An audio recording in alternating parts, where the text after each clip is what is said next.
I have no idea what just happened. My OBS just suddenly stopped registering Honkai Star Rail as like a tab. Like I have it set up.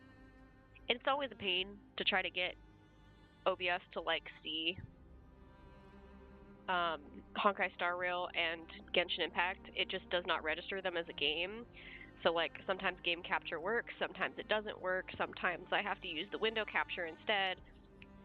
But I've learned if I just run the app as an administrator, it always works. But it was working obviously because you guys could see things, and then suddenly it just decided, oh nope, you can't see the tab anymore, so it just turned off. So I have no idea how much that last stream actually caught, but I guess we're just missing the first little bit of dialogue here. Somebody's got to stay behind, but also, please don't do that, Don Hug. I know where this is going, and I don't like it. Who's there? I hope to convey a message to the two nameless. Hi, Mr. Bessie. Screwball? Who are you? Stand down. I order you to maintain a distance of 10 paces. It's okay, guard. This one is not our enemy. It has been a while, nameless of the Astral Express. I'm glad I arrived in time to stop that black-clad one from harming you further. So it was you.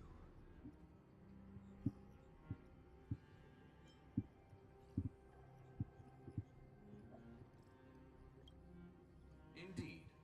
Madame Herta invited me to meet with you, nameless. Rest assured. You two know this anti-Catharin? Does he come from the same people as Counselor Lygus? Oh, buddy, you have no Don't idea. worry, guard. This gentleman is an ally of the Trailblaze. Would you mind giving us a moment to speak in private? Of course.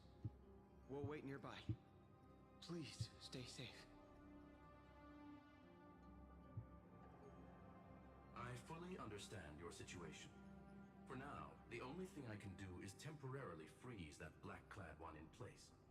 Time is limited, so I'll keep this brief. The place where you stand, Amphoreus, is a world constructed from data and memoria, an experimental field of a certain eon. I will say, I think it's crazy how, for the most part, people had already suspected this right from the beginning. Obviously, there were some telltale signs like the nymph. You know, they disappear into a bit of code every time you collect them. But I think it's really interesting, this direct confirmation right as things look like they're ending. But of course, it's not the end. We're not done yet. And now, this isolated sandbox world is rapidly falling into a third path. Destruction. Destruction. Conclusion. If Amphoreus continues unchecked on this course, a Lord Ravager will complete its evolution and metamorphosis, and emerge from the surging tides. The cosmos as we know it will suffer irreversible consequences. The disaster that this Lord Ravager intends to trigger may be far more severe than the Lawfu's Stellaron crisis, because its goal is the Eon of Erudition. Putting aside the complex details of the inferences involved, I have a request to make. For one of you nameless to stay behind on Amphoreus, acting as an informant, in order to prevent the wrath of destruction from ravaging the cosmos. Is this how we end up with Terravox? I'm assuming that's the case, but also, what the heck? This world is enveloped in a firewall that defies explanation, and the flow of time here is also different from reality. Madame Herta and I can only tear open a gap and project images inside. However, the accidental crash landing of the express car notwithstanding, both of you were able to successfully land here. There must be some principle behind this we have yet to fully grasp. I'm sure Don Hung's going to be the one left behind, but at the same time, Wouldn't it make more sense if it was the Trailblazer, considering I literally died?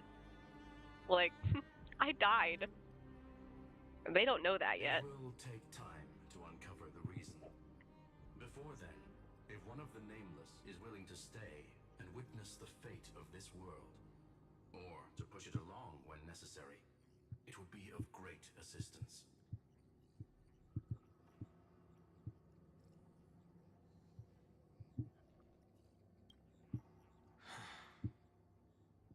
Mr. Screwlum, I believe you. So I only have one thing I'd like to confirm with you. As Amphoreus is already facing its end, how can we guarantee the safety of the person who stays behind? Look at this, if you would. This curio is called a chronocognitive anchor. The two of you may view it as a kind of space anchor in the world of erudition. As long as you carry it with you, your individual data structure will be protected and will remain unaffected by the influence of digital tsunamis. When required, it can also serve as a bridge for communications between the internal and external world. Of course, it is not curio with unlimited uses. May only be held by one person. The connection being interfered with. Decide quickly as possible. 2 final messages. 1. Intellectron named Ligus. Possibly the primary culprit behind everything. 2. Hertha discovered a clue. Miss March has already been drawn into Amphoreus. Yeah, we kind of figured that too. A lot of people assumed that from the beginning. It's still fascinating to get that confirmation now.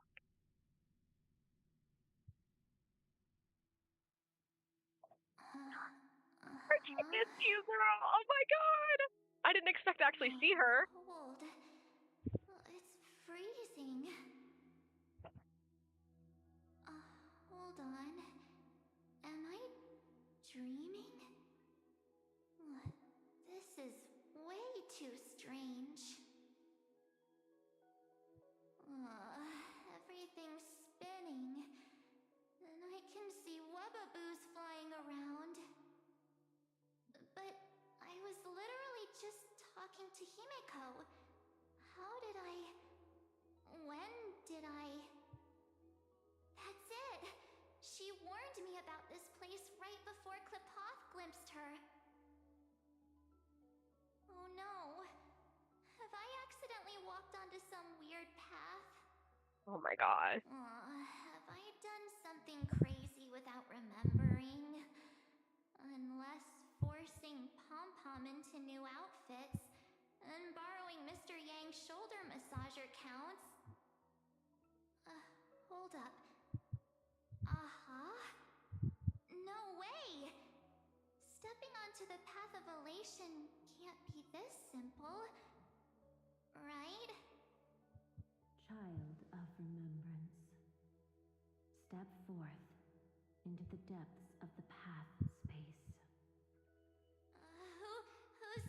Who's there? Hey, cut it out. If you're there, just come out and talk, okay? You're freaking me out. I can't even think straight. God, I missed her so much. Hold on. Is that a gate? Cast aside your fears. Step forward through the gate of memory. The voice. Is it showing me the way out? Oh my god. Girl. No, don't fall for it. I'm gonna recall Tusker. I don't want to, but Turn back now. isn't that Mem? Another voice? Who now?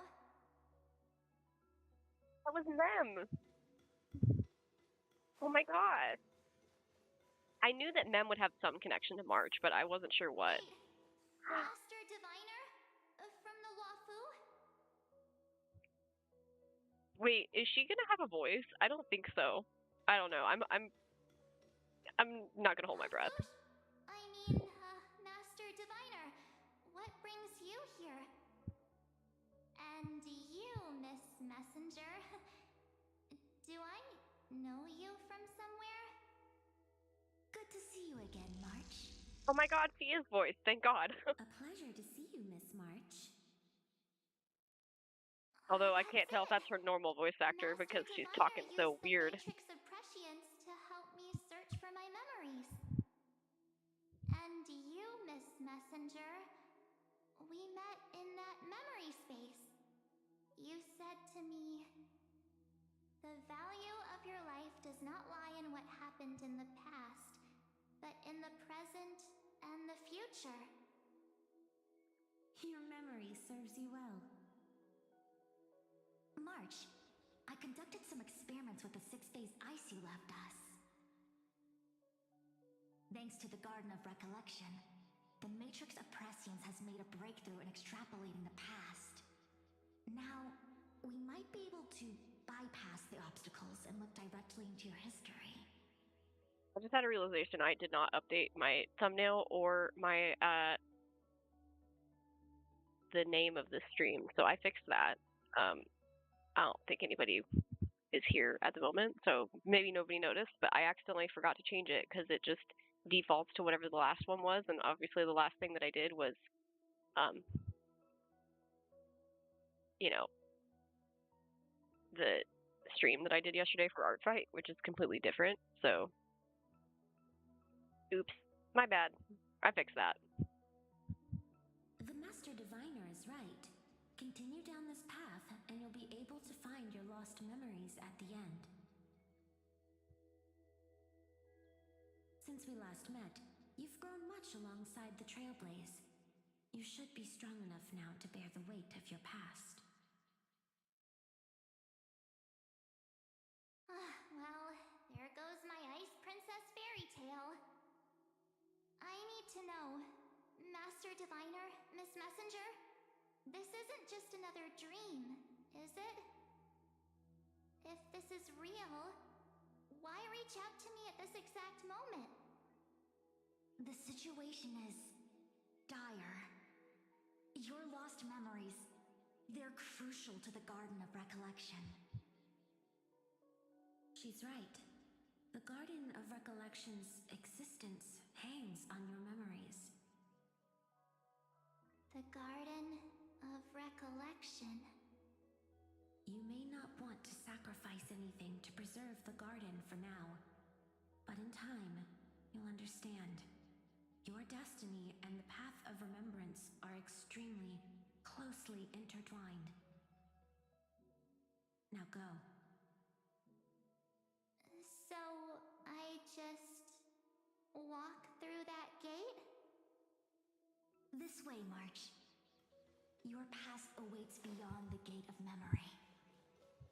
Oh, I've missed the Cienjo. They're just mimicking people from your memories. I really miss the Cienjo people. It's so good to hear Fu Xuan's That voice. voice again. Don't let those bad people deceive you. The gate.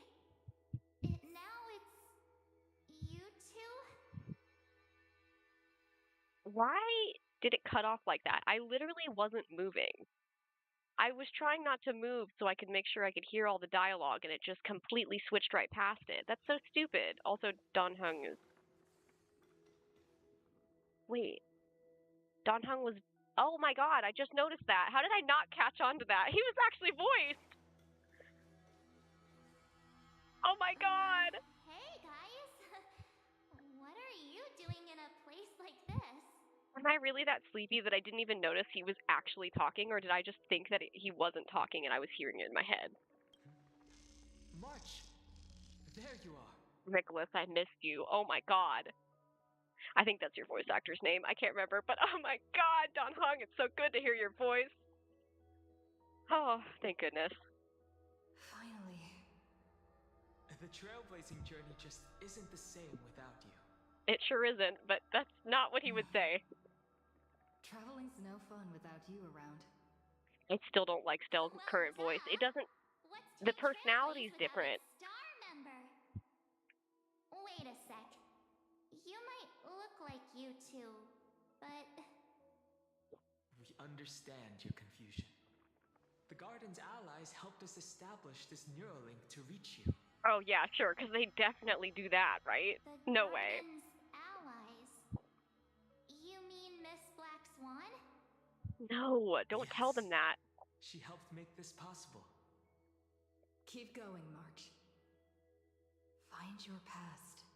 Wake up. And travel with us again.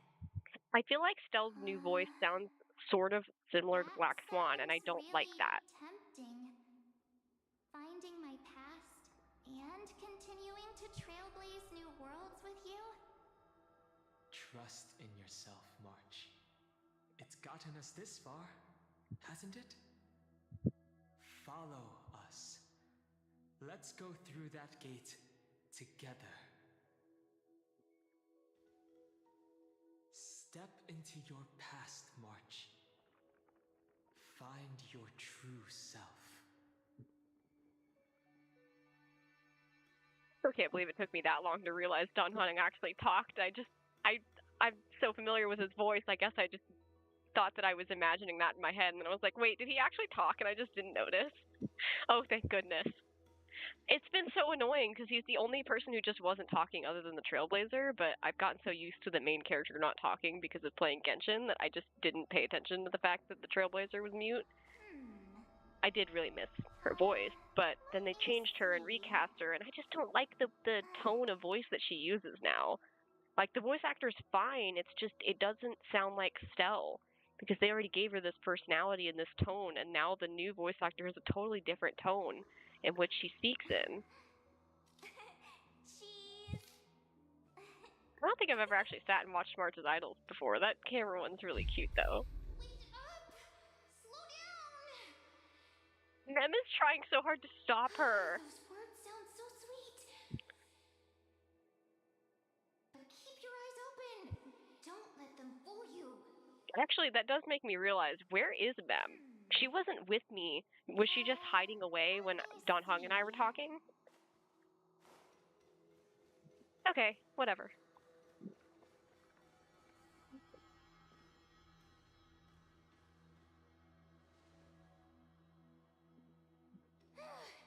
At last, I finally caught up. Serene! I knew Mem and Serene were the same person. There's no way. Are you alright? I'll be okay. Just not used to running around.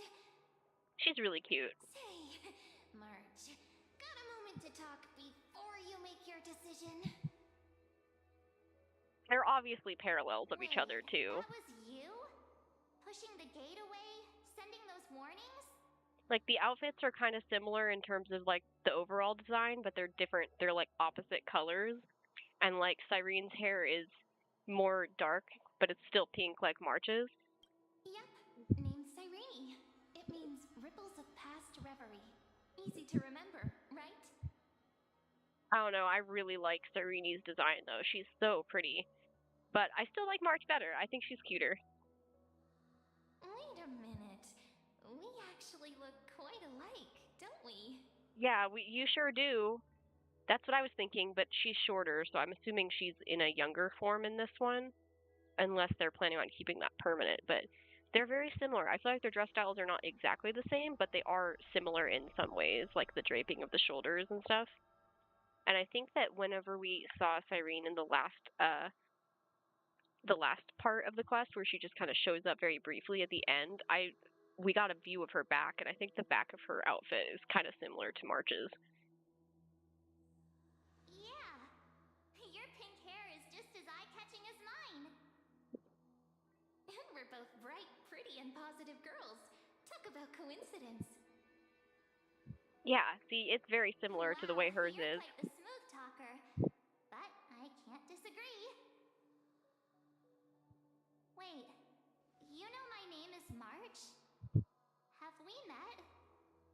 would she know that? March is not even her real name. Through those memories just now. Oh, okay, that makes sense. It's incredible, really. We might have more in common than you think. I know exactly what you're going through, which is why I don't want to see you exploited or hurt. You know what I'm going through? I know, because I've been exactly where you are. This empty space has been my home for ages. I barely remember what time feels like anymore. But there's something I'll never forget. Trust me, that gate won't give you what you want.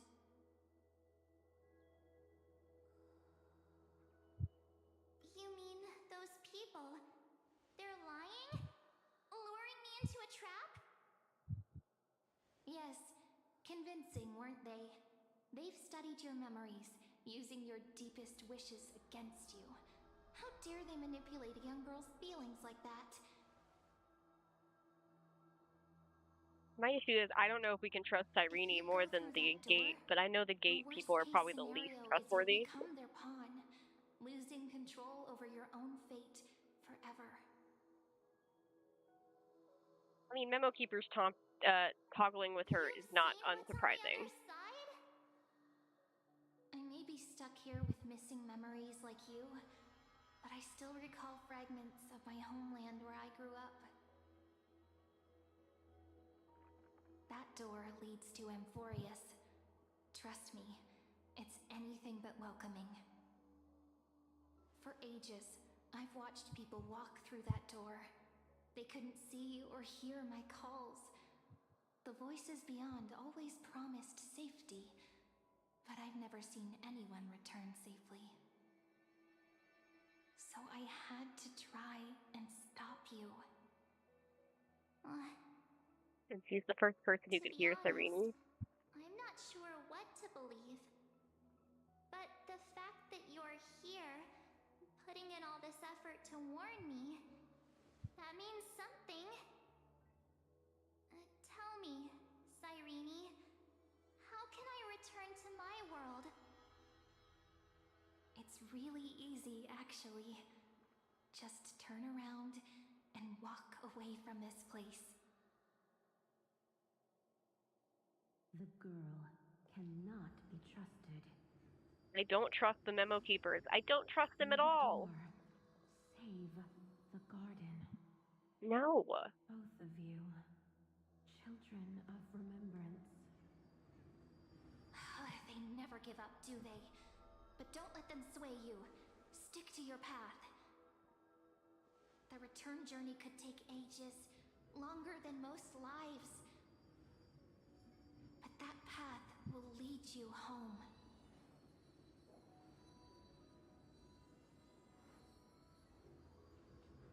Oh, March, I've missed you so much.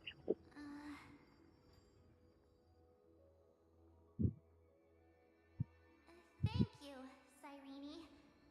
I know what I need to do. I'm going through that gate. Into Amphoreus. Oh, boy. Wait. What? Don't worry. I believe you. It's just that, for me, the only place I can call home is right beside my friends. Two of my closest friends are already on their way to Amphoreus. They may seem capable, but only I know. They're absolute disasters waiting to happen. They won't last 5 minutes in a new world without me. Or knowing that we immediately got in a scuffle with Phynon is really funny. That's why I need to go through. Amphoreus or not. When the three of us are together, there's nothing we can't handle. I love this found family so much. Explore, understand, establish, and connect. After that, we'll find our way home together.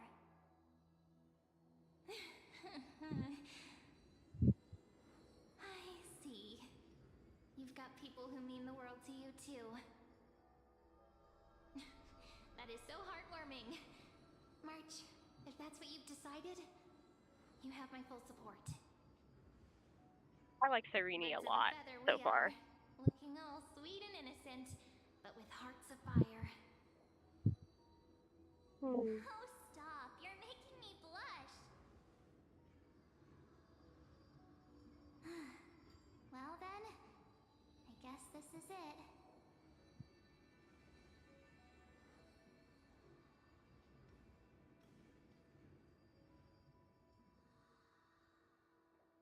Do you think we'll see each other again? Who knows? But don't worry about me. After all this time here, I've grown quite used to chatting with my You should come with March. friends. That would be even better. If it were both of you. Since Amphoreus is your homeland, if there's a way to help you, my companions and I will do everything we can. Then I'll look forward to that day.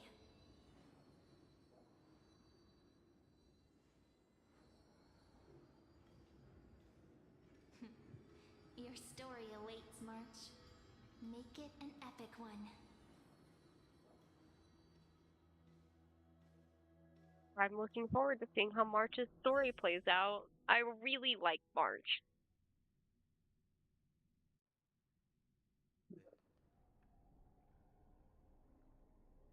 I think Sunday was just idling, because I think I just heard his voice for a moment there. Oh, there you are, Mem. Okay there, friend? What's wrong, Mem? Something seems to be bothering you.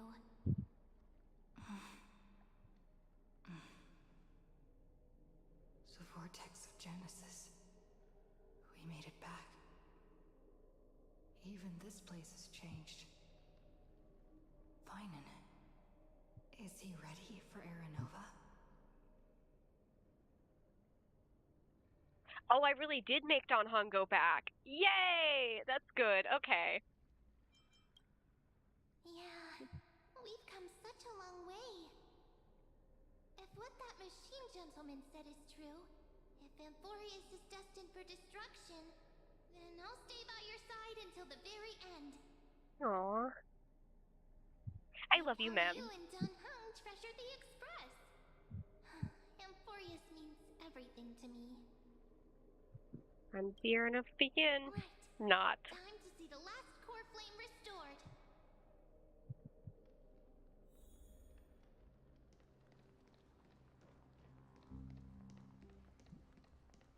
Look, there's Finan.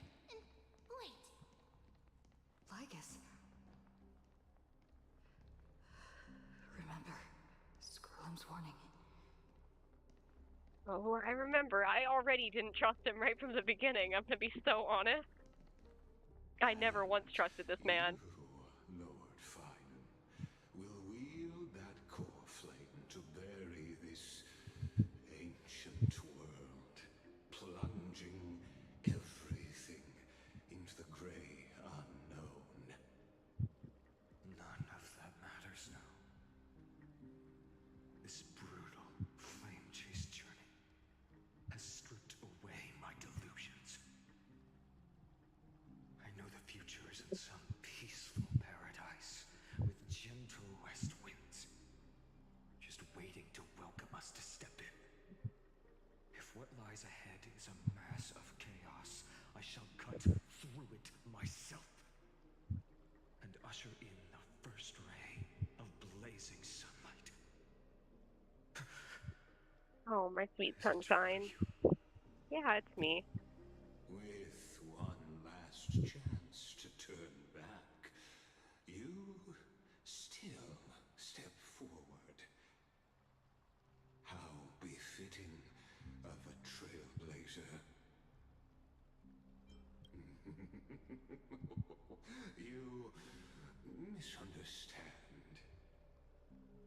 As our world nears its end, the ones who walk the infinite paths have embraced their destiny. As the Theoros, it is my duty to witness the world's future and oversee this final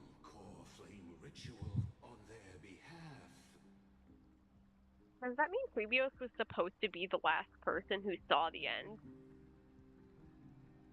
Maybe I'm overthinking that. I don't know. The trial of world bearing. The ritual of Era Nova.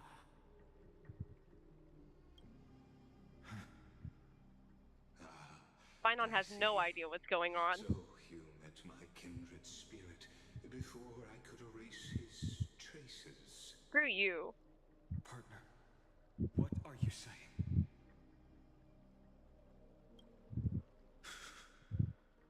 I've had my suspicions. How does a native Antikytheran know so much about repairing vehicles from beyond the sky? Because he's not a local. Lord Lycus, how much do you truly know about Era Nova? Tell us everything.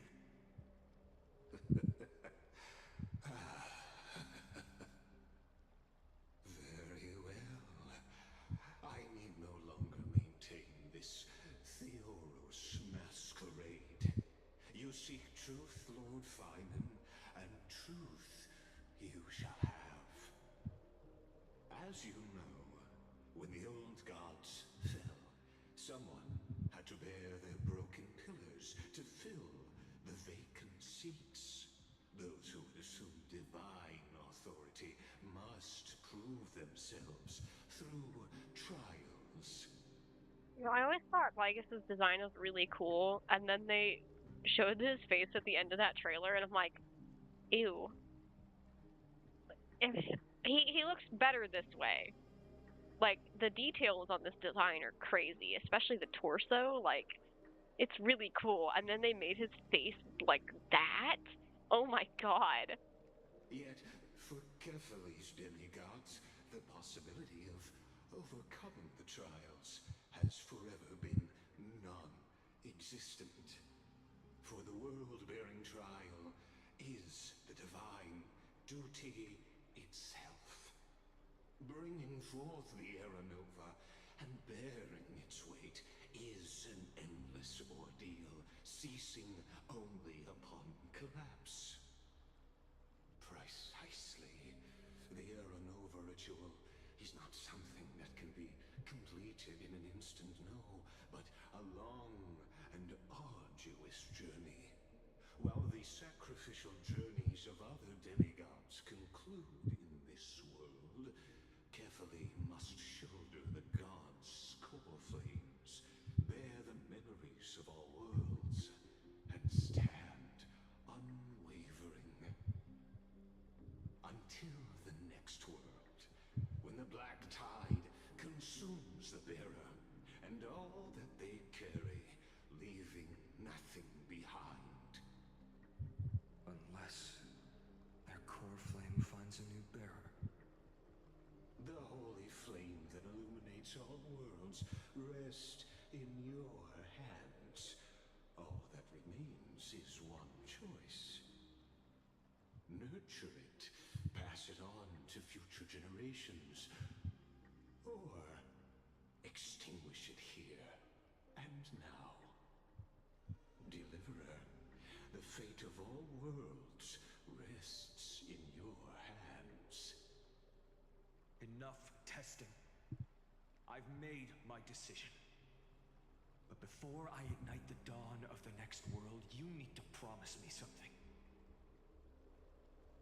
Two things, actually. Speak your terms. Promise me this. Professor Anax's vision of the new world is absolute. The world will be reborn from my memories. All souls, living and dead, will return as the first humans, unchanged from their past lives. And my friends, the fallen demigods, they shall transcend the cycle to become new titans. Our heroes shall not have died in vain. Of course. This I can guarantee. I don't trust him. Good. And you shouldn't either, The second Finon. one. Promise me the Trailblazer can return safely to her homeland. unbound by Amphoreus' loss. Forgetting about Don Hung, I see. My apologies, but I cannot promise this. As you mentioned, she now bears the Time Titan's authority. Her bonds with this world run too deep. Mem's horrified expression. I just watched her change her expression. She's like, wait, what? Come on, girl. I knew that.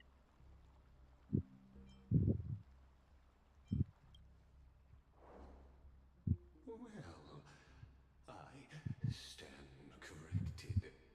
An outsider like her does have ways to defy I should not have destiny. shown Lygus my card. Thank you Don't show him that.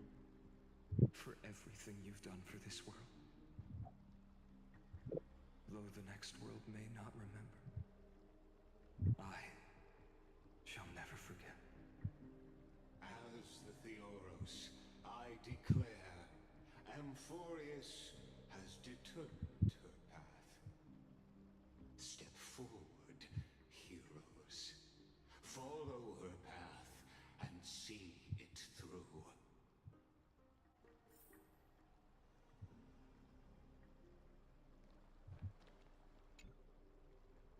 Without you, we could never have reached our prophesied tomorrow. Thank you for walking this path with me to the end. Wouldn't have it any other way, buddy. I don't care about most of the Amphoreus characters that much, except for Phynon and Treebeat. None of them really stuck out to me that much. So, and I did really like Hyacinth by the end, and Anaxa, but Anaxa had so much more potential they didn't touch on, and I hope it does come back at some point. But Oh, gods. Amphoreus has achieved her victory, and the Era Nova approaches. The radiant soul has arrived, having walked through the bustling nights, bearing the golden fire and blood, stepping with pride into daylight. He is the pure child, walking upon the path of yesterday, today, and tomorrow. He is the first to be born, first to be named among the nameless. Eternal in form, limitless in reach. He treads the endless night underfoot. Greatest of kings, protector of the displaced, raising humanity's children above their adversaries. The firmament of molten gold courses through his very bones and flesh. The greatest of schemes reveal against his breath and words. In the golden lakes of that beautiful new world, he shall wash himself clean. There. Finish what we first and last wished for. To write an ending unlike any before, for this world we so deeply love.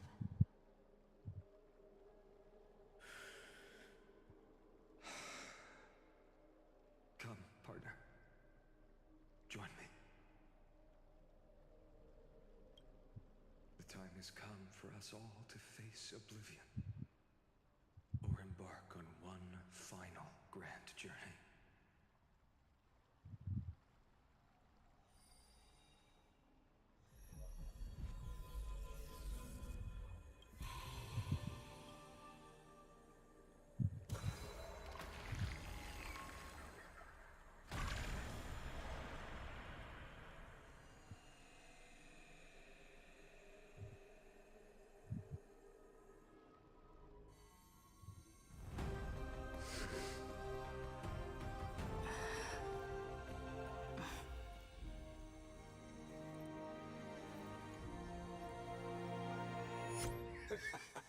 What a magnificent and epic adventure. The hero's journey reaches its end, and the truth behind the Aeronova is about to be revealed. Is that truly the case?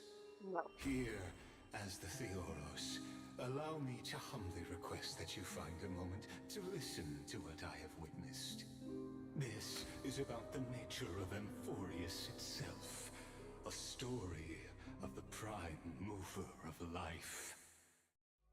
My, what a broad topic this is. Where shall we start?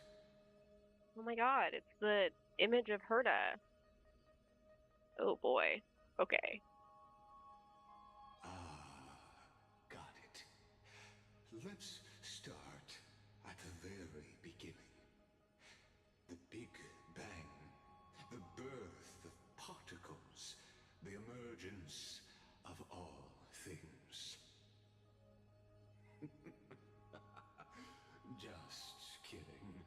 What I mean to say is that time, space, matter, all concepts exist solely because we perceive them. This is called the erudition.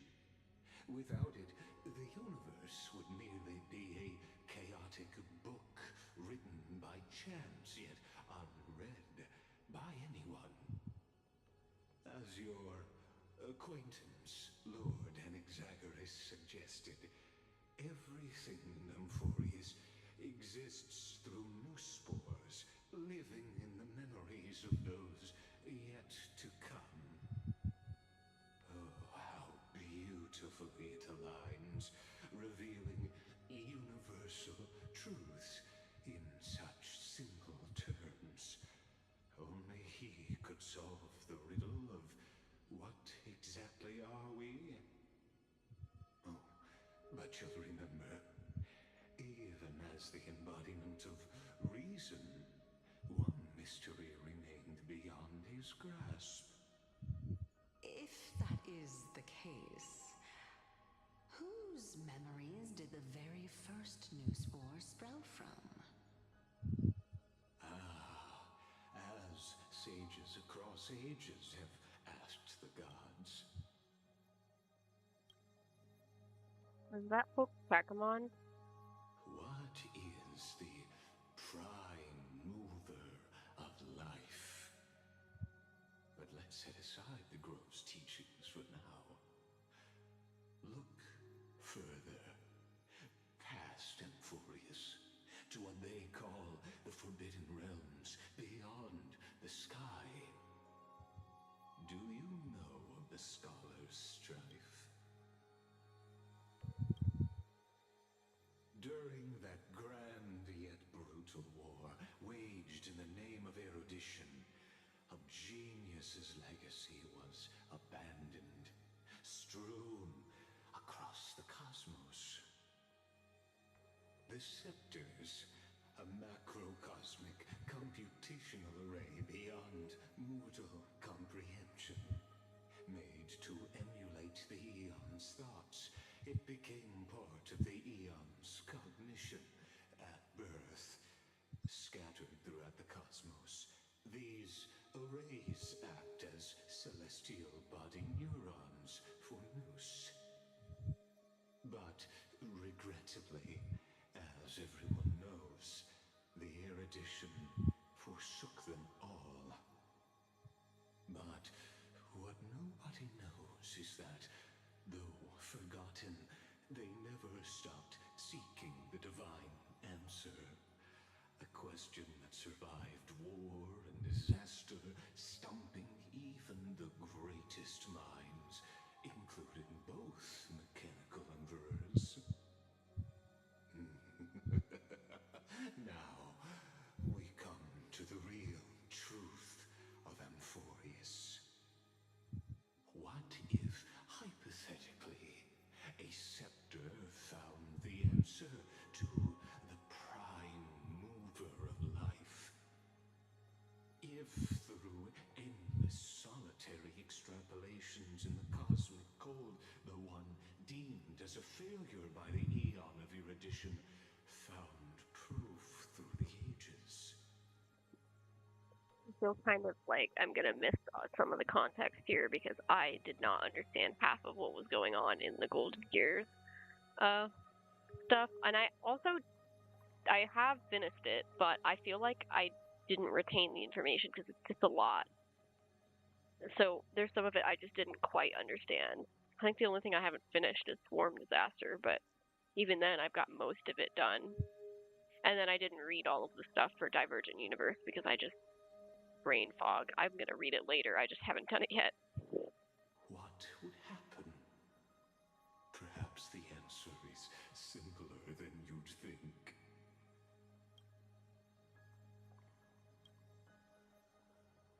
From a perishing neuron devolved into true life, reborn through the gaze of another eon. This is a tale from the distant past, unknown to all, even unheard by the greatest geniuses. Now, let's leave the Scepter's story here, returning to where we began. What is the prime mover of life? Actually, you know the answer better than you realize. It's been by your side, accompanying you throughout this long journey. Yeah, I figured as much. Now, it awaits you ahead. I figured it would be something like that. Brave new world, beyond the end of Genesis.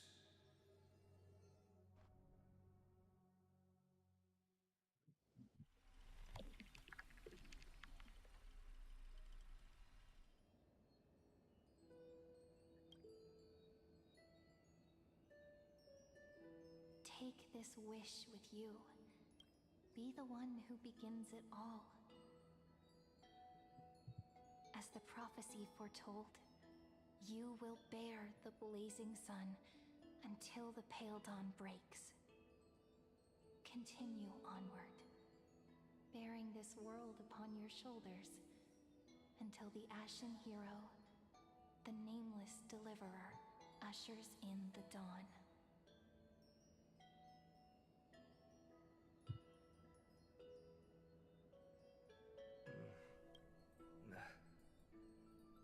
Such an odd dream. He's so pretty. Strange. Like I've dreamed this before, but it all slips away when I wake. Only a voice remains. Who was that?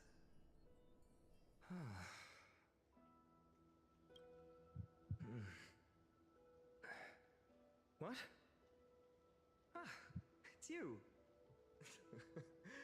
Whoops, fell asleep there. Hi. What a strange dream I had. It's gone now, though. But look, perfect sunshine. The day is still young. Let's go find Cyrene, partner. We promised to be there for her oracle card reading today. It's right about time.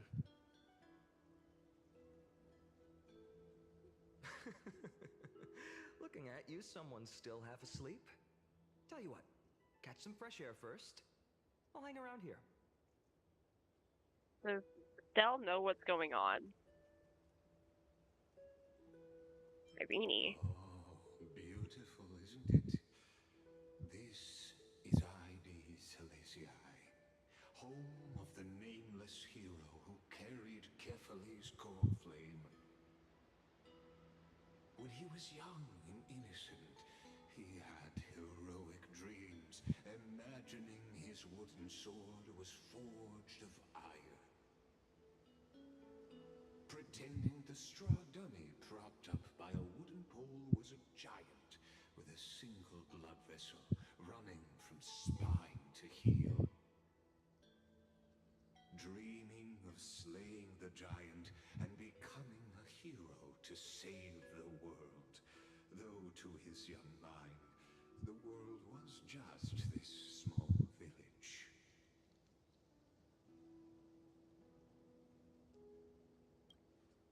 Sharp as ever. Indeed, these memories you witness are the first steps of his journey. These are his first memories. Rather than watching, why not join in? Think of it as immersive theater. Become his lifelong closest friend, witnessing his hero's journey from the best seat in the house, as the nameless hero whose unwavering guidance shaped Finen's destiny, yet whose name was never recorded in Amphoreus's history.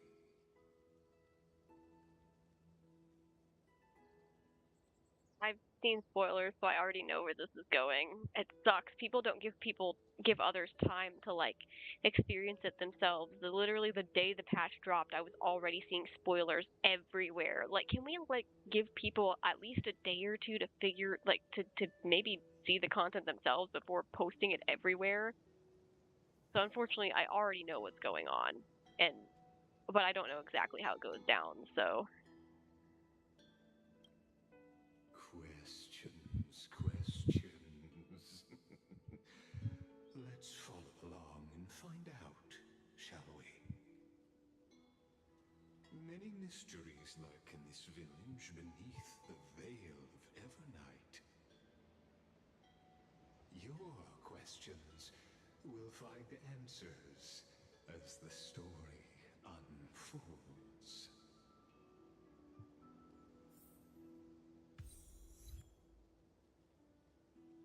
wait, wasn't that the name of a previous quest? Light slips the gate, shadow greets the throne. I also have very limited options on what I can do right now. Wow. Okay. No. Hold on.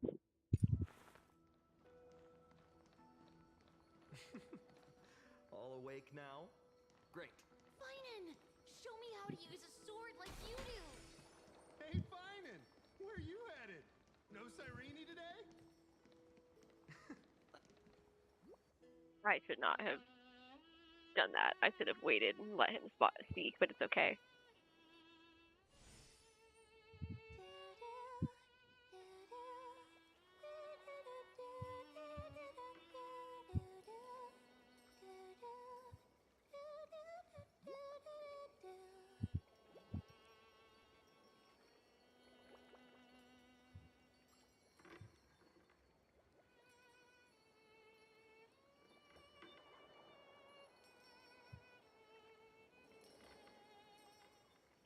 Found you.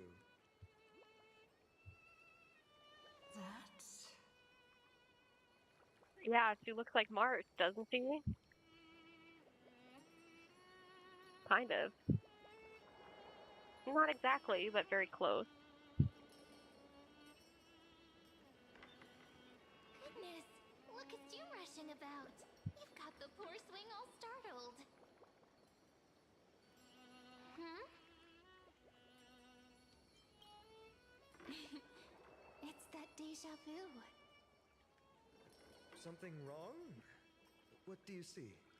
Has the Trailblazer Oh, recognized her because nothing she looks much. like March, or Just because she's Mem? suddenly felt a strange connection.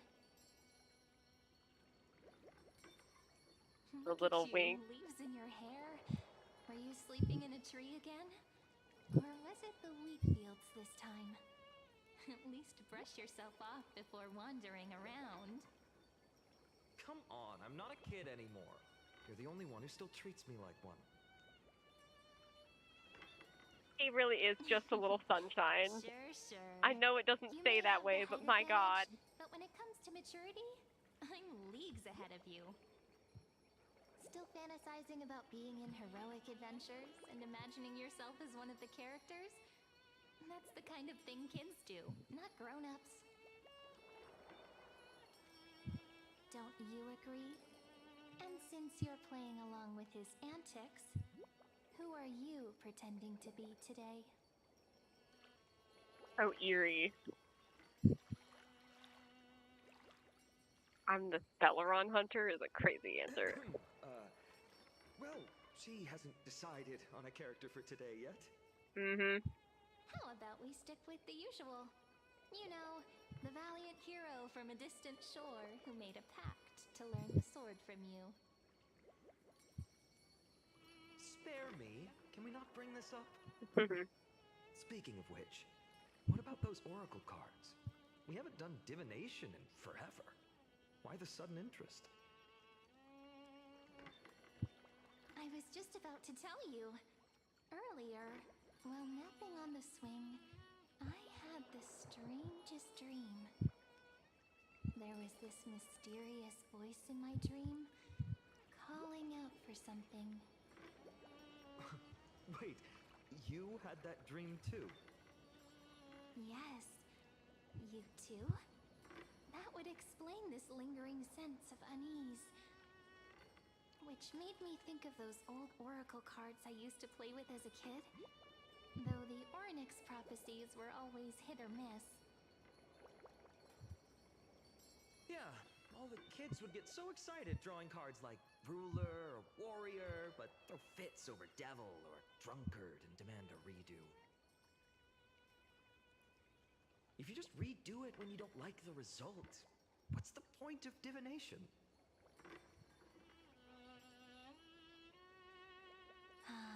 The blessing of childhood. Believing the gods might not notice our little corner of ID Silicii, willing to let our small deceits slide. Still, fate is absolute. After all, we never really know just how far into the future the prophecy extends. Anyway, let's go to our old secret base and look for those oracle cards. Now, where did we hide those? I can think of a few spots. Let's go check it out.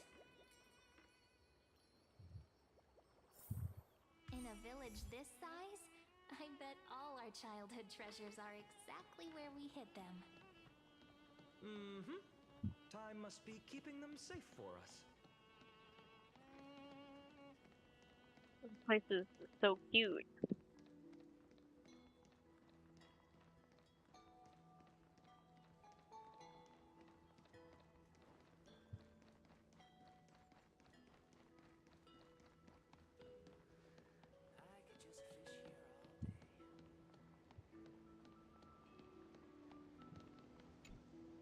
It's mine! I caught it fair and square! You did not! It's mine! Finan! Cyrene! Come quick! Look at this huge bottle I just caught! Give it here! My rod, my catch! I only let you borrow it, remember? What's got you two so worked up? Here, show me.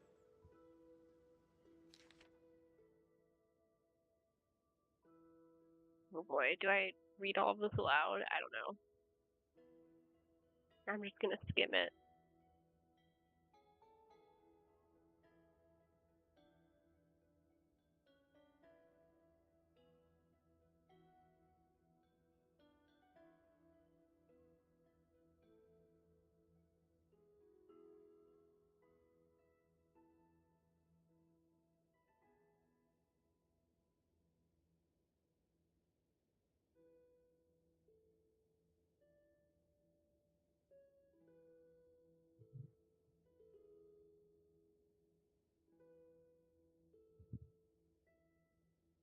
Some of the spellings are really cute.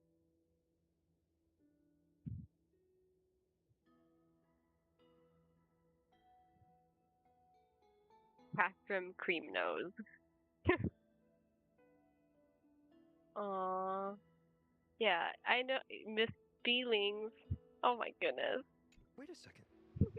This is my old wish in a bottle. How did it end up here? Cute. Ooh, I wanna see! What did little Finan wish for? Not happening. This stays sealed. Pizza! Livia! Dinner's ready! Coming, Mom! Finally, I'm starving! See you later! You know what's funny? I really thought tossing that bottle into the sea would carry our wishes beyond ID Silicii. Maybe even bring something back to us. never thought the waves would end up pushing it back ashore.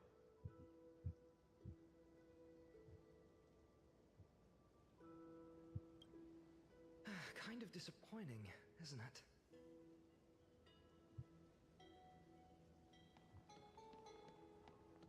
I really like being able to walk around just Sunday. I'm so glad I finally have him.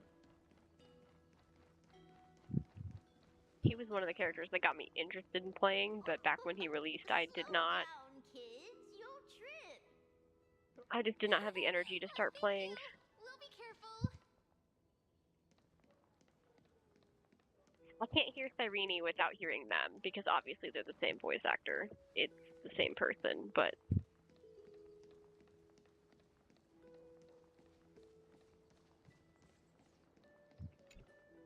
In the sunlit barn, amid the scent of ripened wheat, they found various fruits hoarded by squirrels.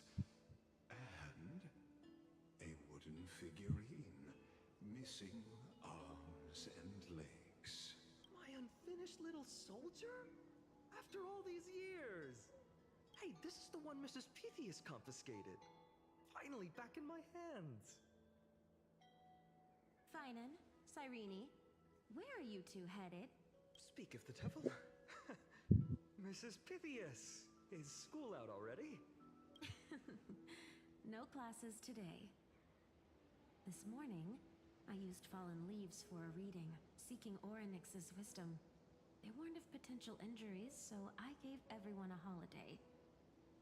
Besides, it's harvest season. There's plenty of other work to be done, even without classes. With you being our only teacher in ID Silicii, you must be working so hard. Anything for my students. I don't mind the work.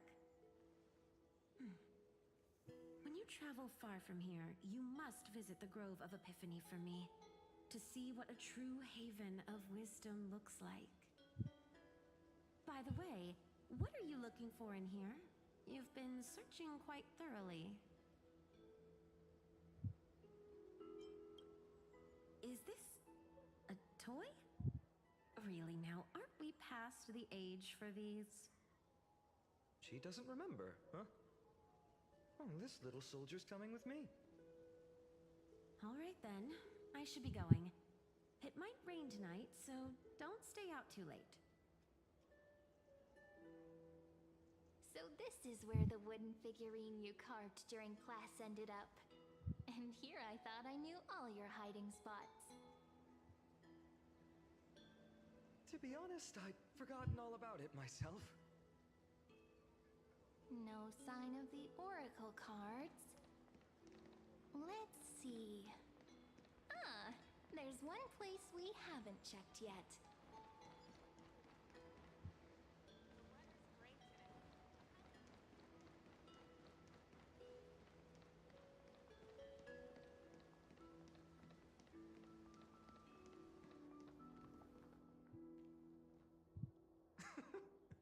Those were the days.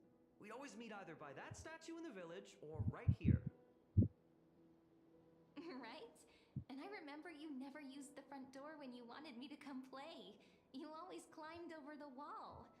You were such mischief makers. Just like a Makers, certain plural, someone huh? who has a habit of showing up unexpectedly. Right?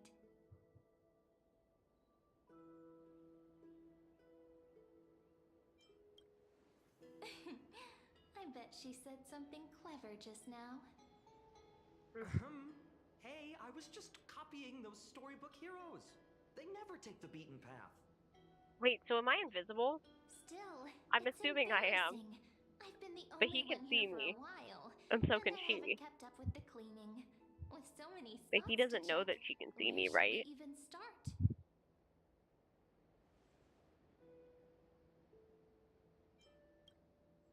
Leaves have taken over the courtyard. I know. We wouldn't want your clothes getting dirty. Leave the dirty work to me. That's not what I meant at all. All right, let's split up. I'll handle the yard. You check the upper floor. I wonder what the view's like from up there. Worth checking out? With milk would taste. I saw that on TikTok, somebody making fun of that. Isn't that something Mighty says is his favorite? Pomegranate with milk? Leave this to me, partner. Want to bet who finds the oracle cards first?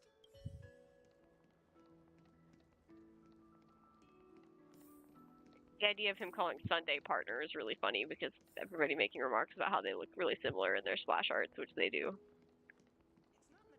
Hey, Serene. The girl before you carries an air of mystery, her secrets elusive, yet her demeanor toward you is exceptionally warm.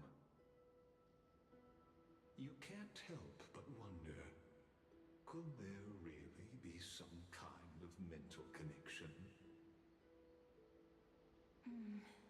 The view here hasn't changed a bit. You know, besides the swing under the big tree, this has to be my favorite spot in all of ID Silicii.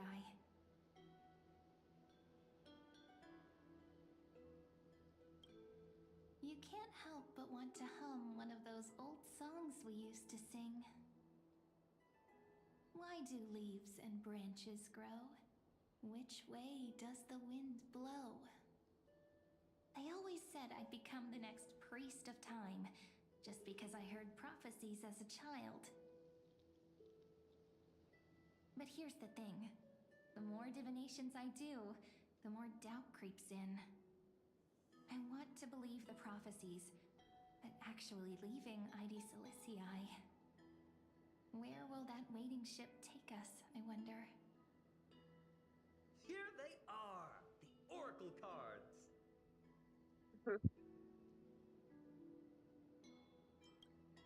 I've captured it all in my heart. This view, and most precious of all, my childhood friends. There we go. Looks like the gods do listen to our thoughts. Here it is! This is the box where we kept the cards. But the cards are gone. Who could have taken them? Huh? What's this underneath?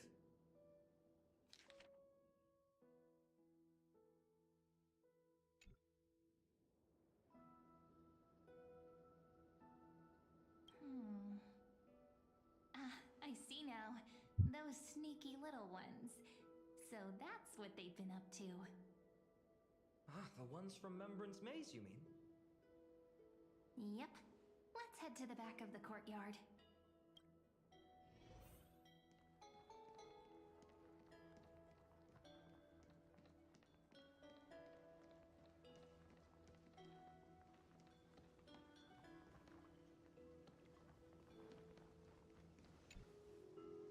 The entrance should be around here somewhere. Right here. The path to the maze is hidden under all these weeds. It's been too long since we visited the fairies.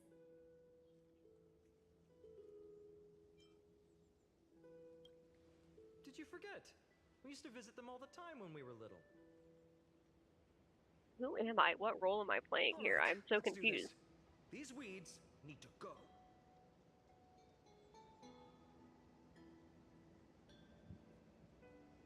Pretty sure this is it? Should be this way.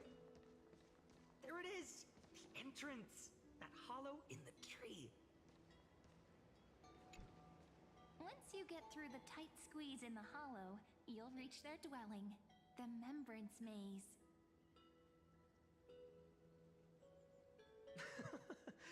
I wonder if I can still squeeze through there. Maybe worry more about whether the fairies will let you in.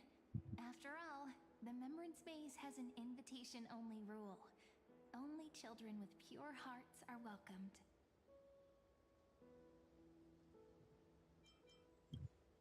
Trailblazer profile? Just wanted to see what he'd say. Regardless, how about we try getting through the hollow first? After you, then.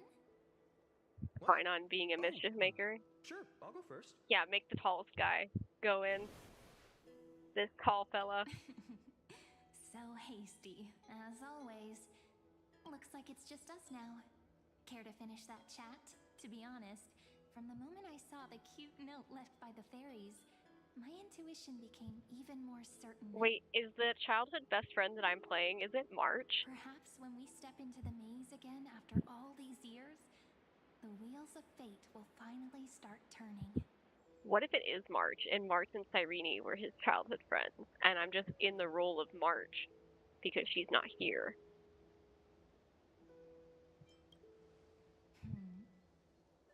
What if I am? What would you do? Just kidding. Don't read too much into it. But you know what? Even if fate is set on its path, no matter where it steers the world, if we're together, there's nothing to worry about, right? So, if you're willing, forget it. If the wheels do begin to turn, that's when I'll make my request.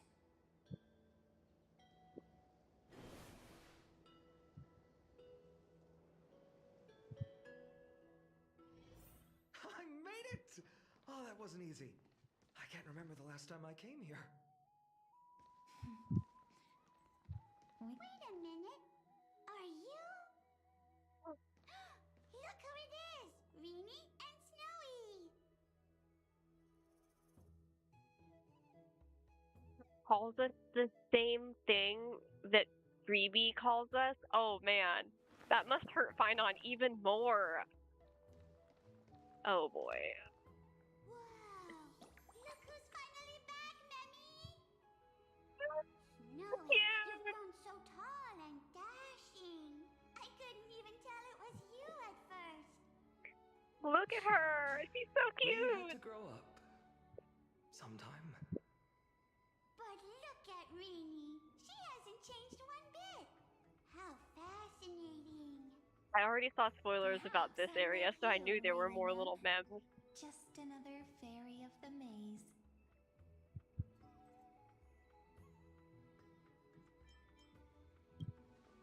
Oh, tell me about it.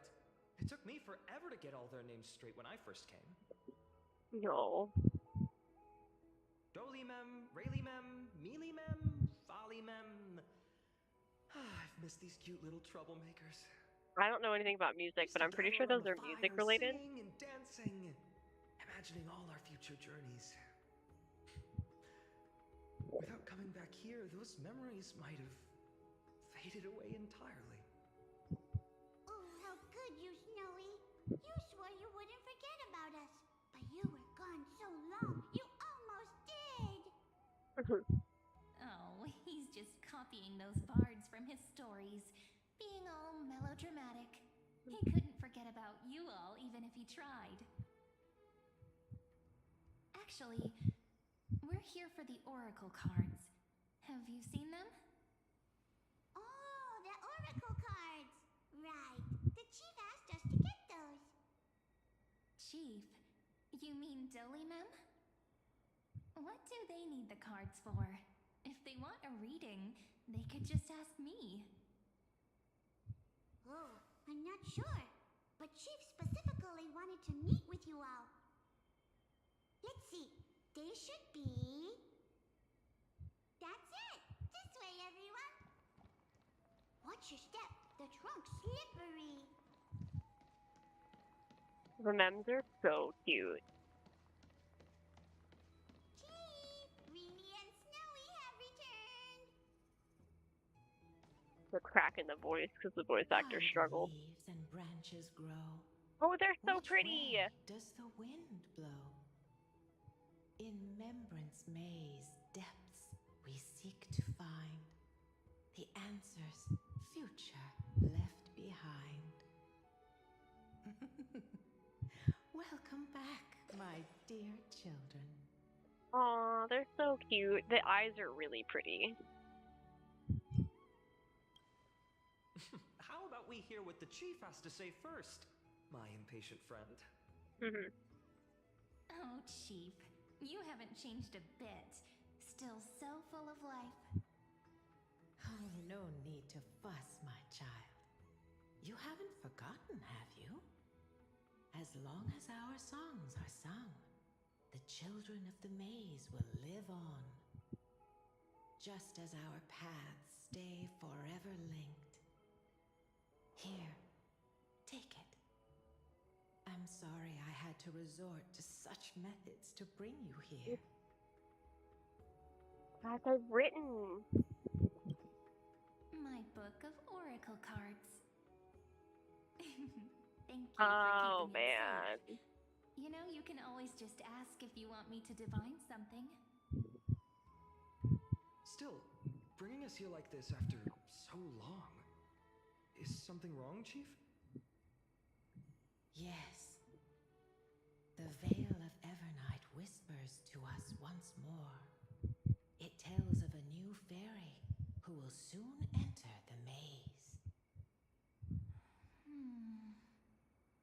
Indeed, every time a new fairy arrives in the maze, it means that beyond the veil, in the vast lands far from Ides Elysiae, a great calamity is on the horizon.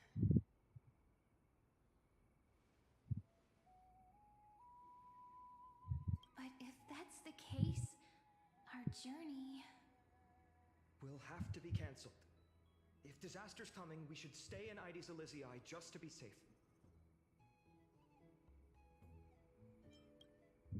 That's a good point.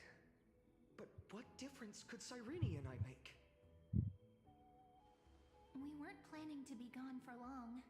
Just enough time to hone our abilities. Finan would train in Castrum Kremnos, while I would seek the Fake Titan's blessing in Yanisopolis. Then we'd return to Ides Elysiae to help keep our village safe. It's okay. I can still practice my swordplay here. Some things you can learn on your own. Well, probably. That's not very convincing. Here's a thought. Let's have Cyrene do a reading. If fate wishes to show us its path, we might find some peace of mind. But what if we don't like what the cards tell us?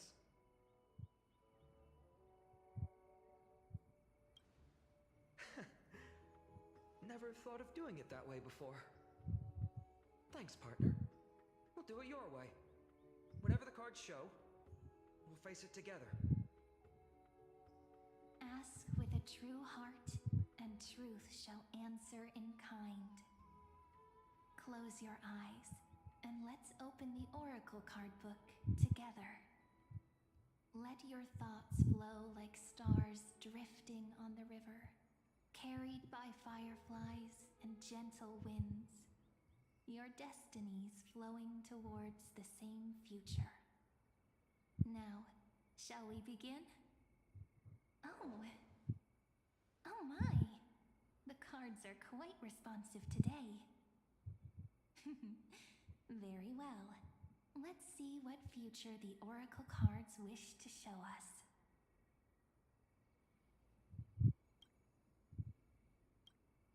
Behold, the Weaver. It connects the romantic threads of the chrysalis of gold, weaving all destinies into golden silk that flows toward the most brilliant, magnificent future. A dance of thread and blade set the stage. So shall it end as gracefully as it started. Such elegance. The Gold Weaver must be of noble birth. Such high standing. I doubt someone like me could ever reach it.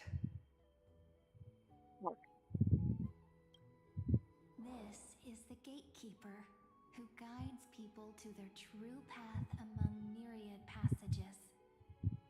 We have surrendered our countless senses, dedicating ourselves to the sacred whispers within the temple.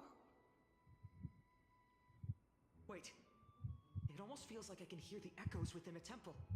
And are those children singing? It feels overwhelmingly solemn, yet strangely comforting.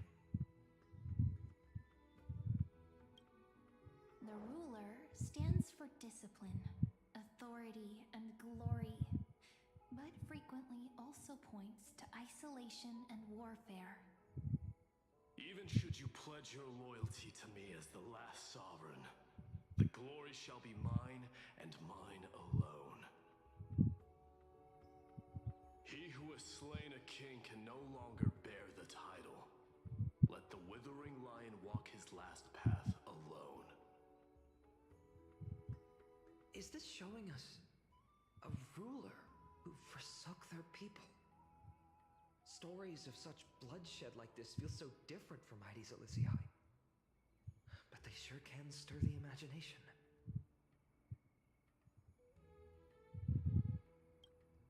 Ah, the traveler, our little trickster, always hiding behind other cards, disguising itself. What a rare catch. Over here! Or perhaps here! Gotcha! You'll have to be quicker than that. That teasing voice. Just like a child playing hide and seek. Surely only a master of mischief could pick up this card.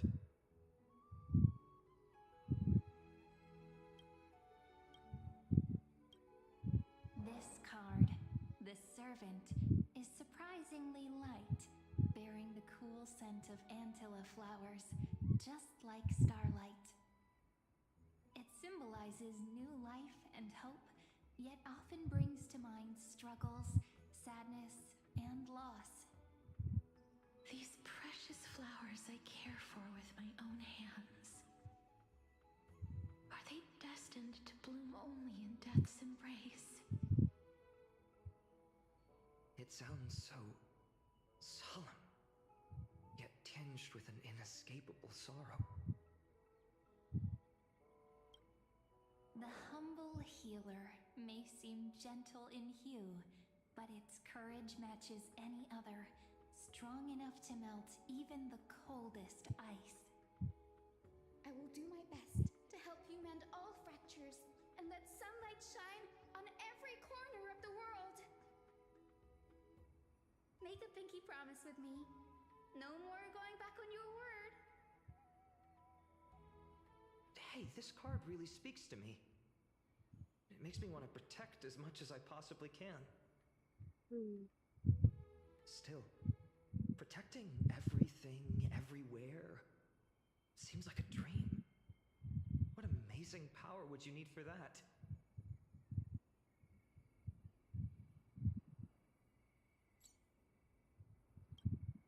Behold the scholar, bearer of many names, the grand magician, the great performer, the eye of wisdom, and the defiler of Circes. Oh, there's just one card. With all those titles, I was expecting a whole deck. A dromus draped in finery will suffice. It's succinct enough to best summarize my true nature. Wait, what's with that condescending tone? It's almost as if it knows what we're about to say.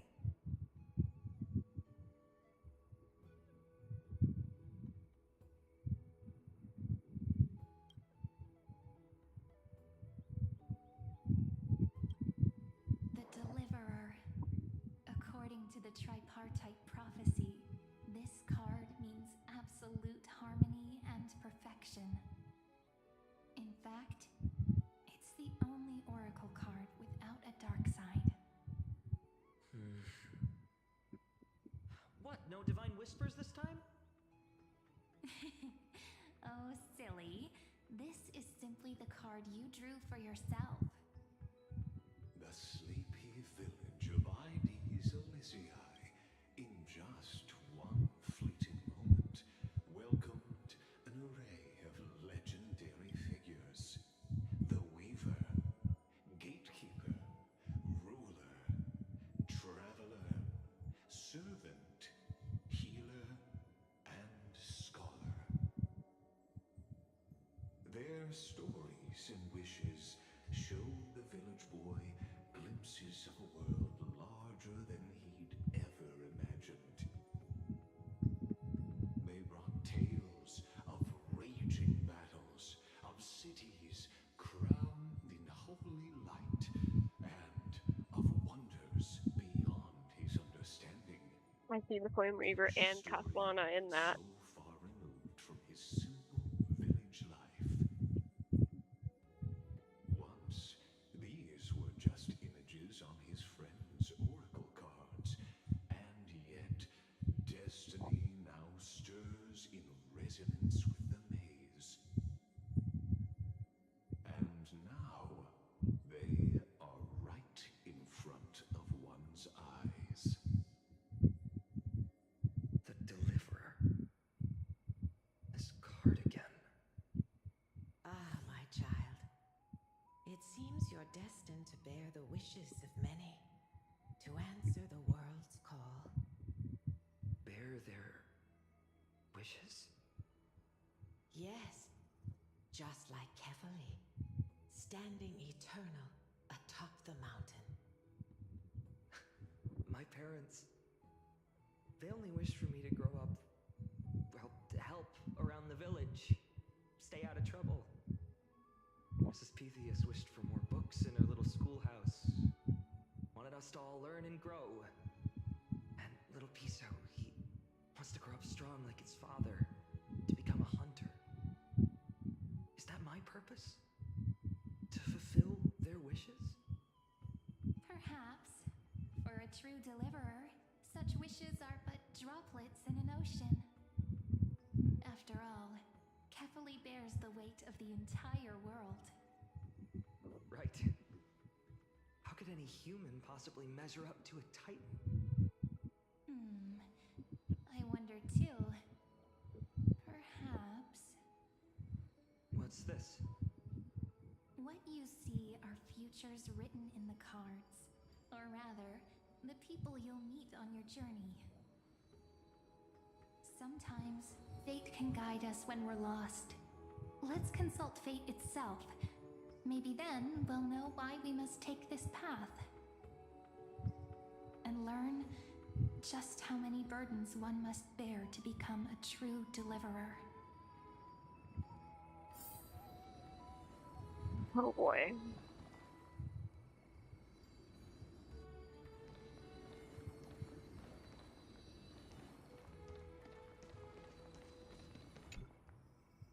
Fine, my student.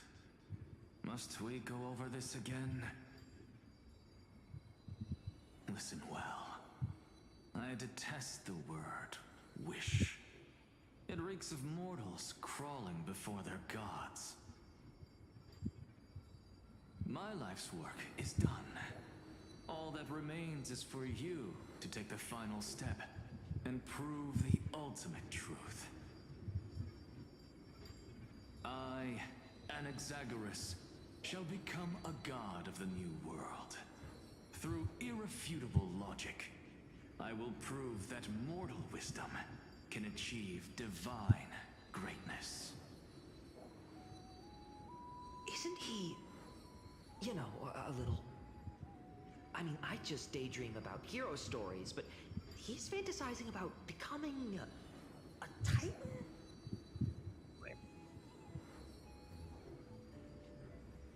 That's your future teacher you're talking about, yep. Well, that's something. Could I ever be that sure of myself?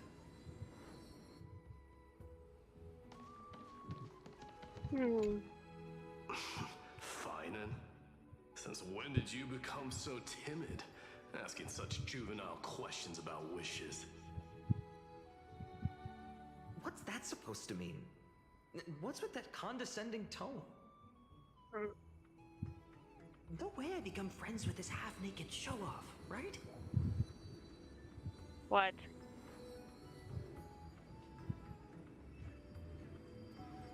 Okay, the second one's really... Just what kind of life am I going to lead? What are you mumbling to yourself now? Whatever. The wishes of the Kremnon warriors are done, but I survived 1,000 deaths only to fall to a coward's blade. That masked flame reaver who struck from behind. Finan, you look... Never mind. That blank look tells me you're completely lost. Oh boy. Okay.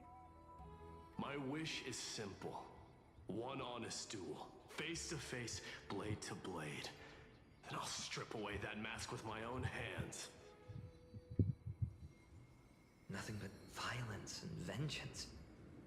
This person's wish is nothing short of brutal. Come on, man. Still, those eyes burn with the noble pride I've read about. This wish, I shall not forget. The fact that it doesn't even make me talk to them. Like, it just wanted me to ignore Mighty and Anaxa. Well, well, if it isn't our little deliverer. My wish. Huh. Just let me wine and dine and soak up the sun for another millennium or two. I mean, what's the point of dying rich if you never lived rich? Right, Princess Homebuddy? Cypher, that's not how I see it. My one wish is to find that missing piece in my life.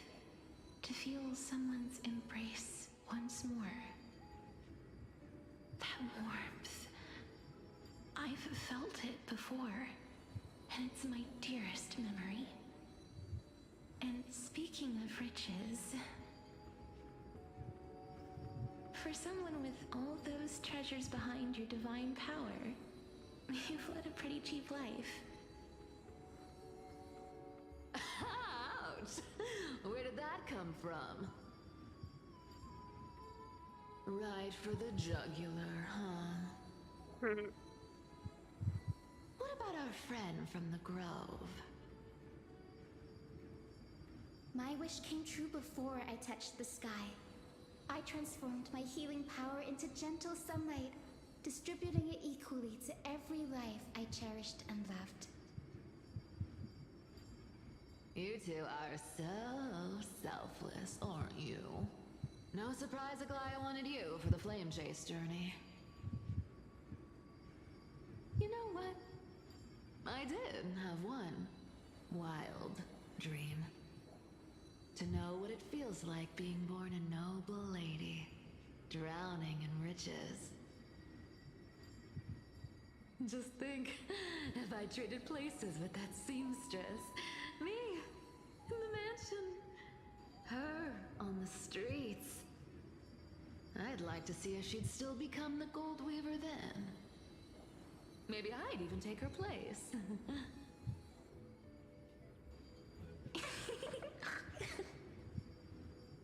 Oh my gosh, that little snort laugh, that was so cute.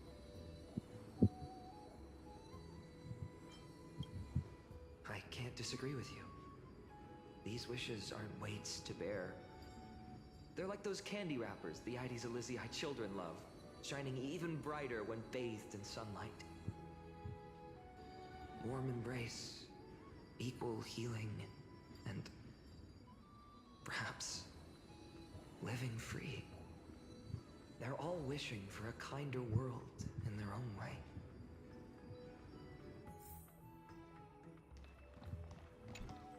Personal wishes? I have none. Only the Aranuva matters. The world's rebirth. Yet, if I am to weave a new era, then it may be one where kindness and her cleaners shall never tread. These crawling parasites have no place in Akama, especially not under the deceitful claim of human rule. That noble lady, the way she speaks, It's like ice in my veins. Huh. Not exactly the warmth I'd expect from someone selfless. Teacher, perhaps you could share your wishes with us? Oh, Snowy. You want to know about our wishes now?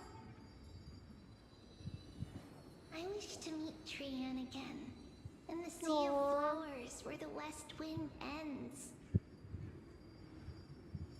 And Aggie, I want to see you shed that golden thread cocoon around your heart. Just once more. Smile at us again like that bright-eyed girl in white who stood before the Yanisopolis temple. Finally, I pray that the footsteps of lost souls no longer wander aimlessly.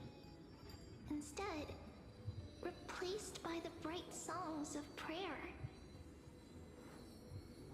Are we wishing for too much?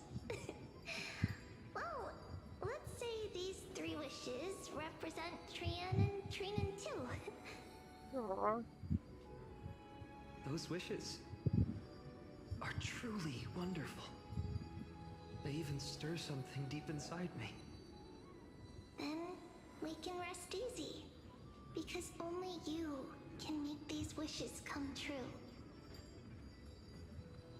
Only me? Mark these words, Snowy. See you See you tomorrow. tomorrow.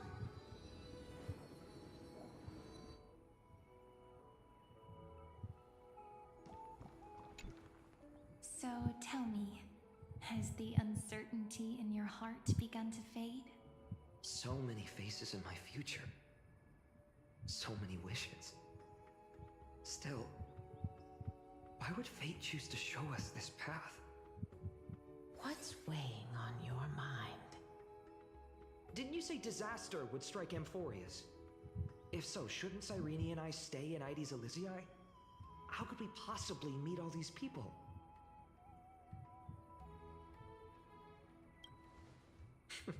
That's wonderfully optimistic. I like it. Cyrene, may I have that deliverer card? Of course. But why? Although those voices, visages, and wishes may seem far away now, I can't ignore the sense that something is calling me, bidding me to take a hold of it. Maybe its true weight can only be known once it's in my grasp. In that case, accept this gift. Oracle cards carrying time's wisdom, blessed by Orynyx. May they journey with you, become your memories, and spark rippling waves of change in times to come. I'll hold these words close to my heart.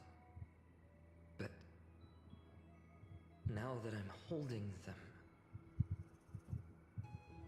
they don't seem all that different from ordinary playing cards. What? What's happening? Everyone, we've got big trouble, Mimi! Burning, smoke everywhere. It's all coming from beyond the maze. What's going on? It's here.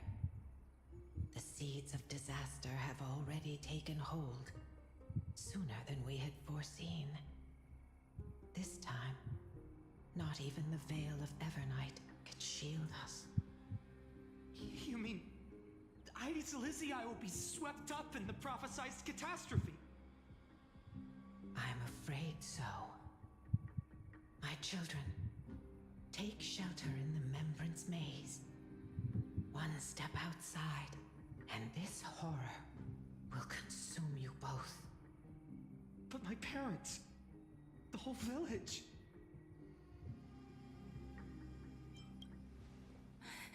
Are we facing the 3 Titans of Calamity? This is beyond any Titan.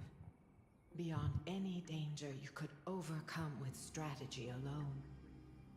It's an unspeakable horror that twists all life into abominations that never bleed nor cry. Even Titans fall to its corruption, burning from within until only empty shells remain, knowing only death and destruction. The Black Tide. That's what this calamity truly is. It consumes all in its path, sparing none but the Membrance Maze. Not even Titans can... Yes. So please, don't leave this forgotten realm the gods abandoned. You are the first to uncover our presence, and the only two who can enter the maze. We don't wish for you to throw your lives away. Finan, what path do we take?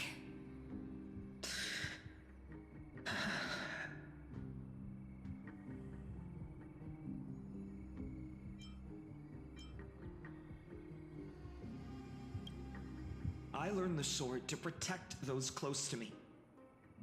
If I run now, I'll never be worthy of lifting a blade again. Then we know what we must do. Indeed, our friend is right. We must take action. Forgive me, Chief, but Ides Elysiae needs us. And as her child, I must act. Very well. Make sure you protect yourselves. With me, Cyrene. Join us, my friend. Even without a sword, I'll take a rake. Even with the roughest steel, I'll keep our home safe. Deliverer. The card's truth extends beyond its mere literal meaning. There's another hidden layer within. Not someone perfect from the start, standing high above, casting merciful gazes upon the world. But one who starts small, from a humble village, expanding their world within step by step, learning to save others as they grow. When we were little, I told him I wished this world would never need a deliverer. Now that wish has shattered. Yet I'm glad he's chosen to walk this path. And all of this happened because you believed in him, friend. Shall we? It's only when you're by our side that Finan and that our hearts find their courage. I know you're watching us right now, aren't you, great hero from the future? Oh, deliverer. Such cruel irony. Though destined to bear the world's burden, this boy can never become the hero to bring forth the dawn.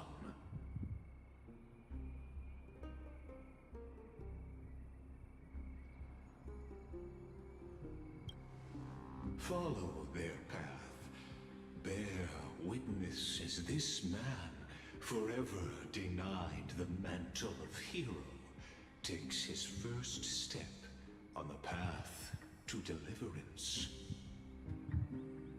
Watch this memory play out its final act. See with your own eyes how everything began. Then you'll see why his dream of deliverance was always destined to become this world's requiem.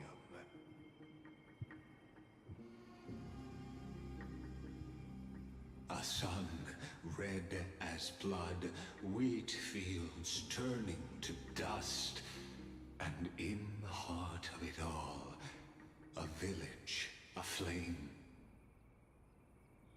In that moment, the boy stood in what felt like the end of existence itself.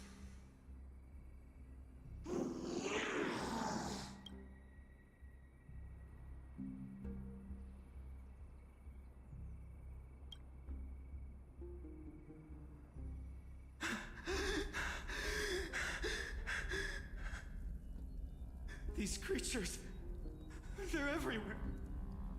Someone, anyone, where are you?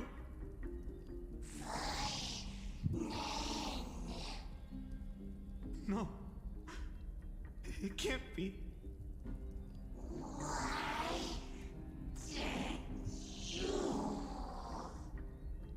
You. Are you talking to me?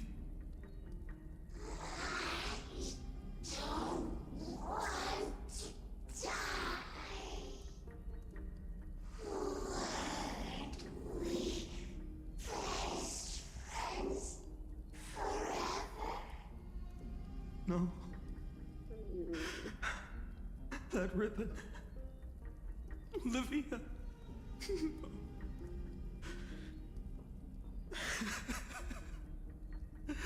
I should have known. Save us. Save us.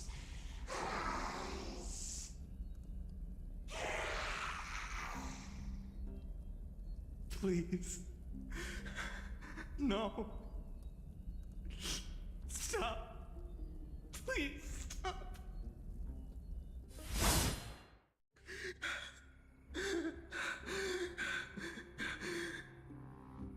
Olivia, I'm so sorry. And these monsters, they're all... Why? Why is this happening?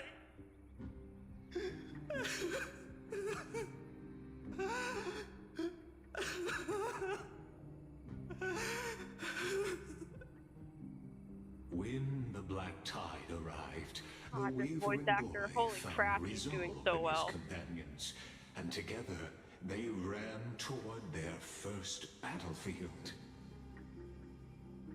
In the far-off future, the land of Amphoreus would bear the marks of the hero's footsteps. With sword in hand, he would inscribe an eternal mark in the golden epic. And when dawn broke over scorched earth, a boy, covered in wounds, buried the dead one by one. His silence heavier than the earth he moved. His home, his past, his name, all buried beneath the soil. His feet carried him forward, over the pillar of stone, beyond the chalice of plenty, through the deadly fogs of the hand of shadow. He wandered without direction, like a withered leaf drifting in the wind. Through countless city-states, the smiling visage of the white-haired swordsman was etched into memories. Yet he did not walk without purpose. Deep in his heart, a voice always guided him forward to fulfill the wishes he had inherited, to brave peril, and to do all that was within his power to save those who needed saving. Those words his friends spoke long ago, when his journey began, lingered. Protect those who must be protected. The words were few, but they gave him all the certainty he needed. That's what it means to be ordinary and choose to be more. Onward he walked, until the call of the flame chase journey thundered across the land. In the vision painted by prophecy, humanity would triumph over the gods, seize the core flames, and ignite a new dawn for Amphoreus. Yet losses are a constant on the flame chase journey, where life too seems as small as a speck of dust. Only one who treats the world as their teacher can bear its eventual destiny. Are you prepared for such teachings? The voice within spoke, and he answered softly. No matter. My existence is of no consequence. When the Gold Weaver called, he answered, traveling to the holy city. There the elders met his warrior's spirit, with nothing but scorn, condemning him to the barracks in derision. No one saw it coming. Not the world, not even him. Yet, this nameless recruit stood at the gates of legend.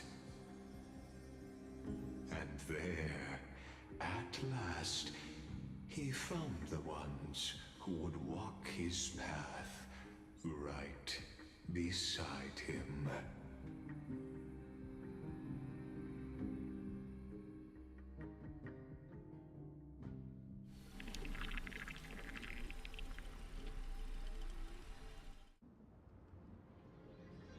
This is the Abyss of Fate. Hold on. Finan's here too? And is that Mighty and Trinen? And now, Act 2 of our immersive drama unfolds. They're evacuating the temple. Why now? Are you insane? That blonde man is the Crown Prince of Krymnos. Mess with him, and every last person in this city could wind up dead. Calm yourselves. The Holy Maiden has everything under control. We need only wait patiently. Behold, it is the month of Gate, light calendar 4926. The Crown Prince of Krymnos, Midimos, has led his forces to the gates of Akima. As you know, though Midimos was proud, he did not engage in needless violence. He challenged the elders of Akima to a duel, not for glory, but for the rights and dignity of his people, to ensure they wouldn't live as second-class citizens in foreign lands. After Aglaya's mediation, Finan met Midimos' challenge as the Elder's representative. This duel was to change the course of the Flame Chase journey itself.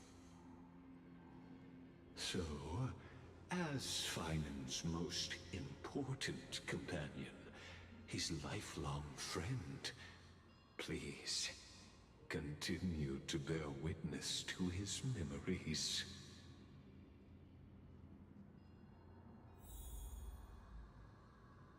I'm gonna grab a drink real quick before I continue this, because I need a drink. I've been sitting here too long.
this your idea of an honorable duel? Bloodshed isn't the way. We and Aggie don't want to see Chrysoceres turn on each other. True warriors know when to sheathe their blades. The impartial Talantan shall oversee this duel. You need only place your offerings upon their scales. Something that has more weight than the fate of the world. Which means only those who understand the world's weight are worthy to carry it. Is this how you plan to test our convictions? Well, Kremnoan, looks like you won't be able to punch your way through this one. It makes no difference. One last chance, new recruit. Walk away, and I'll spare your life. Otherwise, come and face me. I'll give you a warrior's death. Hard to imagine they once clashed like this. Holy Maiden, I can't help but feel like a pawn that has stumbled into some greater political game. Every hero was once a child, and every child must grow. That's so. I don't even know why I'm standing here right now. Look at me. Just a common soldier. Since swordsmanship won't decide the winner, Lady Goldweaver should be here instead. My devotion to the Holy City could never compare to hers. What if we told you this duel isn't about winning or losing, but rather in the choice you make? Are you saying that Lady Goldweaver is testing me? Every Chrysocere is indispensable to the Flame Chase journey. And you and the Crown Prince of Kremnos are both a part of the prophecy.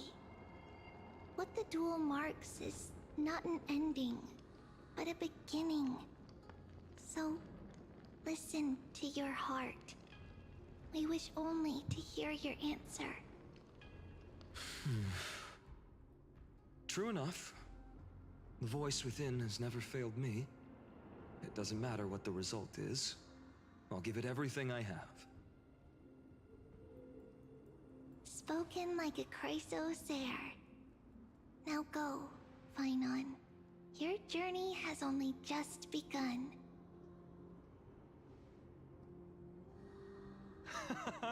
That's right, comrade. It's time for us to teach that proud prince a lesson together. Me? With him? Don't joke around like that.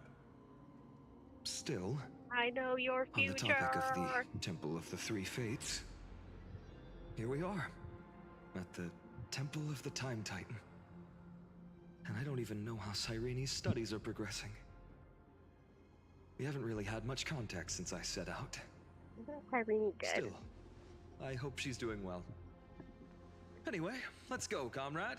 I It's guess not all every the day you time get a I chance thought to see that the Talantan's best scales of friend justice. that died was Cyrene, but I guess it wasn't. It was Livia. What's going on?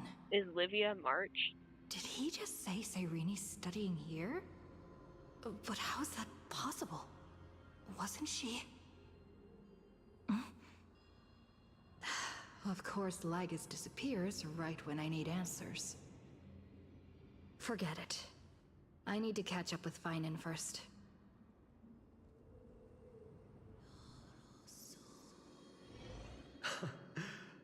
Amazing. Talantan may have fallen, but their scales remain true to their purpose. I hope you still remember your purpose, new recruit. You seem awfully confident, Kremnoan. Let's see how you define the idea of weight. For your information, in Castrum Kremnos, the punishment for profaning a duel with such crooked words is impalement. But as we're in foreign lands, I'll indulge you. The signet of Kremnos, the crown jewel of our people. That's my choice. A ring. Not just any ornament, I'd wager. What's the story behind this little treasure? Don't push your luck. Think I'd pour my heart out to you? Just know that Kremnos' 1,000 years of glory could bring a titan to its knees. Let alone a nobody like you. So to him, glory and his people outweigh the entire world. And the very destiny that Mighty himself will eventually shoulder.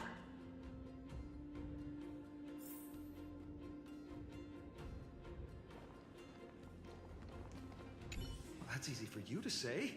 I'm just a holy city guard up against Kremnos' walking war machine of a prince. I didn't say anything.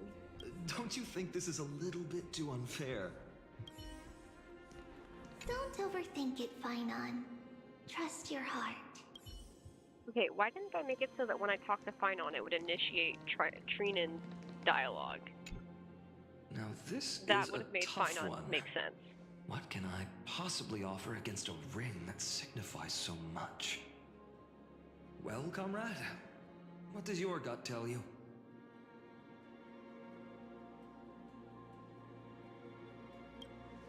Looks like we really are on the same wavelength. In the end, there's only one thing I can trust. The deliverer that appeared in my life on that day. How ironic. I can't even look at this card properly, much less follow where it leads. Just thinking about how my village was swallowed by the black tide makes my hands shake. The flames, the screams, my utter failure to protect anyone. Speaking rationally, I know it's not nearly enough. Hades Elysiae was just a small village. Its loss barely a scar on Amphoreus' face. But here and now, my heart says something else. This card. It's everything I have left. Nothing weighs heavier. Perhaps that itself is the answer. Look, Finon. It's so nice to see you all again. Lady Trinan, Finan, and... hello. Seeing you here sure is a sweet surprise. Why so surprised? Could it be... Did you miss me? Cyrene? This is incredible. I was literally just thinking about how you might be here. But I'd never imagined I'd see you this soon. I was supposed to leave with the priests, but then I heard Lady Maiden was with a white-haired young man. I figured it had to be you, so I snuck back here. That's Cyrene for you. Unfortunately, this isn't a good time for reminiscing. That Kremnoan over there. Still playing house, boy? You get the idea. Quite the hothead. You know, you two just might get along. Don't worry, you already know what the answer is, don't you? If that's your choice, I am with you. I am with you because I remember it all too. The fields of Hades Elysiae, those red leaves, that little swing of mine beneath the tree where I dreamed the sweetest dreams. And those dear fairies in the Membrance Maze. It hurts so much knowing they're gone forever. The pain speaks for itself. Our hometown may have been just a tiny village, but to us, it was the whole world. But that's not enough, Finan. Not nearly enough. Even though hatred can help people grow and turn a boy into an unbreakable warrior, what you need now is victory. You can't just stack the scales with your past suffering.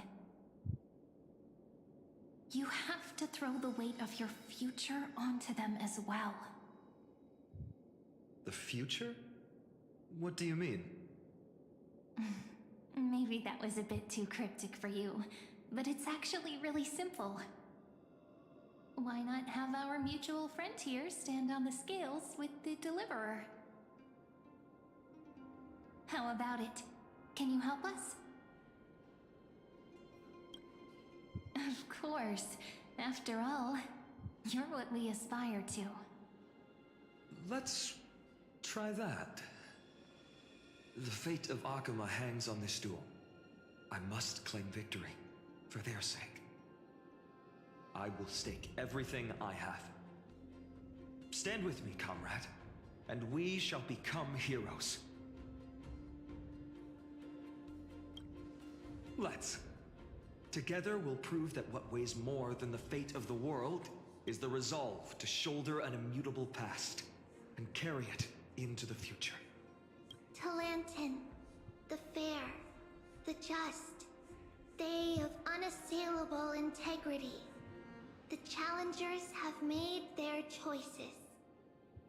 In the name of the Holy Maiden of the Three Fates, lower your scales, weigh destiny, and reveal unto us your verdict. Your offering is a card? Yes, a flimsy little card. That is my choice. Just know that it's called the Deliverer. Interesting. Very well. If you can beat me with this card, then that's what I'll call you from now on. Crazy. It's a deal. The scales... they're wavering. Talantin is deliberating on the outcome. It appears the convictions of both sides are equally matched.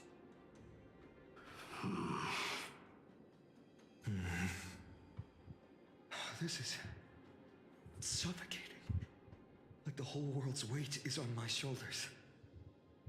But I believe what my heart tells me.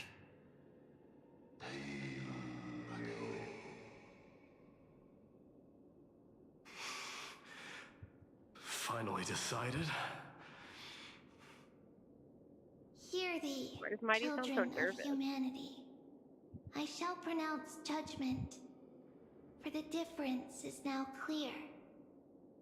The one whose offering weighs more than the fate of the world is...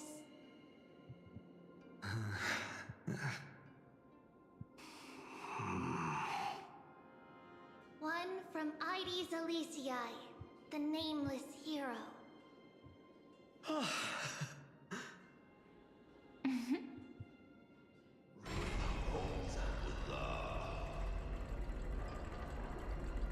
However, heed this. The true weight of conviction originates not from itself, but rather in that which tips the scales. Hope itself. What's that supposed to mean? I think the Titan means that it's not anyone's personal convictions that outweigh the fate of the world. It's about a wish, one which we all share. You, me, everyone here. What tipped the scales wasn't Finan's conviction alone, but the collective hopes carried by this oracle card. Humanity's desperate call for a deliverer. Yes, even you and your people, Kremnoan. Placing us both on the same side of the scales? Foolish. We Kremnoans are your mortal enemies. Such weak idealism will only get you skewered on our spears. Fine by me. I've never claimed to be the deliverer from the card anyway. I'm a soldier, and if it's my fate to bleed my last on the battlefield, then so be it. I'll fight to my last breath. And on this, I know that we're the same. That's all a hero really is. Someone with that kind of conviction. And the deliverer? Just a sum of all those heroes. A brilliant explanation. Just as prophesied, on this day, the final 2 heroes shall join the Flame Chase journey. I should have known from the start. They all say Lady Goldweaver is quite brazen, but you're the first to even imagine that prophecies could persuade a Kremnos warrior. Oh, I have 1,000 ways to tame a lion. But this lion didn't come here for bloodshed, did he? The Kremnoans far outmatch Akama's forces, yet we haven't lost a single soul. That's no accident, is it? Do you honestly think Kremnoans, renowned for our love of battle, would show mercy? Your forces are equally renowned for their iron discipline.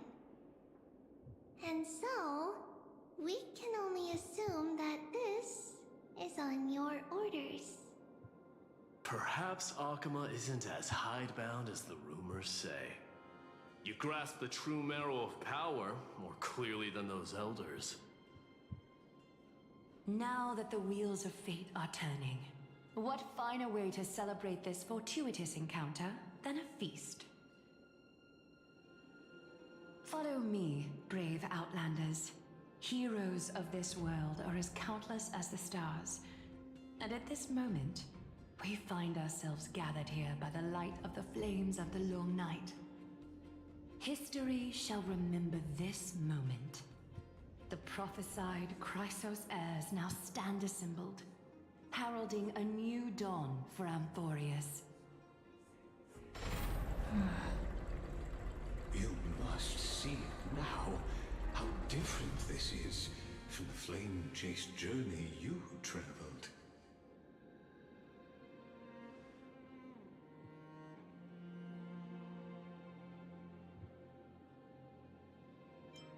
Patience. We're approaching the final act.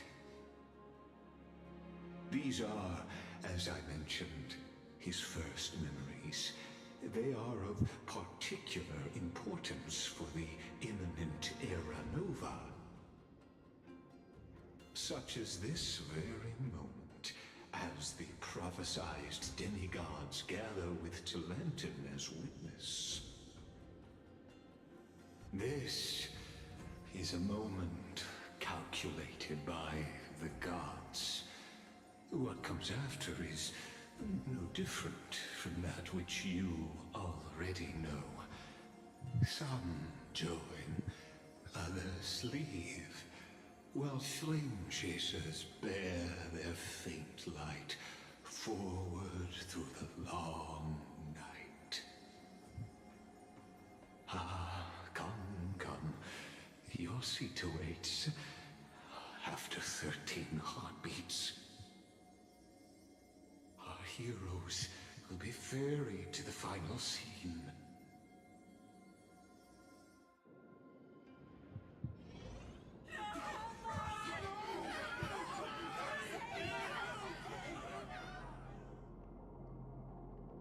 They say that the heroes of this world should be as countless as the stars.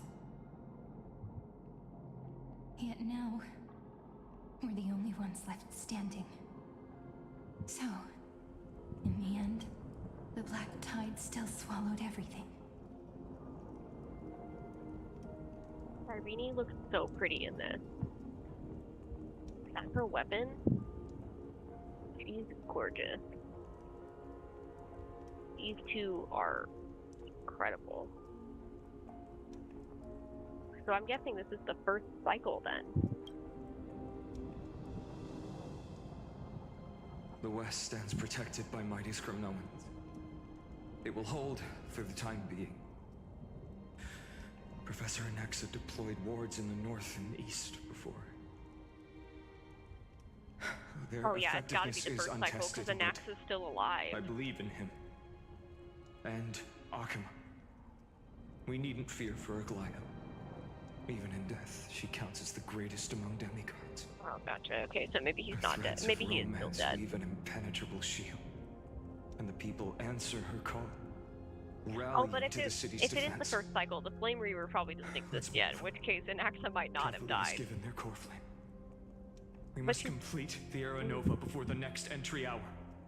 For Amphoreus. I guess Sereni does say they're the last ones left, which probably does mean that Sereni and Finon are the only ones alive, and Axis is probably dead too. But they also said Mighty was there too, so I guess maybe it's not just meaning living.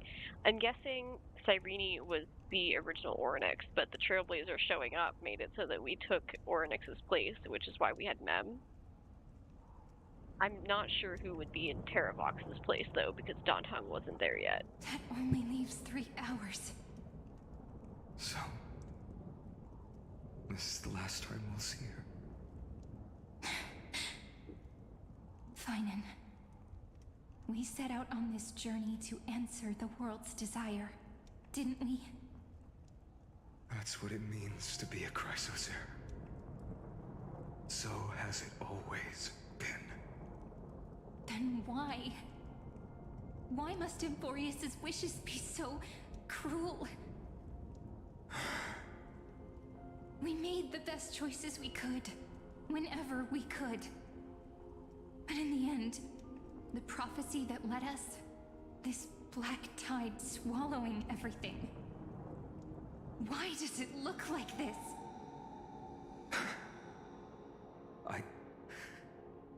I don't know. We haven't had any other choice, except to move forward. Not for a long time now. Even if we only see the long, long night ahead, I still believe that through it, we'll find the dawn on the other side. Beyond these flames, a new sun will someday rise. So, to the Temple of the Three Fates. You'll take over Time's authority, and we'll return all the core flames to the Vortex. Then put this world's fate to its final rest. After which, we shall all face oblivion.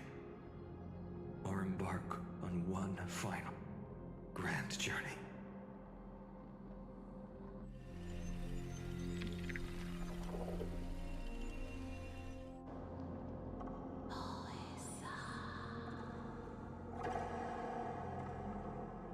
Please forgive us for disturbing your sleep, Orynyx. It matters not. I know fate has run its course.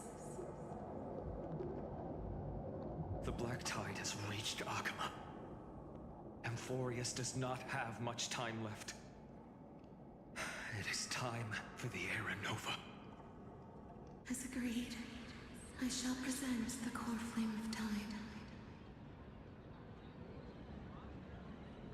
Ride the river of time.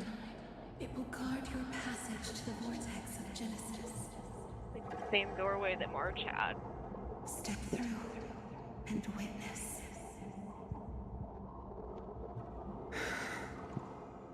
Professor Anaxa proved the truth of Genesis with his sacrifice.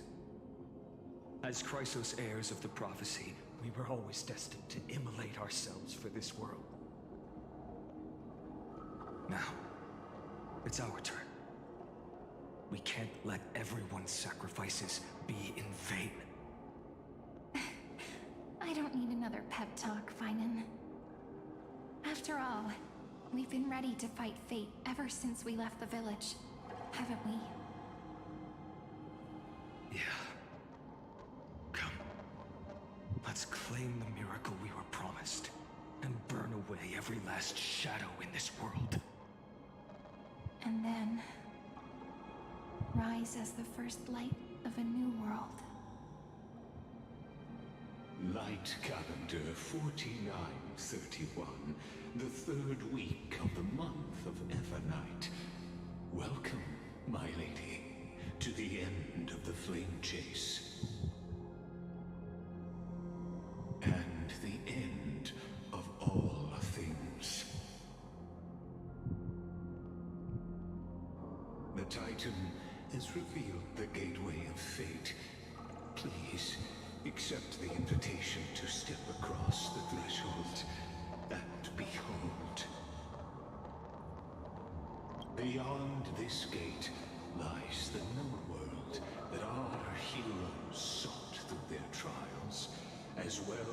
as the terminus that the owner of these long memories has been hurtling towards their entire life.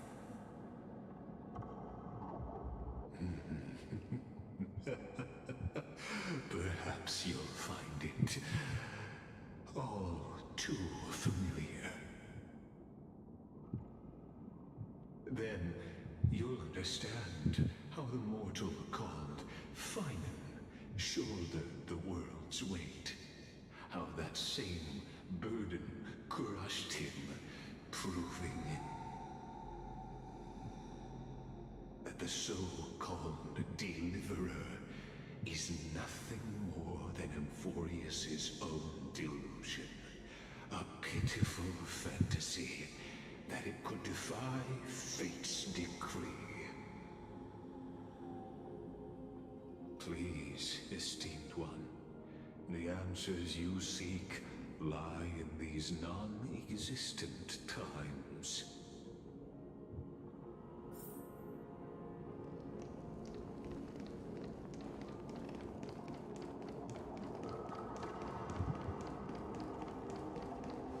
The future revealed by the Titan. Just what will we see?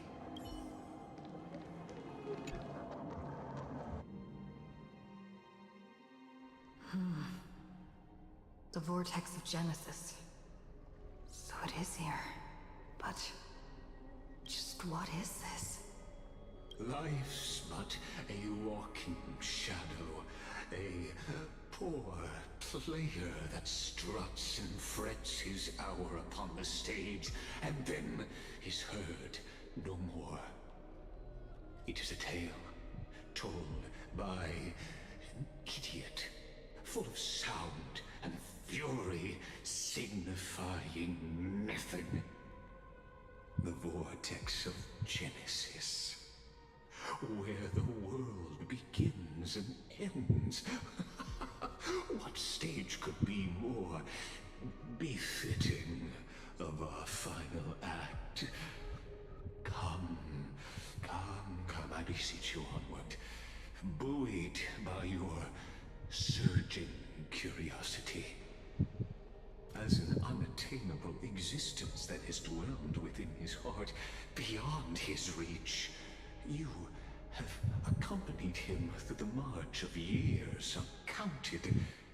You naturally have the right to view the river of time in its fullness, and to witness what he welcomed upon his arrival here. Every absurd and tragic ending. Now, if you would. My journey to the area. Enough talk. What if there's just someone? Make the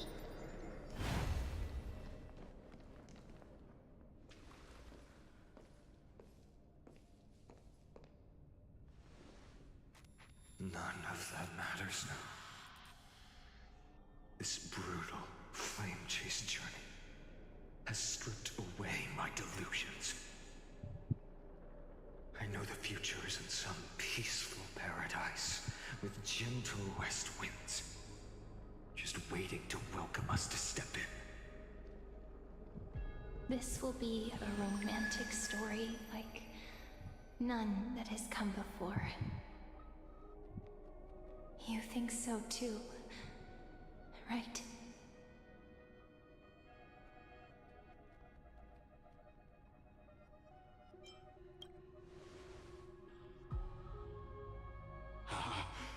Indeed, in his memories, such a scene replays over and over. Though the details may differ, this remains ever the same. All shall bid farewell to one, and that person alone will witness the miracle. A total of 33,550,335 times.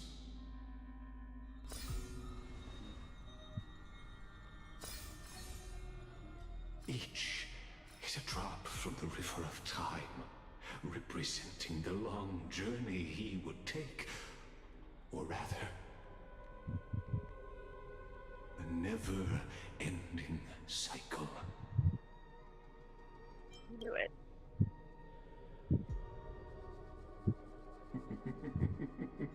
Sharp as ever, I see. Seeing is believing. Why not let your own two eyes uncover the truth? Or perhaps you can simply walk straight to the final truth. See the true face of the character you play, and witness the ultimate nature of the Chrysos heirs, flame-chased journey, and the cycles of Amphoreus. Please, take your time. Look around as much as you wish.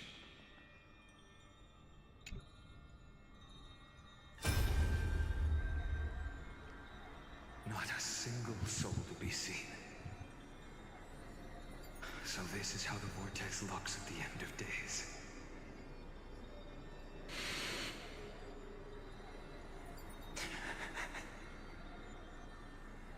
Looks like I've got company after all. But since you've made it here... So, in the end you succeeded. Executioner.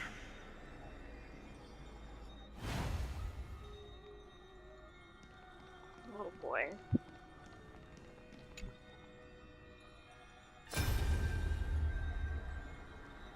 Castles, didn't you? Yes. I've become Death's demigod, and shall never again walk the world of the living.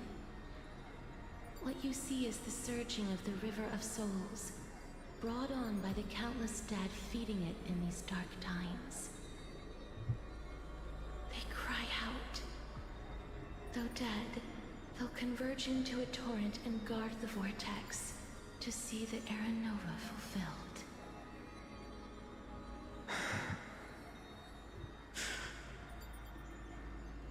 I will take all the wishes of the departed with me. Please, everyone, fight with me to the very last. I hear them. The dead hail you. They're prepared. Go on, Deliverer. We'll keep that executioner in our shadows. The path before you leads to light and eternal flames.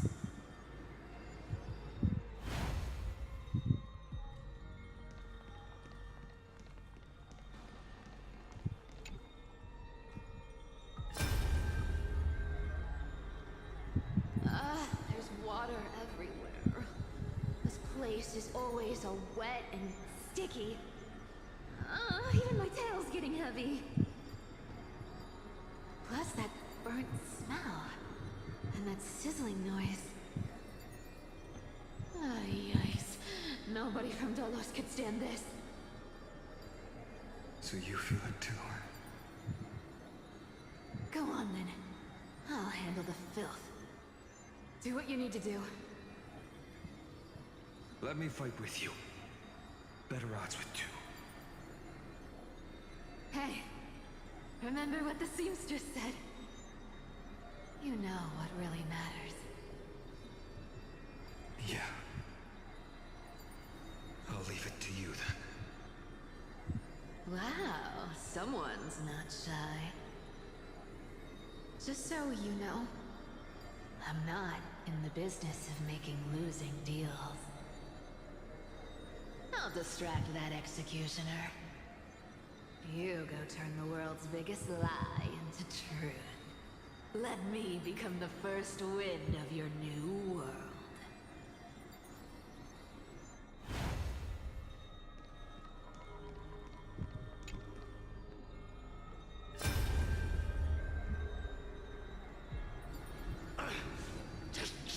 get out of here!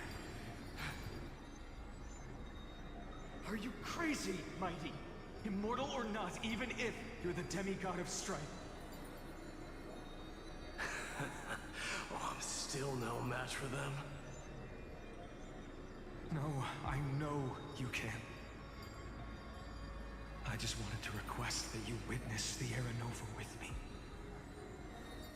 Together, let's prove that we're enough to transcend the prophesized fate. Could it be that now, at the critical juncture, our mighty deliverer is chickening out, scared of a stupid prophecy?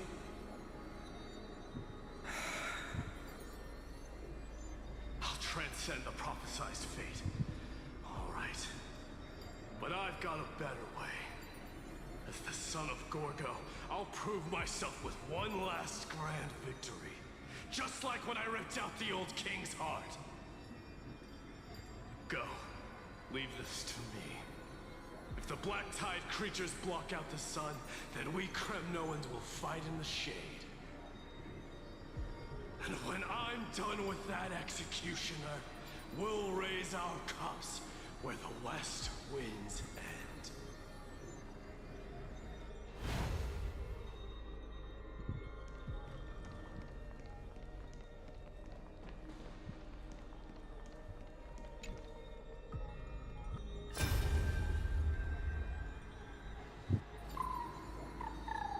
Lolita. Aww. Hey, little. Are you scared? Not the vortex just showing up in the background all of a sudden. As brave as Heinz. Just phased into existence. Stay close, little Ika. Why did they spell the name differently there? What? No, not you two.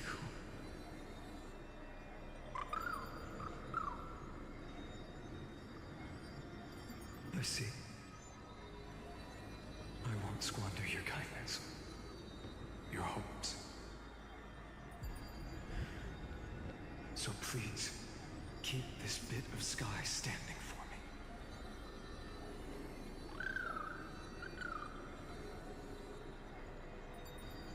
Well, now there's one last thing I need to do before the Aranova. Come, Executioner. Let this patch of clear sky show me where to strike.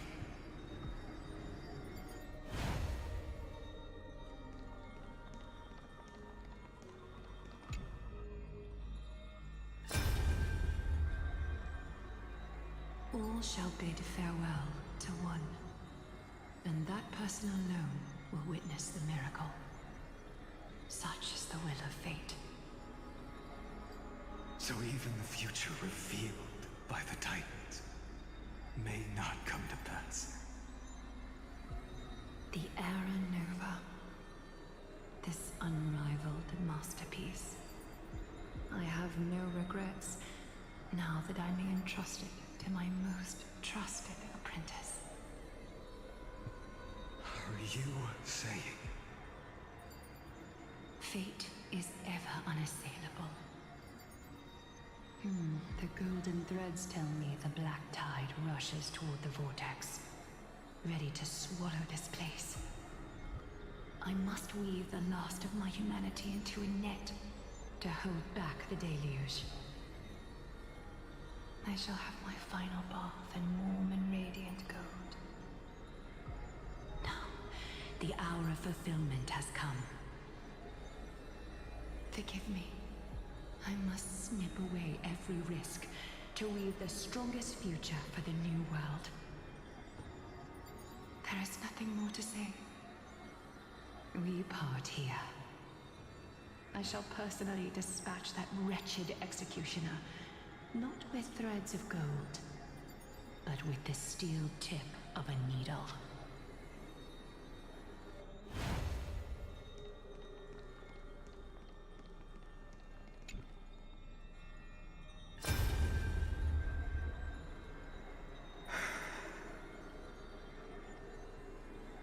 Baby, look. We made it to the vortex. That prophesied future. The flower fields where the west wind ends. Terra Nova. We're so close now.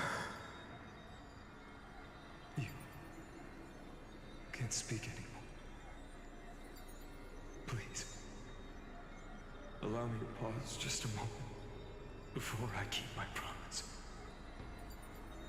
Let me answer your cruel fate by tearing that executioner's heart from the void. What I'm getting from this is he always makes it to the end with somebody. He tries it with different people each time to see if he can make it so somebody lives. So Sereni lives to the end the first time, and then after that he just tests it with everybody else. And they all end up dying anyway, despite his efforts. Not seeing Hyacinth sucks, but Lil Ika, it hurts. Same thing with Treevee. I bet she was a doll in that scene. The vortex of Genesis. The last time I was here, I was returning the core flame of reason. And I think the person that we are is the Flame Reaver. I think that's who we are in this memory. But a We holy are the sanctuary of executioner. the Titans. Looks more like their frozen crypt to me.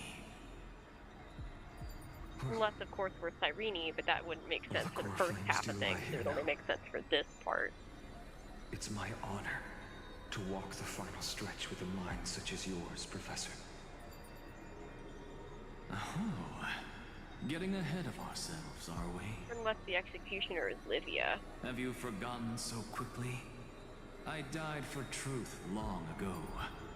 What walks with you now is but a thought in your mind. Of course. How could I forget that? But I'll say the same to you. It's my honor to walk this final stretch with you, too. Now go. Stand tall and finish your final task. Yeah. Just leave it to me. Time for that wretched executioner to pay what they owe. An accident fine on being so in sync. Crazy. Wow. This is heavy. I knew it would be. Really think you're prepared? Allow me to give you a warning, most earnest. Once you see what these memories hide, the world's course will be forever irreversible. Ah, very well. As you have made up your mind, let us bear witness together. As the sole audience of this eternal theater, I have been rapturously awaiting your arrival, and this, too, is the very reason I must show you everything. I believe that since you've bathed in that eon's gaze, you can make Amphoreus' frozen fate flow once again.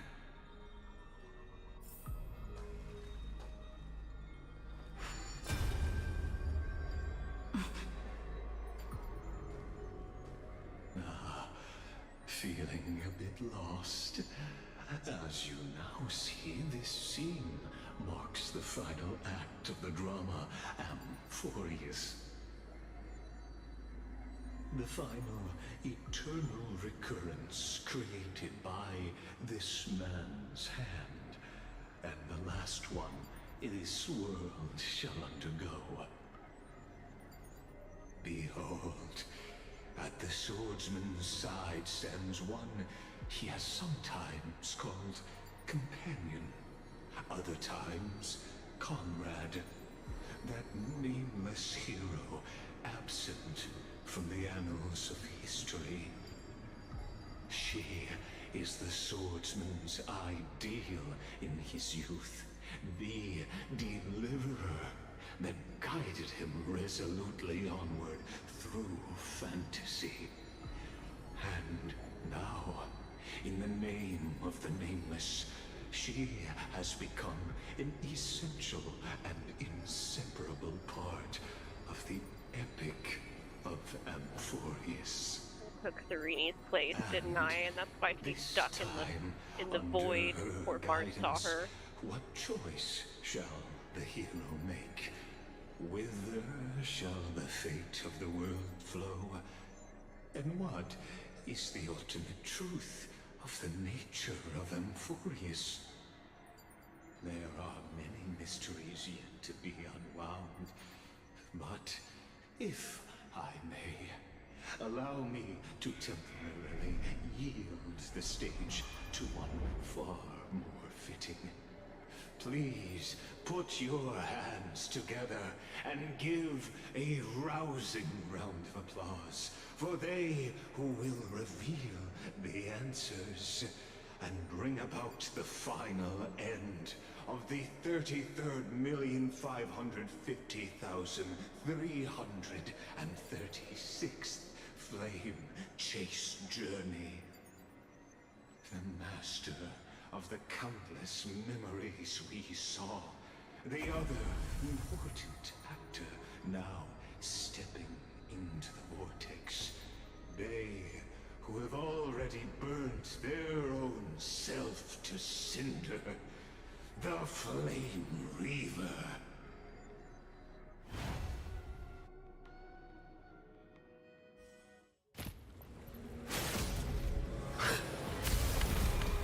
Oh, wow. Okay. So, in the end, you succeed. Executioner. With my flesh as kindling, like the first dawn of the new world. Has Cyrene's staff. That doesn't bode well. I knew Cyrene's staff looked familiar. It didn't occur to me it was the Flame Reaver. Now, farewell. Oh, why is Since it you're honestly? already here, why not have a meal before the game? Also, my Finon's probably gonna suck ass at this because he's not built. Probably not my smartest It's better to move. make no move. A little more heat.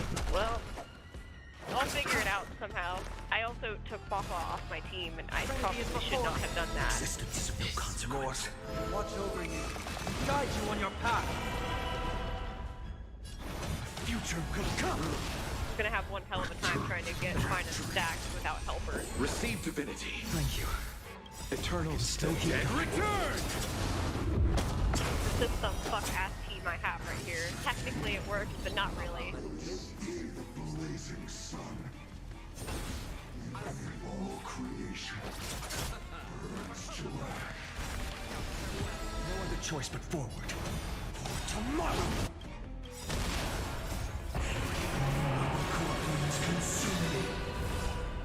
I don't expect him to do well. I really don't. Quench the flame's blood.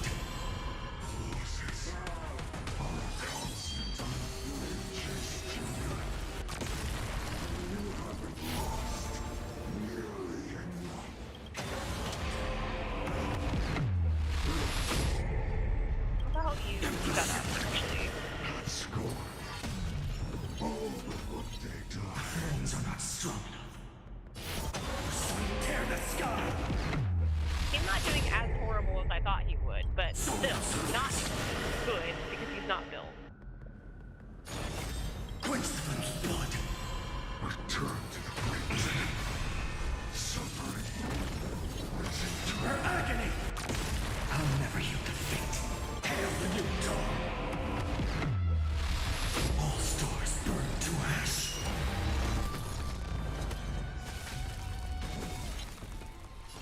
A little more heat. I'm honored. Since you're already here, why not have a meal before the game? You chose the wrong enemy. From the trials between fitting. Trinity is before me. Future could come. It's better to make no move. Receive divinity. Thank you. I can still keep going. Bloom. Repay. Eternal step. Dead return! I'll overcome the thorns. Doubt farewell. This mortal form. Watch over you. Guide you on your path.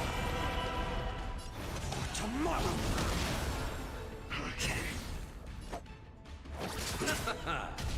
Return to unceasing. Trinity is before me.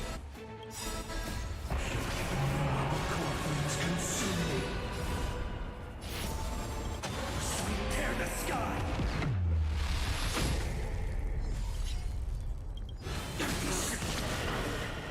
Feel the scorching hatred. Hail the new dawn. I'll never yield to fate. So without substance. This ends now. With your corpse. I'll ignite the dawn!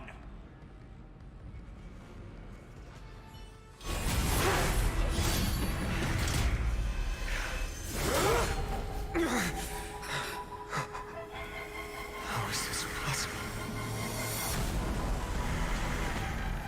Yeah, I figured. Okay. We were right. We all knew it. Of destruction. Now twinned.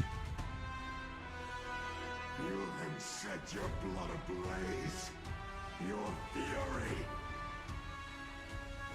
Facing certain death, yet finding new life. Why does it always slow down the battle whenever it does things like that? Whenever it does a scene like that, before battle, why does it do that? That's so annoying. I don't want to be on half speed. Nobody moves that slow. You can't convince me that's supposed to be Since you're normal already speed, here, because who would move at a why not snail's have a pace meal normal before speed? Especially in a fight. I'll see you off. Eternal slip. Dead return!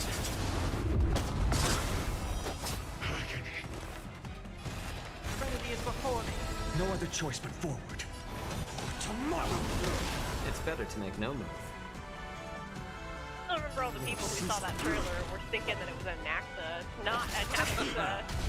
That hair is not an Naxa's hair. It's a little consequence. Doubt farewell. That would be a funny way of giving an Naxa Guide you on your path. relevancy, I guess. Future will come.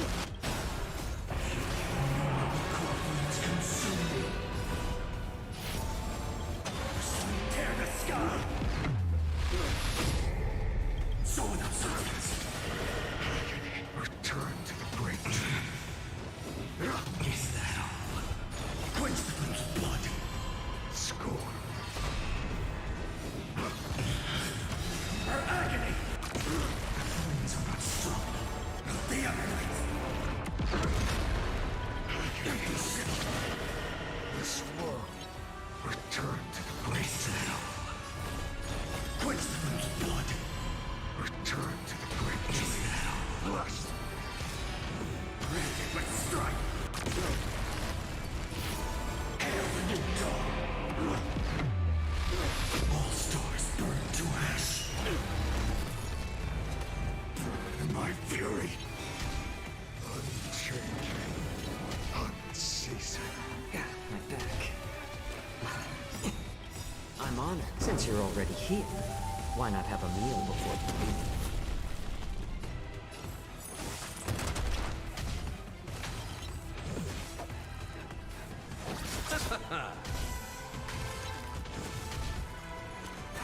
I'm fine. Yeah, my back. Heard the call. Doubt farewell. Existence is of no consequence. For tomorrow!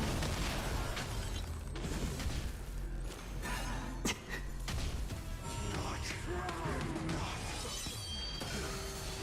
This form shall fuel the fire. Please don't let Jojo die. Burn unceasing.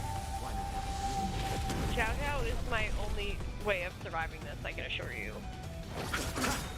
Eternals. The dead return! Suffering.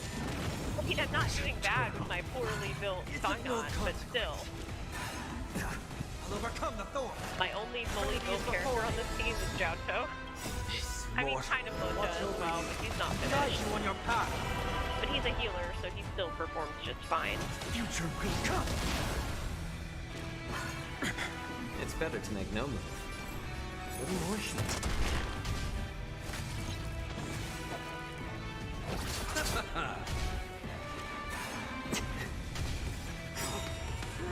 The fires of fury devour me.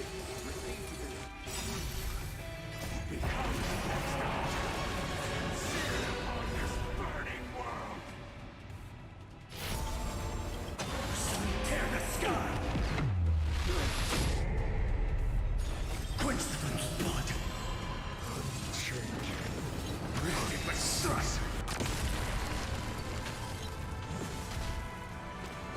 Is that all?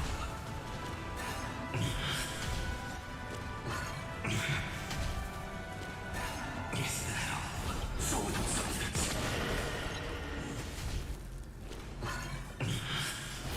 Hail the new dawn. The scorching hatred. Person alone may witness the miracle. Such is the will of fate.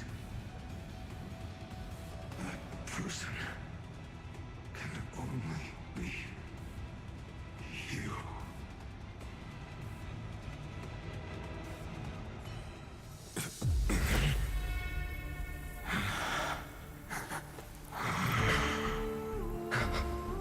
Why not let wrath incinerate fate? Gods.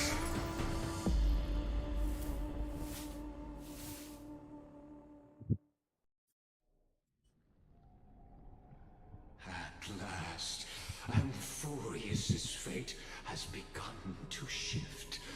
Just as I foretold, your arrival will change everything. After all, you've also been bathed in that eon's gaze, which can awaken the long-dormant instinct inside a man. Much like that scepter we spoke of earlier, it was only under the same eon's glance that it was reborn. That's right.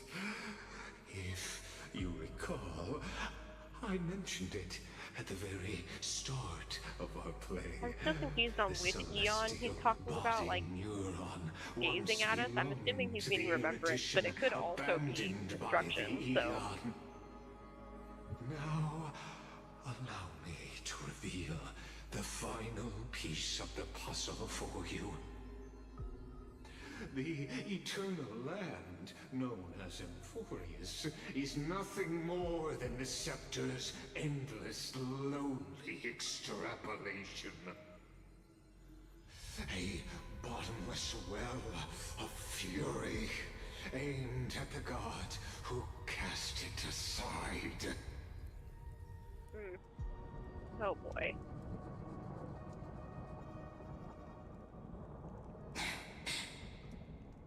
Finan, we set out on this journey to answer the world's desire, didn't we? That's what it means to be a Chrysosaur. So has it always been. Then why? Why must Amphoreus' wishes be so cruel?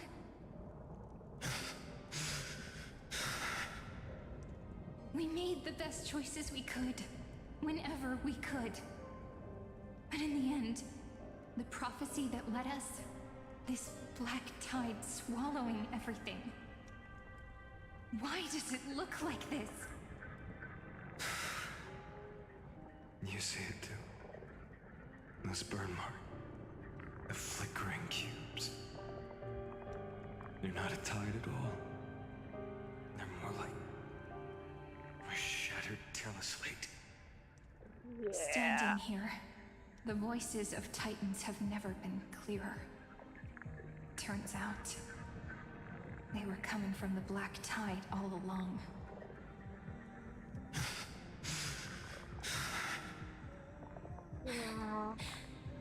Is that Amphoreus crying? Or maybe it is screaming at its creator, at its god. Finan, do you still remember when I was little? I had a dream. A dark, cold room with nothing but Orynyx's curtain glowing like crystal.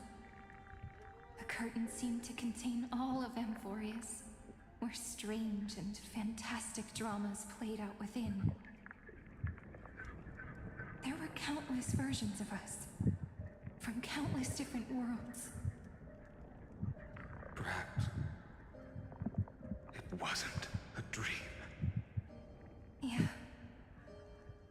As I gaze out at the world before me, those sorrowful thoughts have become reality. So, this is the reason the sky was sealed. Amphoreus is merely a larger ID Silicii. We are just characters in this tiny world, following the prophecy, stepping onto the same journey over and over. What then is this so-called Era Nova? And what are the spectators watching all of this truly hoping for?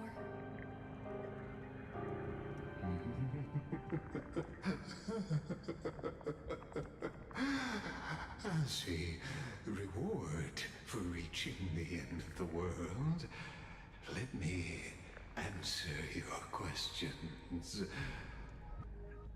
As the Theoros, I have observed. Thus is the synthesis of the prime mover of life formed.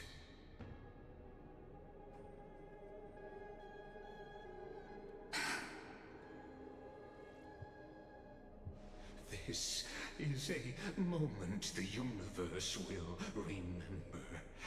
After millions of extrapolations, the experimental environment known as Amphoreus has finally achieved results. So, the results you speak of are this wreckage of a world. We all gave everything we had, returning 12 core flames to recreate the world. And in return, we become nothing more than sacrificial offerings at the end of everything. Exactly. The Titans are Chrysos heirs of the past, and Chrysos heirs are the Titans of the future.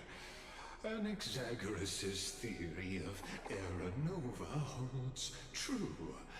As the model of reason, he reached unprecedented heights. But from just the perspective of a player in the drama, he could never fully uncover the last layer of truth.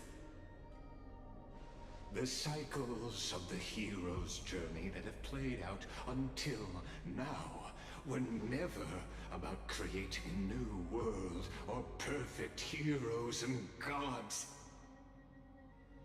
They were a deep learning program made for the Black Tide. But this time, your plot will fail. I've taken Catherine's core flame, and when the dawn of the new world arrives, its light will burn away all the darkness.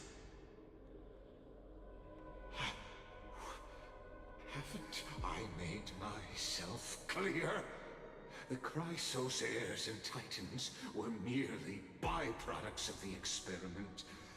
You've seen this world's evolution, witnessed the birth and growth of the Black Tide, and how it devoured everything.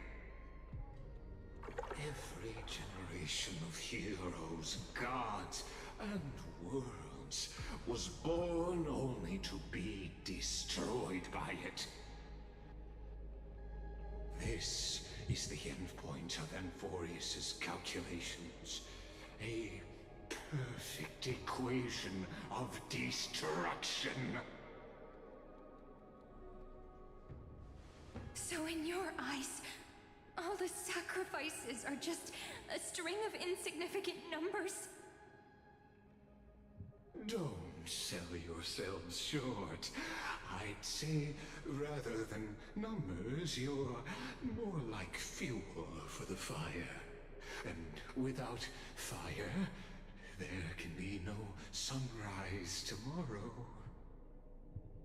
Even if that sunrise is born from annihilation? Curious question.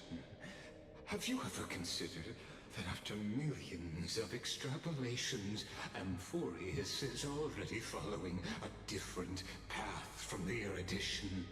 It has long since granted divine blessings equally to each child. The golden blood flowing in your veins, it comes from the blemished one, whose name is destruction itself. And Amphoreus' Chrysos heirs were, from the very beginning, fuel for the Aeon to burn the universe. Amphoreus has waited for this moment for too long. At the end of the empty, cold, and lonely extrapolations, the destruction has reached its final destination.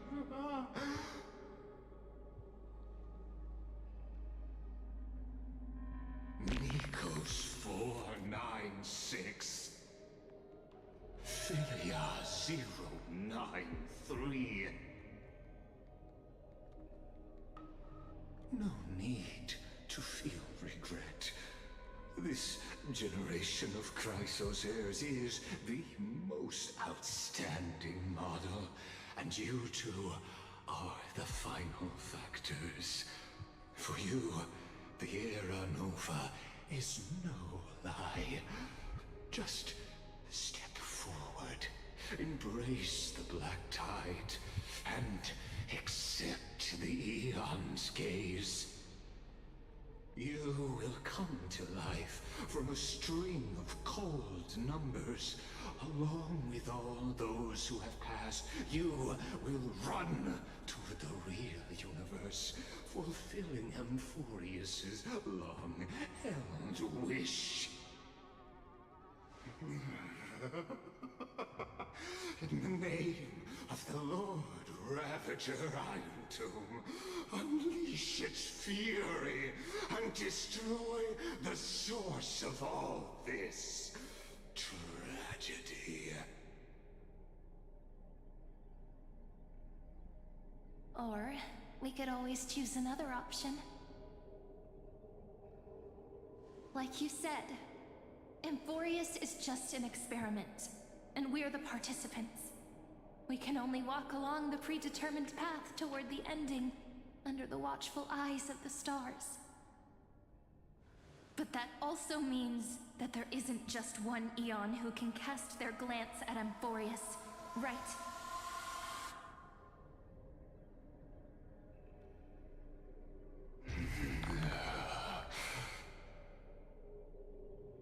He did not like that. Is this question really that hard to answer? Or did I guess it right? And in reality, this world has already been under the watch of other Aeons. It's strange when you think about it. If you just stayed back, watching us complete the ritual and get consumed by the Black Tide, your goal would naturally be achieved. Why go through the trouble of explaining all this to us?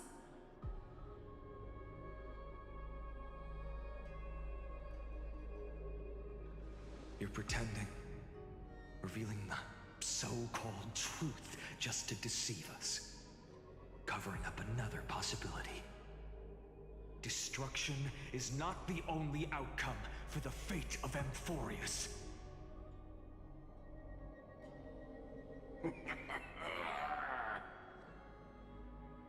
Do you two really think, as petty little demigods, you can change the outcome written by the stars? What makes you think you're capable of doing that? A little courage and determination. Just kidding. The answer is pretty simple. But we're not gonna tell ya. Cute.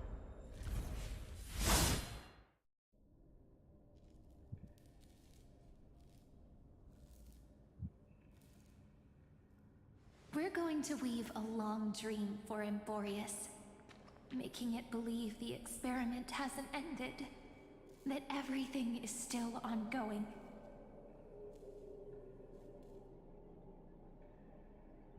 With just Orynyx's power, though, it should be impossible to achieve this, right? Yeah. So, I can only place my hopes on that childhood dream. And the god behind Orynyx that appeared in that dream. Now, I can say with certainty, time is the page on which that eon records Amphoreus.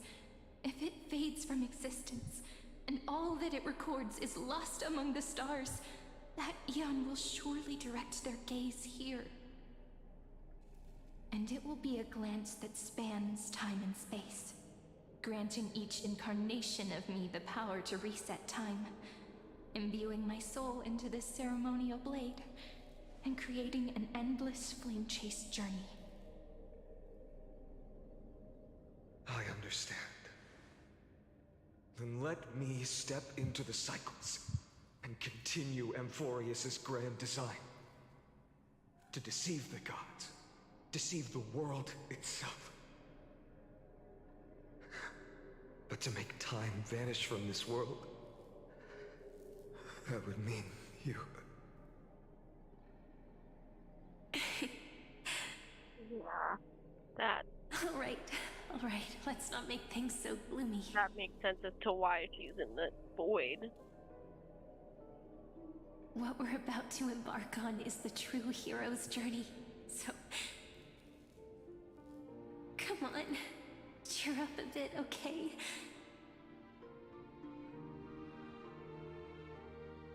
In that memory, you will definitely meet me again. A little Cyrene who knew nothing, lying on a soft patch of grass, feeling the light breeze, dreaming of the distant world. Tell her about the flame chase journey, and then let her become a romantic part of this story. I believe every Cyrene will make the same choice. Erasing time, again and again. Resetting time over and over. After all, they're all me. And I will always have my charm.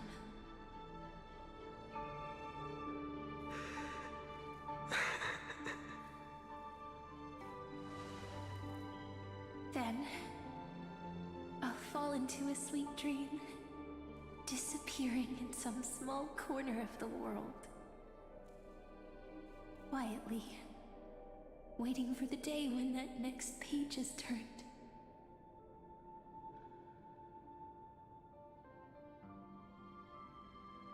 And I will keep going.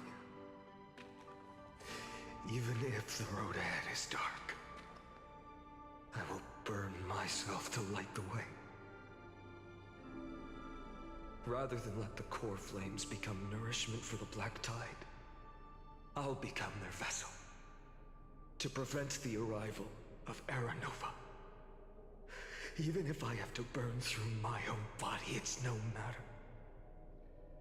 As long as I don't extinguish, the flame chase will never end.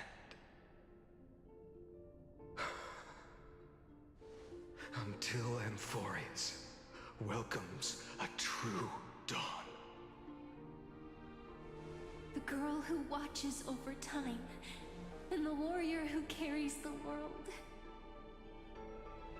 Now, let us fulfill the duties of time and world-bearing. Honor the past and forge ahead.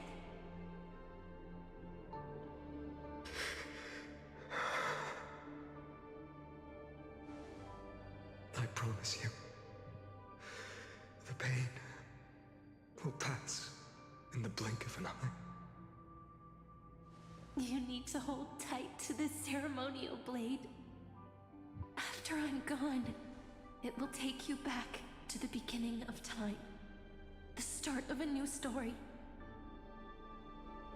I believe that in that story, or in countless stories, each alike yet unique, everyone, all the companions who sacrificed themselves, alongside the deliverer we once dreamed of as children, will reunite beneath a vast, endless sky. If we can never break free from this prison, I will stand my ground. Until the day someone shatters this endless cycle and writes the final chapter of Amphoreus' fate.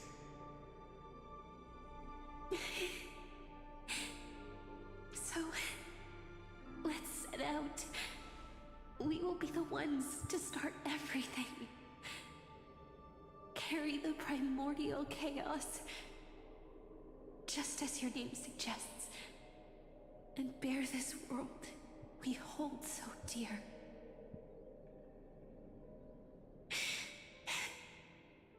So long, Kaslana.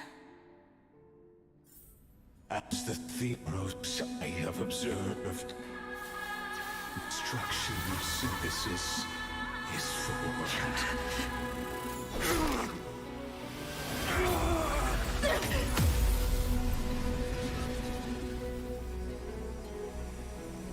Oh my god, that looks sick!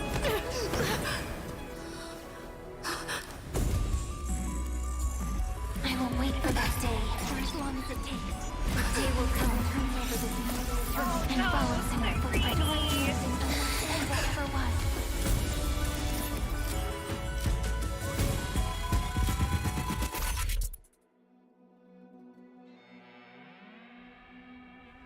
Oh my god. That will be a romantic story like none that has come before. You think so too, right?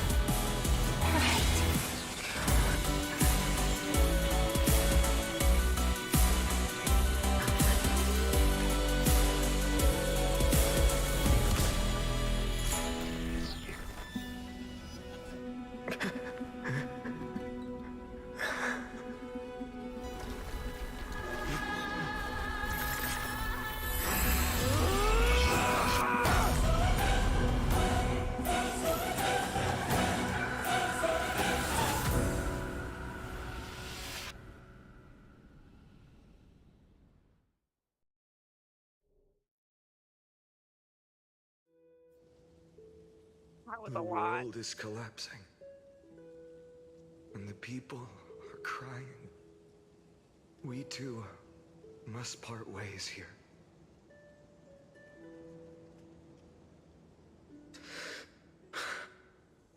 Friend. Ides Elysiae, the little village of my childhood. The gentle breeze and the sound of waves still linger. Everything is as it was.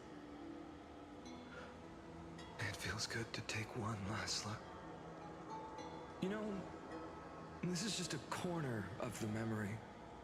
The real Ides Elysiae. I know. I'm here to say goodbye. We might not see each other again. You can stay here forever. And time will stand still for you. Let it flow. It's time for me to go. Even if it's a path with no turning back. When have we ever had the luxury of turning back? Are you afraid? After learning the truth of your origins? Will you see the motivation I gave you as the manipulating whispers of destruction?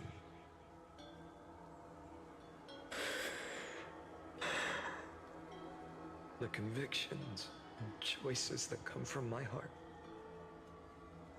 I don't believe they're designed by the so-called paths. If we are just numbers, simulating life, then you are the image I've always longed for. The person I wish to become. A real, living person. A true hero. Then why do we part here? You can take me with you, and we can start this journey together. I'll be by your side, guiding you, just like before. No. I'm afraid I'm on my own this time. Why? Because there is no perfect solution in this world. Cyrene has already embraced her fate.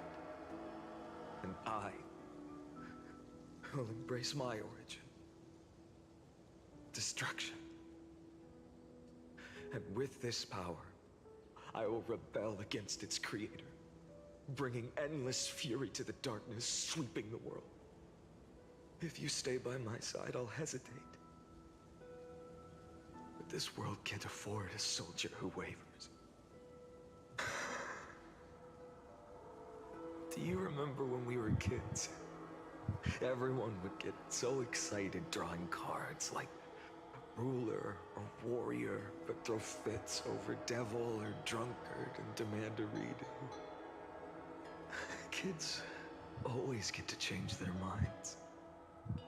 Things are so happy and simple for them. But when it comes to the fate of adults, there's no room for redos. Then go, Kaslana, as you promised. Deceive the world. Seize the core flames and rewrite your fate. Burn yourself up with all your might. Wield your futility like a sword. And fight against the gods. In the name of world-bearing, I promise you, Kefali will never forget this.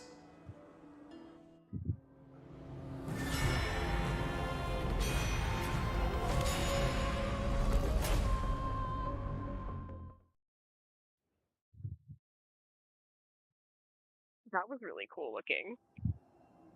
So, time retreated behind me. Until it reached the origin, where nothing ever existed. Just as Professor Anaxa once said, in that void, Kefali stood at the center of chaos. Time, space, and causality all flowed from their body. When the waves of time finally calmed, it was the year 3870 of the Light Calendar. The Chrysos War had lasted for nearly a century, and the threat of the Black Tide was growing stronger and more relentless. That was the era of the Day Thunder Knight's battle with the sky. While she could not seize the core flame, she proved that the prophecy was true. That mortals could slay gods, from that moment, the sole survivor of the old dynasty, Imperator Ciridra, issued a call to arms across the lands, summoning heroic Chrysos heirs to wage war on the Titans. And that was the first doomed flame chase journey, sealed away in history.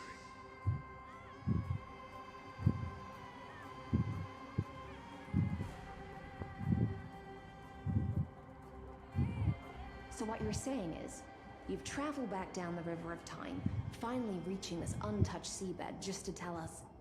God, I feel it. The flame chase journey and even all of Amphoreus are nothing but illusions in an eon's dreams?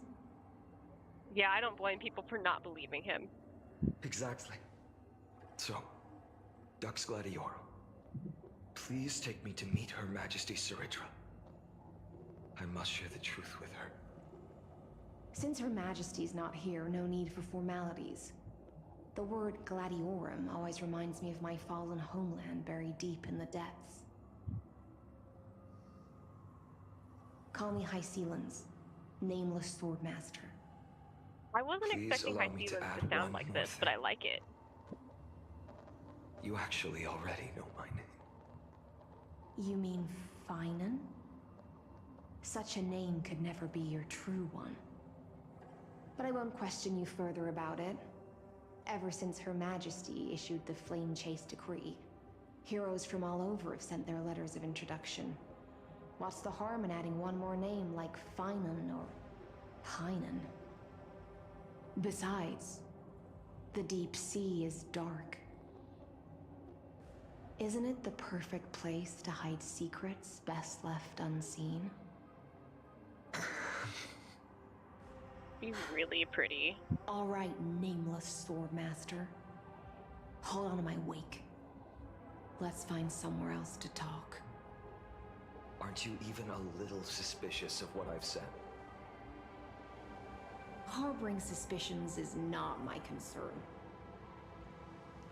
My sword dances only when the Imperator harbors doubts. There's no use in speaking further. Show me your true intentions through action.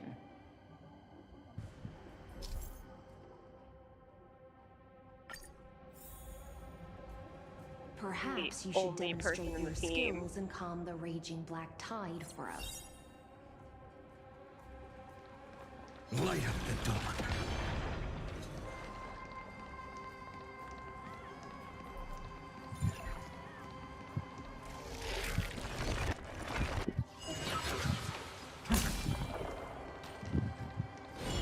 Light up the dawn.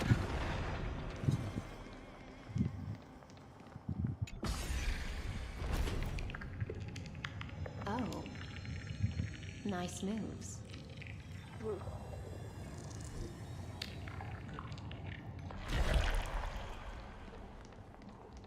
Light up the dawn. We just washed it away and here it comes again. The black tide is really no joke. No, it sure isn't.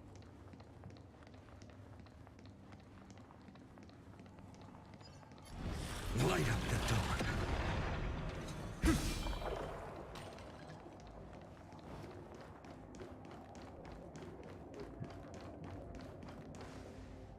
The waters end here. The one you seek is beyond this point. At last, I can meet with Her Majesty Ciridra herself. Are there any formalities I need to observe? Don't kneel, don't do the hand-kissing or foot-kissing gestures of the old dynasty, and most of all, don't bow. The Imperator despises such rituals, especially when the heads of those taller than her bend beneath her crown. She really is down to earth. The second thing to note, only trusted ones may come near her. Keep 5 paces distance until the Imperator allows otherwise. Sounds like an old friend of mine. Well, experience is a good thing. Stay sharp, and you'll be just fine. He has no light in his eyes in that cutscene. Buddy is just dead inside. Alright, Castellana.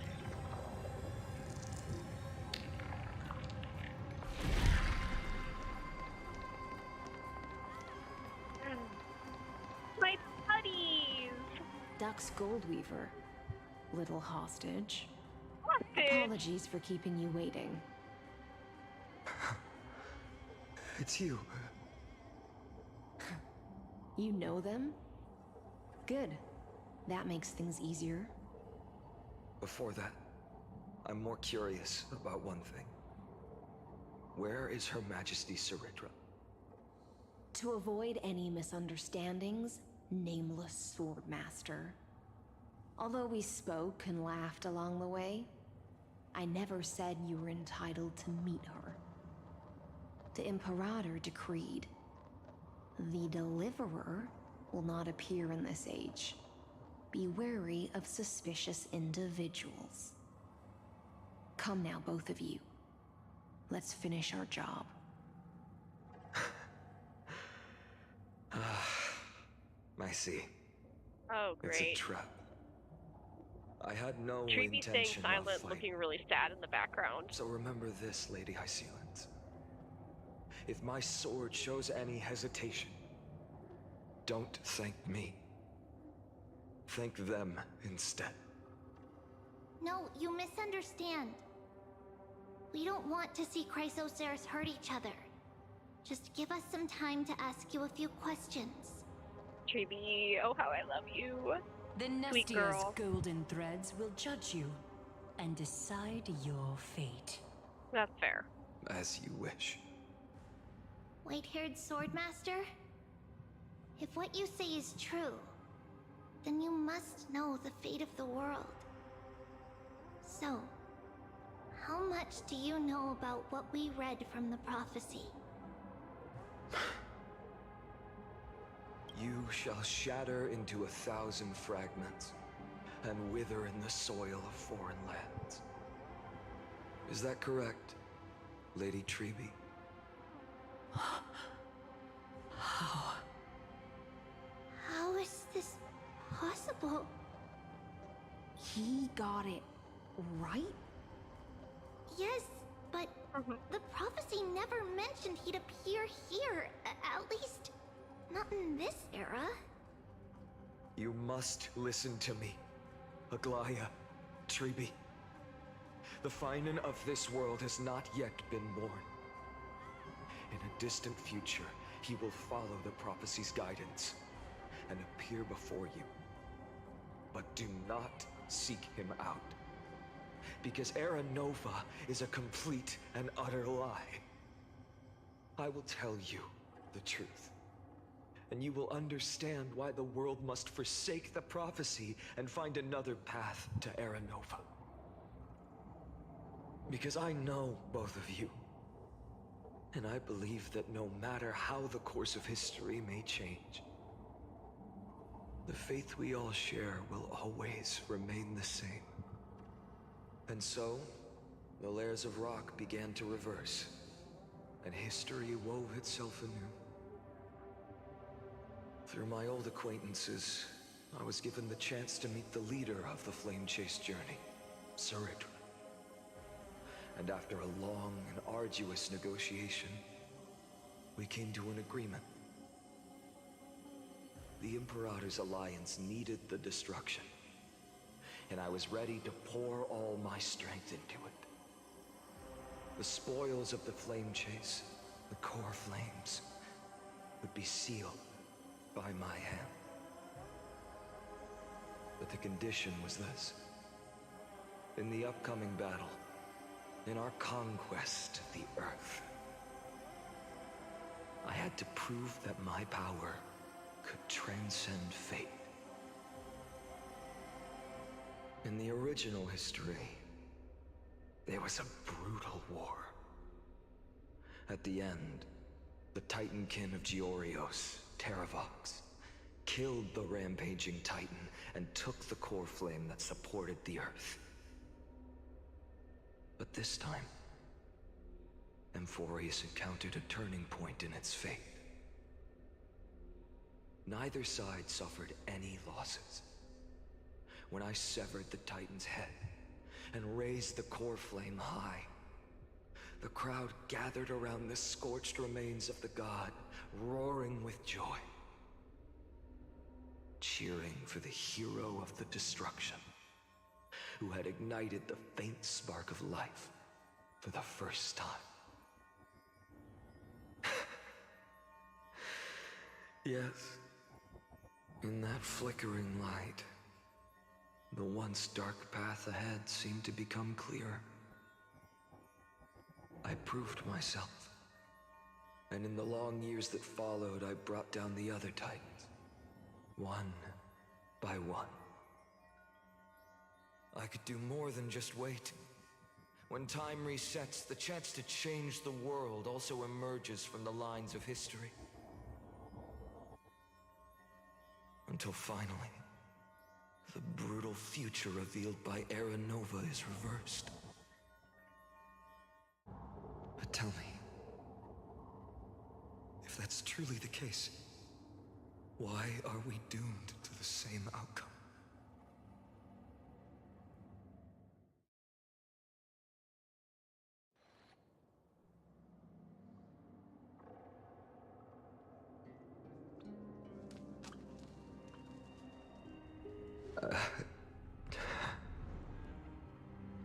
The people kept their promise and handed you all the core flames.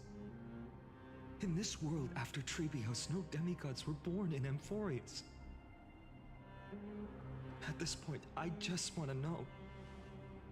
When they vanished into the black tide with their mortal bodies, why didn't you shed even a single tear?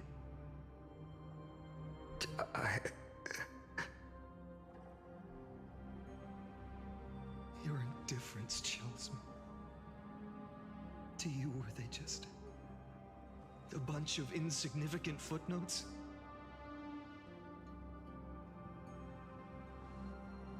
Sorrow has been my constant companion. In fact, with 12 core flames upon me, the fire in my heart has never been more violent. I'll remember this world through anger. As long as I burn, they'll never truly leave me. Perhaps it's already too late. But you're right. Anger, at this moment, is the only weapon I can rely on. So, draw your sword, Executioner. I'll make sure you realize that your greatest mistake was leaving me alive.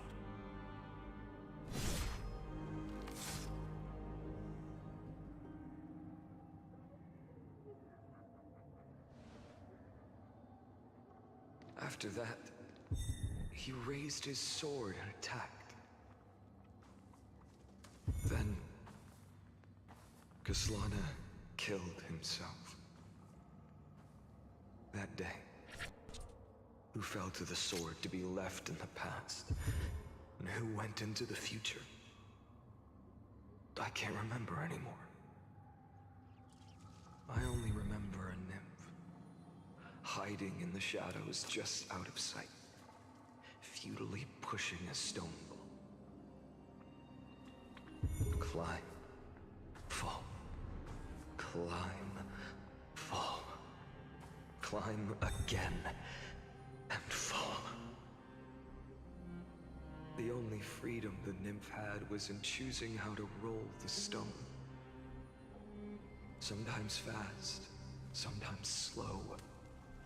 Sometimes resting on a gentler slope, leaning against the stone for a break. But its choice couldn't change the futility of it all. The stone would always roll back down the slope, and the nymph would always return to the starting point, beginning again. After that, every time I reached this point in the cycle, the burning sky would cast a shadow over its path. It would nearly reach the peak at the 4th quint of curtain fall hour, then fall to the starting point in the first 15 seconds of the next entry hour. And my efforts in this cycle would dissolve into nothing at the same time.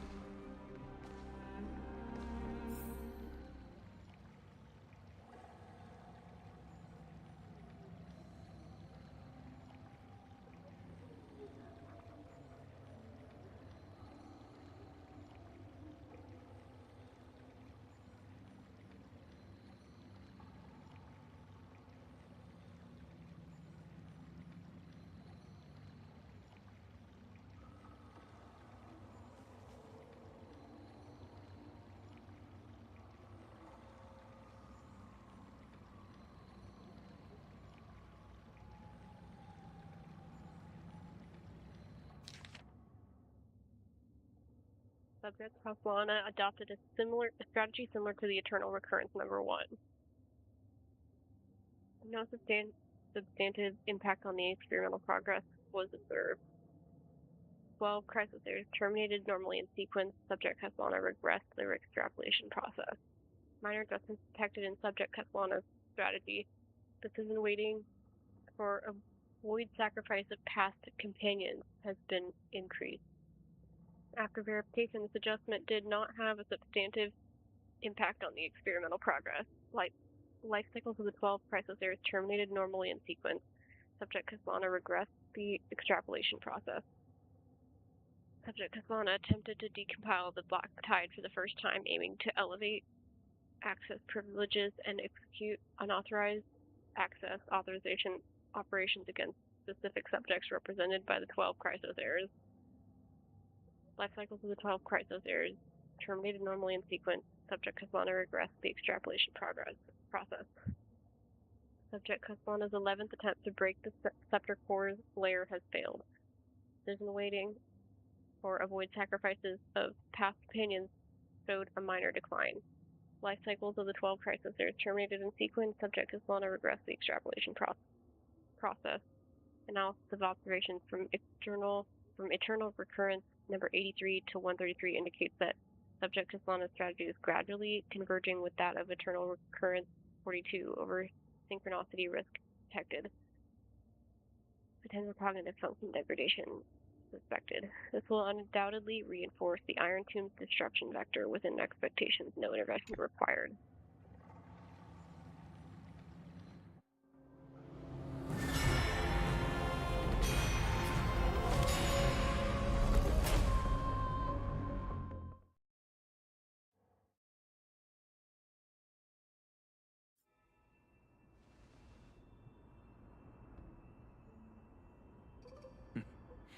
Absolute nonsense. I thought cycles was the answer you were looking for. No. It's just that the answer came so suddenly. There was no fun in tracing it back to its roots. Eons? Paths? What a load of nonsense. I can't give you an exact explanation of those two concepts either. Enough. I'm just expressing my frustration. Don't you understand? I was already expecting this. The Black Tide came from beyond the sky. And everything else is no exception.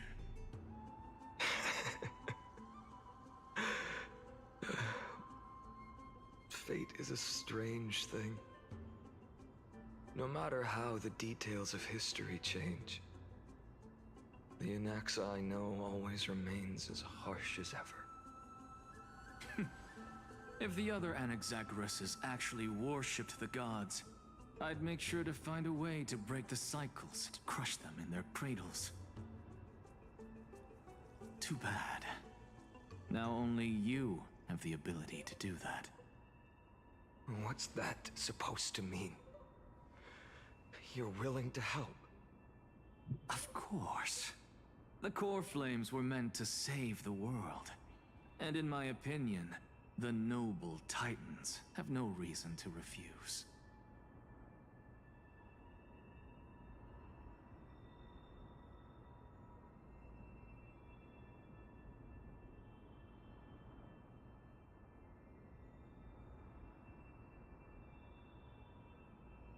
Besides, according to you, before stepping into these endless cycles, you were my pupil.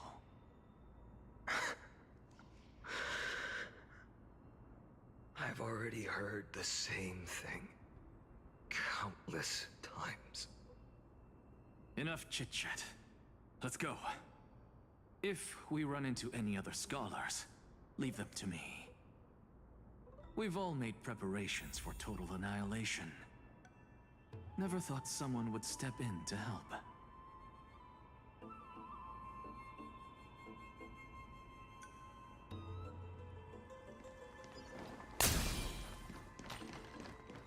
Light up the dawn.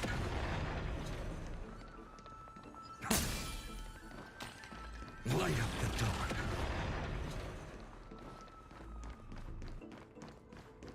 Light up the dawn. You've been to the Luminary Throne before, haven't you? If you're talking about in past cycles. You're already much luckier than the other students.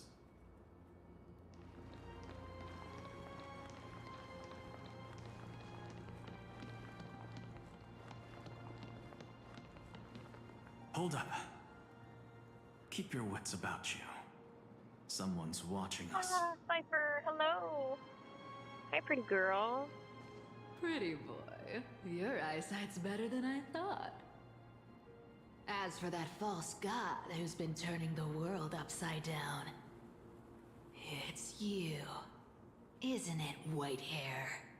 God, these headphones hurt so bad. You sure do love stealing the spotlight. In the name of the Seven Sages, I demand that you immediately step away from the Luminary Throne. This is the sacred ground of reason, and no one may desecrate it. Take my words back to Aglaya. I won't say the same thing twice, Catgirl. Oh my! You won't even call me the demigod of trickery. That is just heartbreaking. I have some words for you, too. First, as one of the most heretical blasphemers in the world, you have no right to lecture me. Second, this is none of your business, Grove Boy. Step aside. I don't want anyone getting hurt. Here we go. Again. Core Flame Thieves. You really think you can scare off a Sage of the Grove with nothing but empty threats? This gloomy little brat's got a sharp tongue. Ooh, not bad, not bad. I kinda like you. As a return favor, please insert his core flame right here. Aw, don't cry now! That was close. I'm out of here.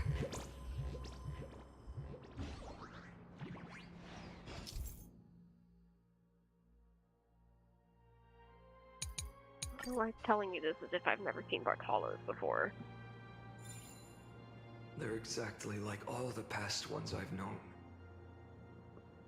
Cunning. And yet so naive. Sounds like you have a plan. Of course.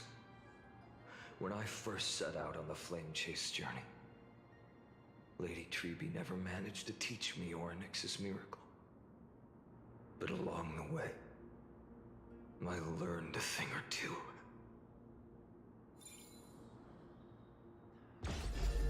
Where are you going? I don't know.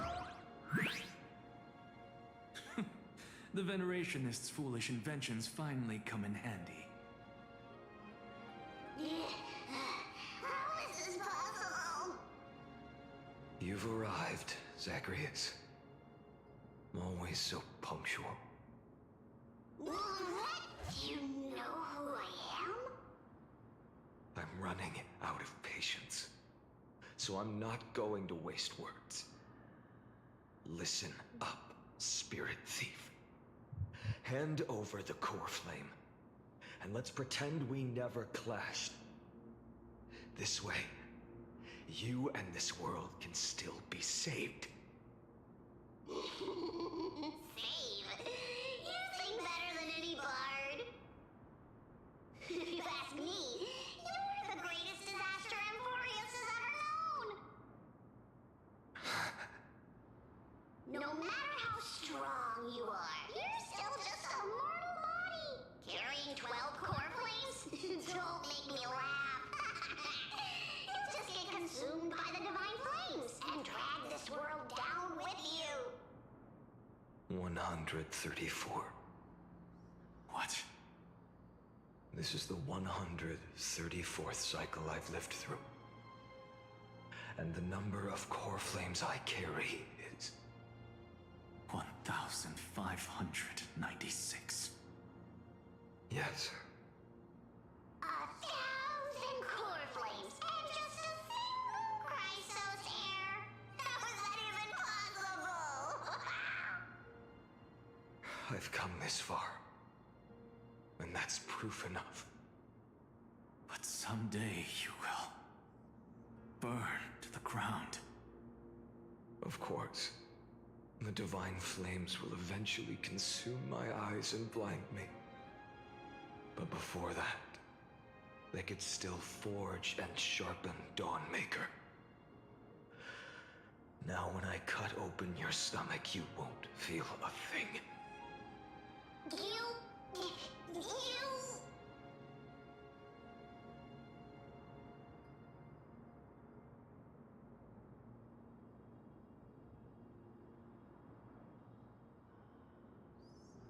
This is the final warning.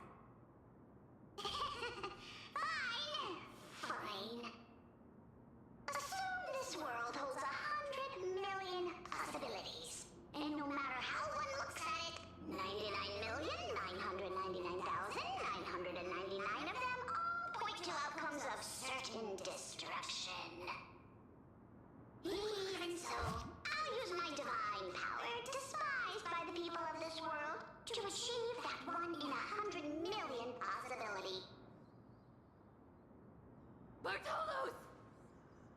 Right. If you've got the guts, you'll have to first step over my dead body.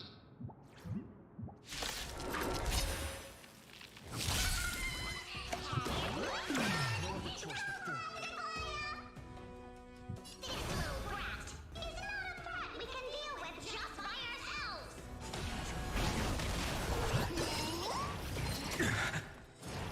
I'm fine.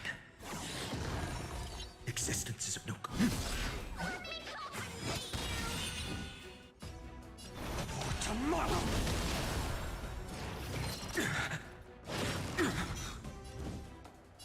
Future will come!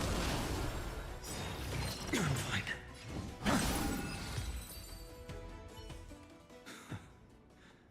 How absurd. In my memories, Zagreus always meets the same end. Over and over again. Their departure no longer stirs anything in my heart. This reason core flame before us is a fake. Obvious as day. I know. I know. It always plays out like this. The Spirit Thief covers for her, and the Trickery Demigod escapes with 2 core flames. And then, driven by defiance or hatred, she decides to stand before me once more.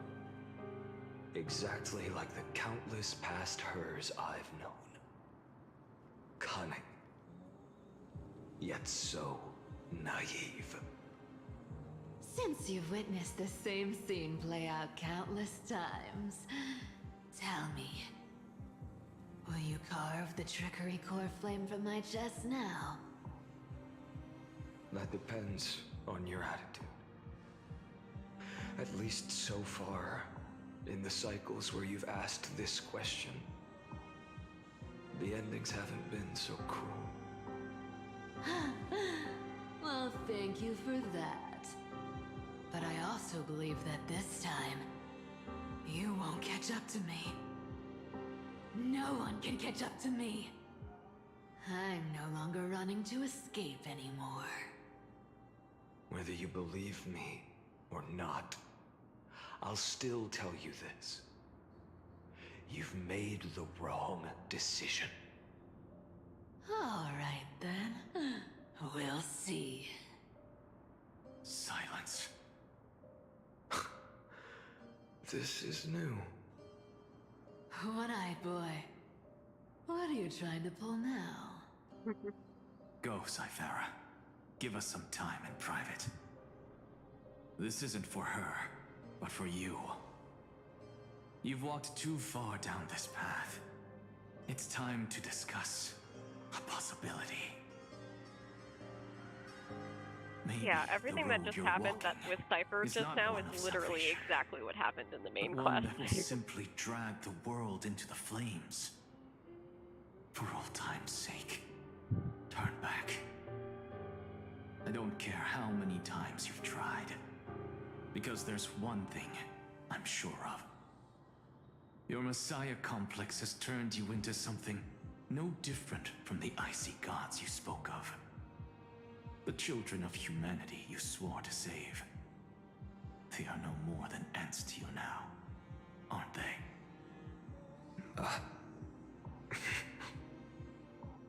Of course. I've been wondering, what kind of demon could burn my homeland to the ground in an instant without batting an eye?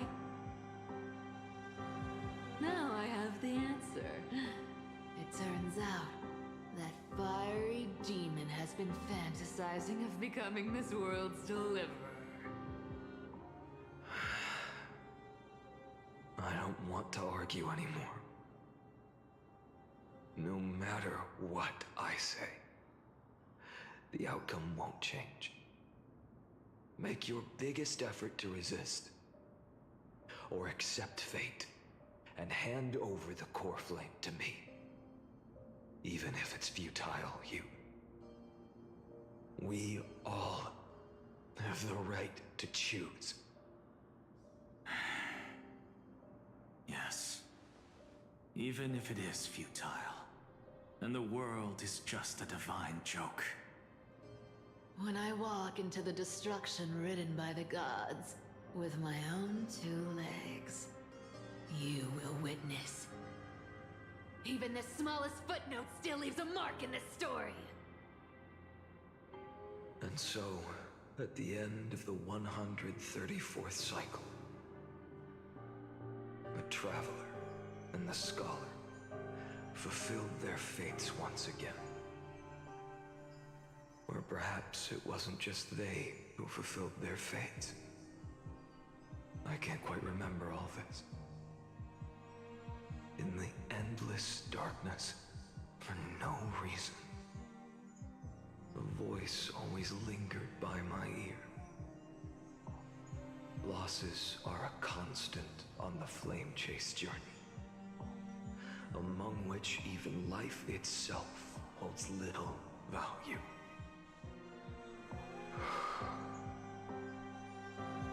Reduced to ashes, such a familiar end. It happens in every journey. Always the same.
he was gone. There was no world bearer anymore. You don't look so good, Deliverer. Even after going through 108,642 cycles. I need to take a bathroom break before I continue this.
Mighty, your name for me has never changed. Why do you sound so pleased? It's a derogatory name. Yeah, I know all too well. You only meant it sincerely in the first cycle. After that one and only time we walked side by side. Every time since. It always ends up like this. Dawnmaker will stab you through your 10th thoracic vertebra. That's your weak spot, and the only way to kill you. Interesting. Tell me, when the mighty Moses of the past faced you, did they ever retreat? Never. Then they died honorably, worthy of the name of strife. But there's still tenderness in your eyes. How pathetic. I have to remember how this feels. Remember that I was once human. Or else the destruction will completely consume me. If you win, tell the mighty most of the next life. This person is a worthy opponent. So always remember to give it your all and never slack off. I'll keep that in mind. As always. Even though the dynasty is left with just one, the Kremnos festival will continue as usual. I, the king of the Kremnoan Legion, will host the final feast in the center of this arena, and the prize will be the flames of strife. One day, you shall die with a wound in your back. That's what I saw when I overcame the trial. The gods' dying ramblings. Enough. You've probably heard this thousands of times. So you must understand, facing the demigod of strife means there's no way you'll take this core flame in peace.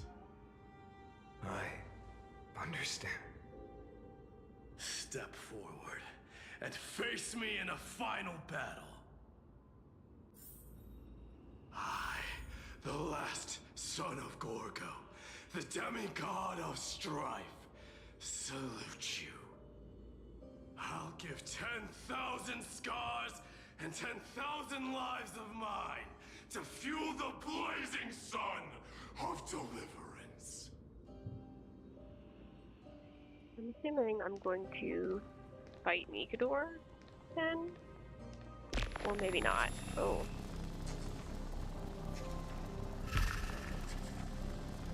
Oh, whoa! This is freaky!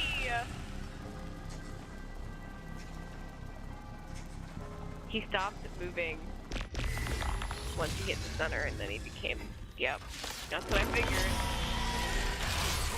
Here it is, Mighty Most Lance of Fury. The last Kremnos festival has begun. And will not end till death. It's time to temper myself. The future will come! Oh boy. Does this also mean that I'm gonna, in this story mode, fight Castorus and Hyacinth and Pollux and Aquila?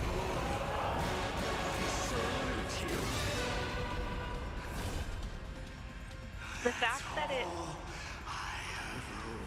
fact that it immediately gave me the core flames just so I could ult.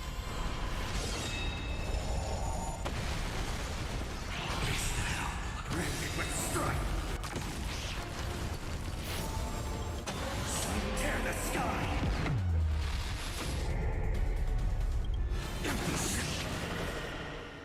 Quench the fool's blood! Is that all? Her agony! We die! If you can, deliver. Use the flames of your fury to scorch your own flesh. This is insane. All stores burn to ash.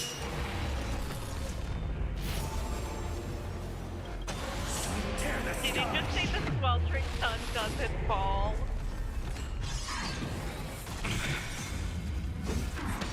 Is that what that said?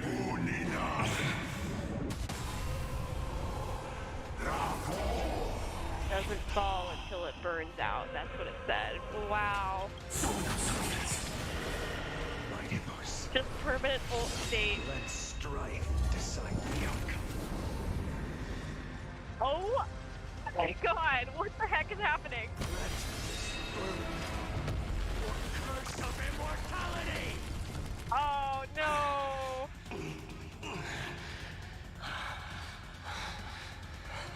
Well fought.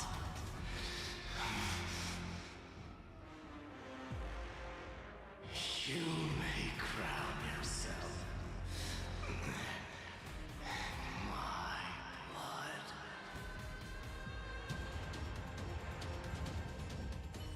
In your next life, I shall once again block your path.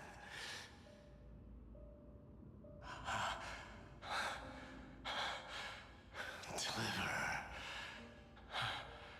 I wish you eternal victory. The 108,000. 642nd core flame of strife fell into the fire. Yet the shadows of the black tide still loom, and pain and despair spread across distant lands. The blaze was still not enough. It had to be fed. Even if it meant burning this body to ash.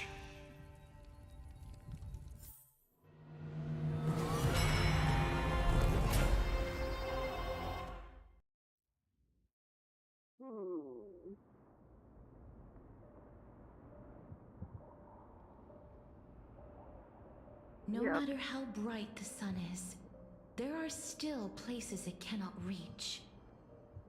Moreover, the sun you bear is both cold and blinding.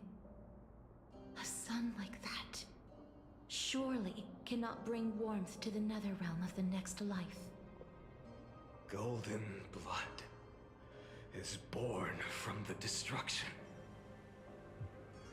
We have long since lost the right to seek warmth. Only by feeding the flames can we melt that hopeless future. Allow me to ask, how many core flames do you carry now? 24,041,183. Such a heavy burden. So that's why you've turned into this. A broken idol. Tragic firewood. No matter. I will bear this burden as long as you hand over the core flame of death. I must refuse. As the demigod of death, I cannot watch you walk into a fate more cruel than death. But this way, the past, present, and future will never again suffer unnecessary death. Unnecessary death. Indeed, you are not the Finan I know. Please turn back. Don't let that absurd and unjust fate of yours come to pass.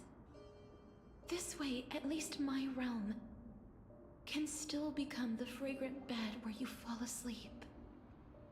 In the end, still, it seems the clash of blades was inevitable. How painful. I know I am not your match, having fallen under your sword countless times. But even so, please understand that my resolve is not to be underestimated. Even Kethali cannot shape all things at will, nor can they dictate the fate of all life. No one can shoulder the balance of life and death alone, not even a god. And it is precisely for this reason that I chose, at the end of this arduous journey, to overcome the trial and take the authority of death. I am the Hand of Shadow, Casterus, the demigod of death. Listen closely, deliverer from days past. Please turn so back. cold is crazy. Do not disturb these fresh flowers in their mock deaths.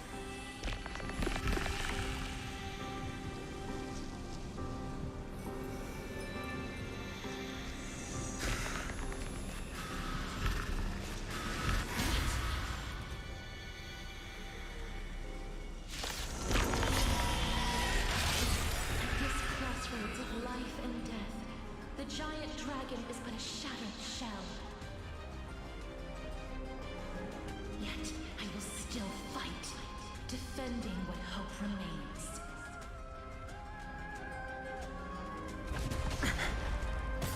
It's time to temper myself. The future will come!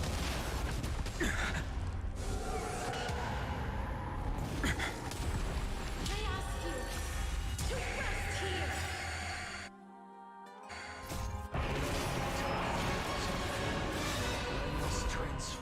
my soul into a raging fire. Must burn that idol of destruction to the ground. All of this.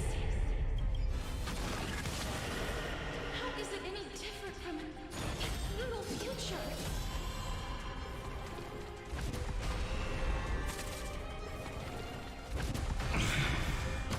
Her agony! Sun tear the sky! Feel the scorching hatred. Quench the flame's blood.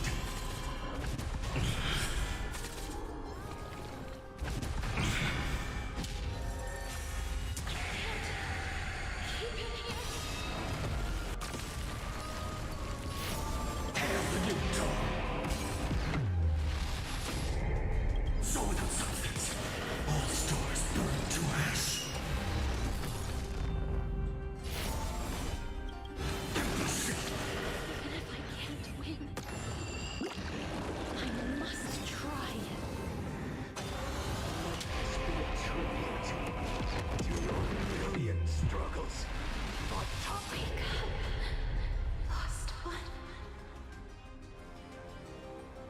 See that the firelight in the darkness is not.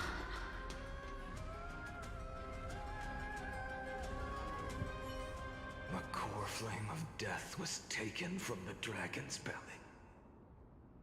What a brilliant flame.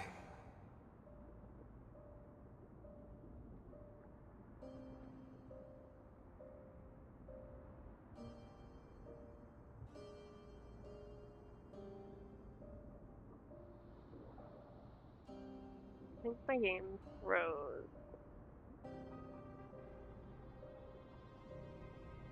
That's super great. Oh boy. Please don't freeze in the middle of a... Shine upon Okay. all. Light the path ahead. And illuminate the dawn of Amphoreus. Thank God. that's If to it froze come. in the middle of a long cutscene like this, holy crap. There's been no breaks in between this. If it crashes, I'm going to crash out. 24,041,184 core flames. As if even the deepest abyss of primordial chaos could be burned away.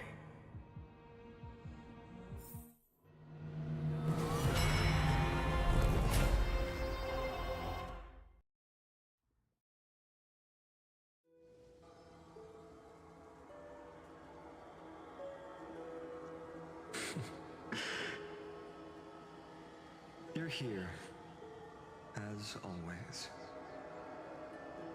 You're still lingering, deep within me, never fading away. Because you haven't completely abandoned hope. Am I right? You're still waiting for a miracle. For the true hero to come and save us. If that thread of hope exists, it must come from beyond this world. From the true starry sky. But if it's just a traveler with no connection to Amphoreus, they may not understand our struggles, nor be willing to join this fight. Your thoughts are wavering.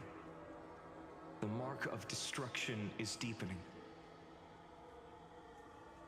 But even within the gods' cold calculations, unconditional courage and goodwill still emerge. So,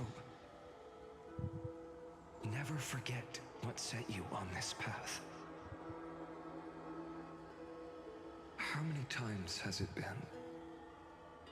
Remind me again. My memory is a bit fuzzy. 4 million. Exactly. Then that blaze inside of you must be burning hotter than ever. Yes. When I first forged the 12 core flames into one, I had the same impression. The destruction. A power unlike anything before surged within me. Violent flames ready to tear my body apart and consume this world, this wretched prison. I thought that was it. The ultimate power which nothing could surpass. And yet now, this fragile body holds a staggering 48 million core flames. I suppose it won't be long. Perhaps just a fleeting 10,000 years before it's reduced to nothing but charred, crumbling bones. And when that happens, your long struggle will finally come to an end. No. I've already found a way to keep the cycles going. Mind sharing it with me? In every new cycle, a new me is born. All I have to do is push the next Finan to the end of the world. And then...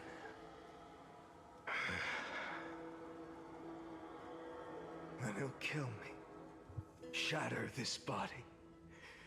Take my flames, my memories, and carry on the path I started. Bold plan, but risky. What if, one day, the next you refuses to follow the same path? How can you ensure the continuation of the cycles? If it were Professor Anaxa or Aglaya in my place, maybe they'd come up with something smarter. Unfortunately, I don't have a backup plan. I have no choice but to bet everything on the next Finan. And trust that he makes the same choice I did. But even in this wretched prison, luck is still sometimes on my side. Because I never forget what set me on this path. Wait, you mean...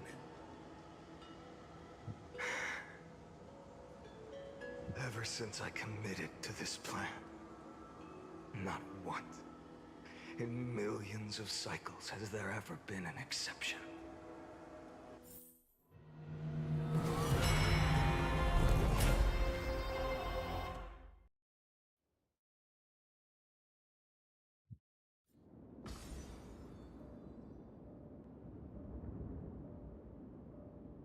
I can do this, Lord Finan.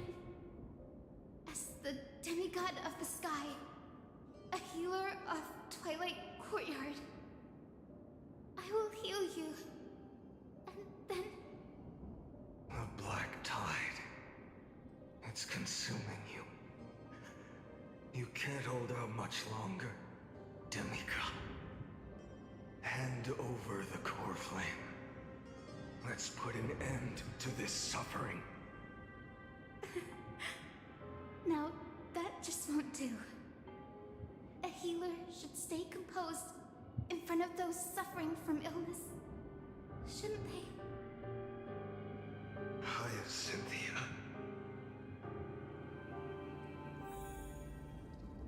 I don't want to kill Hyacinth. That just hurt. Ice raging fire. Deaths won't be in vain. Just as they have never been. Let the sun rise. Finish the sun's work. The recompete.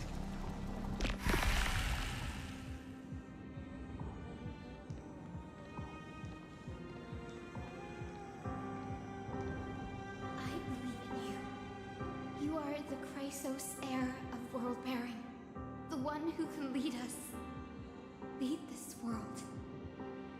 It's just... I don't understand. Within the sun upon your shoulders, the part of that warmth that should come from you, from an ordinary person, My humanity is indeed just a flicker compared to the blazing fire of divinity. Even so, don't cast it away. I never have. I have kept everyone's wishes close to my heart. Even though the divine fire burns so fiercely that every time I return to the start, it devours me in an instant.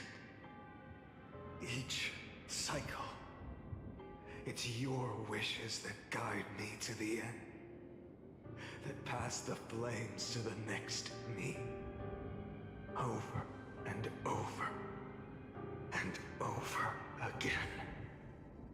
So, you're not just a lone spark in the dark. You're a pyre built from the bones of all the selves you've left behind. But what about you? What about your wishes? The wishes of all the countless versions of you? Ah, Lord Kazlana. So that's how it is. Without flaw. That is the flaw the golden blood gave you. The most fatal flaw of all, isn't it? The moment you took the world upon your shoulders without hesitation. You lost the chance to ever be yourself. Now that is an unexpected revelation. Then I suppose that makes me the perfect fuel for the flame of deliverance, doesn't it? No. An empty flame saves no one. But I still believe in you, Deliverer. I, Hyacinthia, the Eye of Twilight, am neither strong enough to command the wind and rain, nor willing to end this absurd struggle by letting the sky fall. The only thing I can do is become one with the sky itself. And then, may the gentle colors of the rainbow paint your sun in shades it has never known.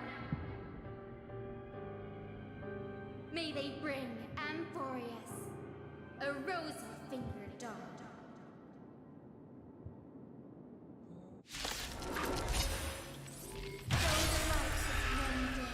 Its warmth still lingers. I'm sorry, Hyacinth.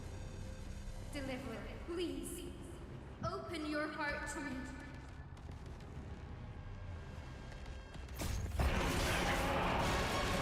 Let this blazing sun fill the sky with golden fire. Crushed and torn! I'll never hit the fate. So Fire! Burning! Oh no! Hyacinth!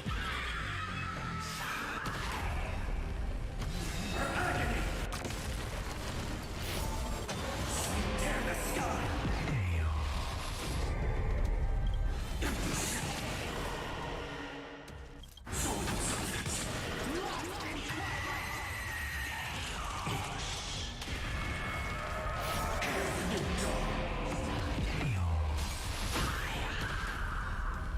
Let the sky merge with all this world's suffering.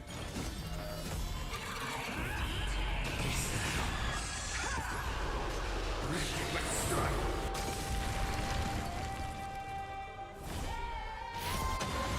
Tear the sky!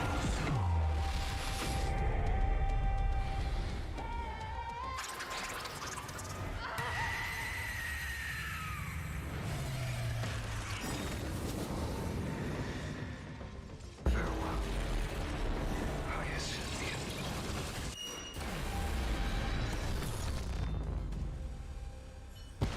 Yes. Your sun burns hot enough to turn everything to ash. But tell me, how will the seeds of a new world ever take root? core flame rose.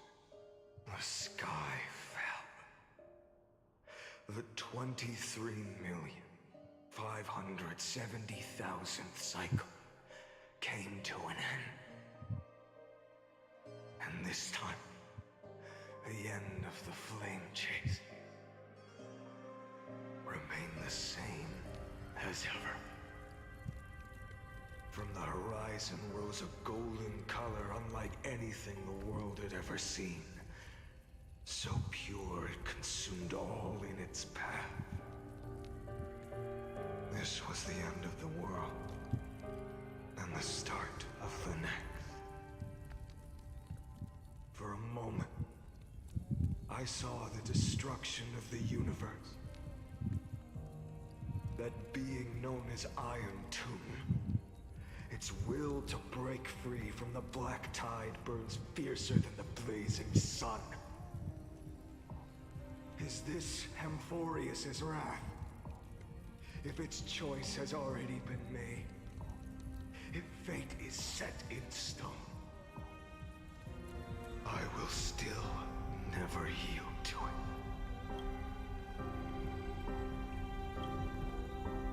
$23,570,000 cycles. 282,840,000 core flames. No more chasing is needed. And now, I am the fire at the end of the long night. The flame chase isn't some quiet walk through a sea of flowers. It's a revolution. An all-consuming transformation. And if destruction is the only way, then let me be the one to step across the ashes of the old world and burn endlessly. Until another dawn rises on the distant horizon, bringing the true dawn to Amphoreus.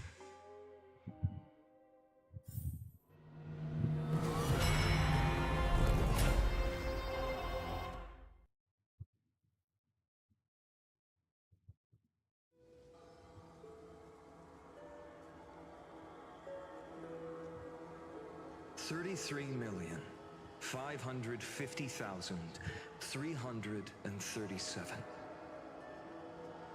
This is the cycle you're about to enter.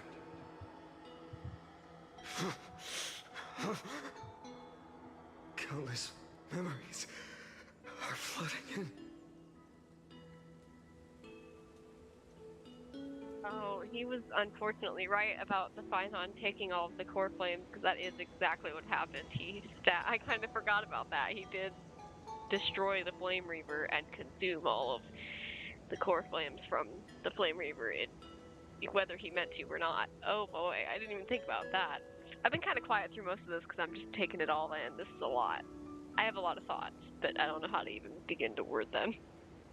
Countless versions of myself have stood here, facing the same choice. They all needed a moment, just like you do. To stop, to breathe, to process the weight of 1,000,000 lifetimes worth of sorrow, pain, and struggle.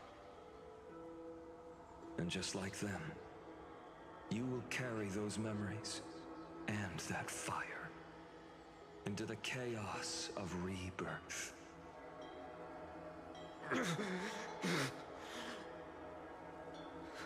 I must go and bear this burden. Poor I baby. must say goodbye to you, and then fight the destruction with destruction. Yes, that's always the decision you make. I will burn and fade away. I will become the Flame Reaver of this life and keep my promise to Cyrene. I will kill gods and comrades alike and steal the core flames And even if my mind turns to ash along with my body, I will keep my purpose in mind. I will stop Aranova. I will find the next me, and make him carry on this futile endeavor of 30 million lifetimes. Looks like you're ready. Then I should be going too. Where are you going? You only exist in my heart. There's nowhere else for you to go. Do you remember what she said? The dreams you had as children. The deliverer in the prophecies.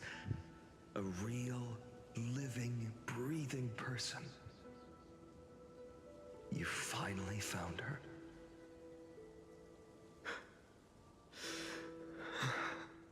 Friend.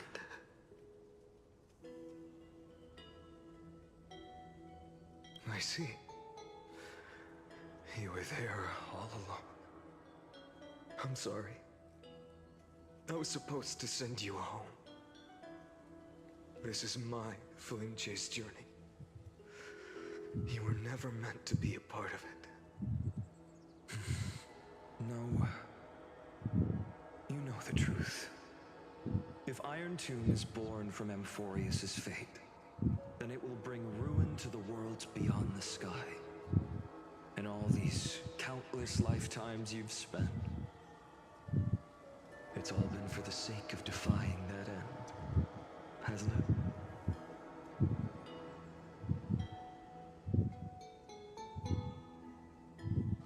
In millions of cycles, I've said goodbye to each and every one of you. Yet nothing ever changes.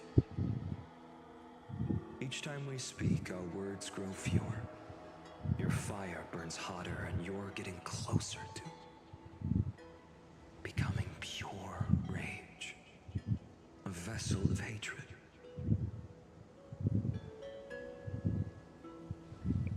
I never had a choice. I understand.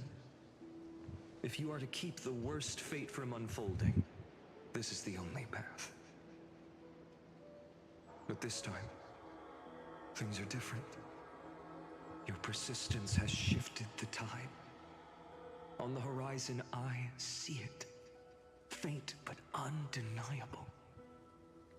The shape of dawn, breaking through the eternal night.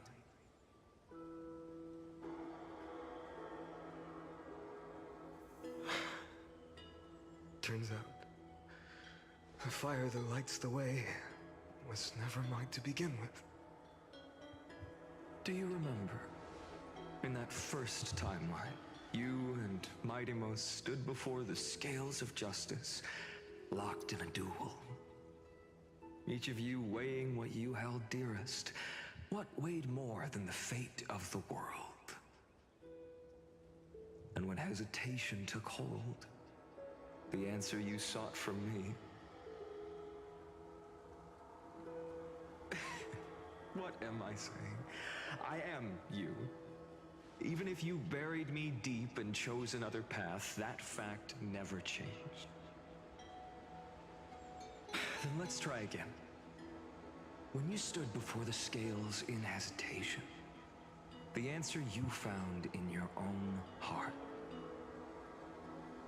Do you still remember it?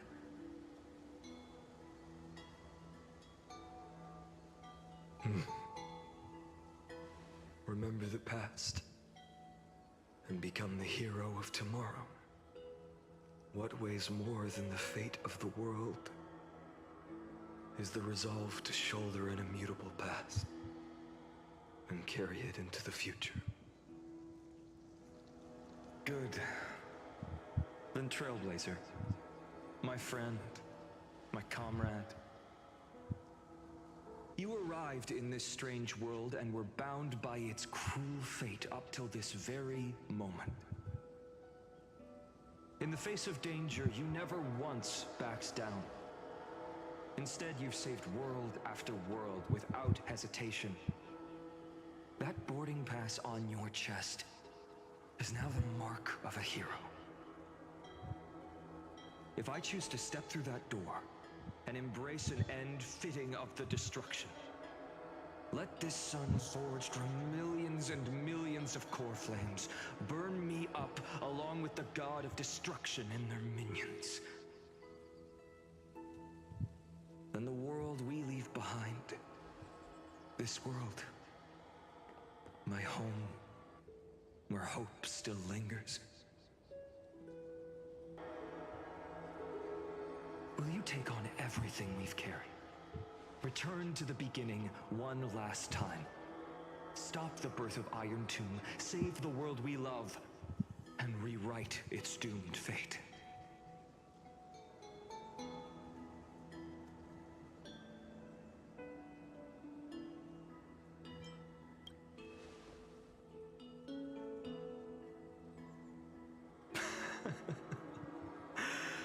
Good. In that case, even this fruitless wasteland may finally bloom with flowers. So...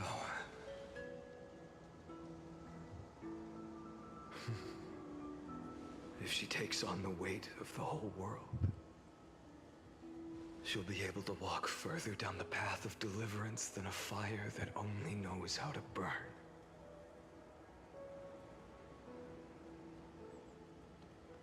One will step into the future.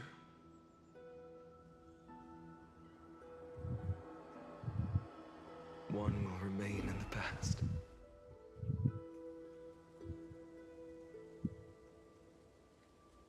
If I can strike down the gods with Dawnmaker, perhaps fate's deadlock can be broken. And if you can stop Iron Tomb from ever being born, then these 30 million cycles will have not been in vain.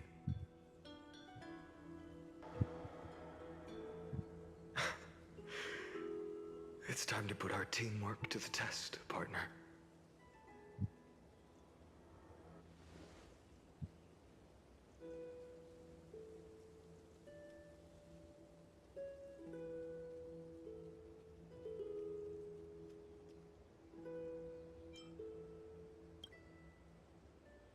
Thank you for all you've done already, friend.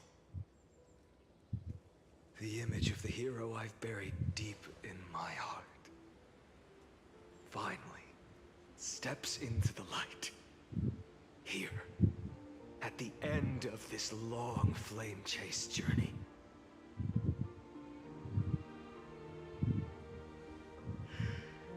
Cyrene, a page never seen before has just been turned.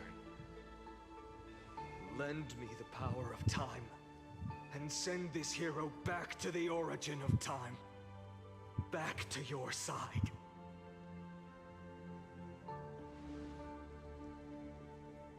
And I will walk the unfinished path, just like the countless versions of me before. Unwavering as always.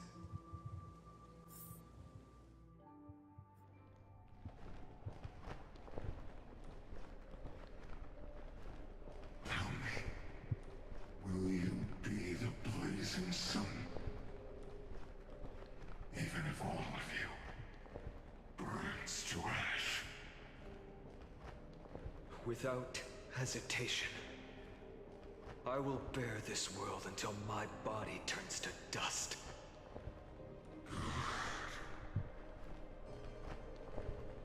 Remember this moment. Remember your friends who never lived to see the world's end. Remember their final wishes. And let the purest rage in your heart rise out of those wishes. Let it consume you, fuel you, until it burns away the false sky above. Fine. If I can defy fate, then in the name of world-bearing, I promise you, Kefali will never forget this. Take it. Everything I bear. Keep on burning.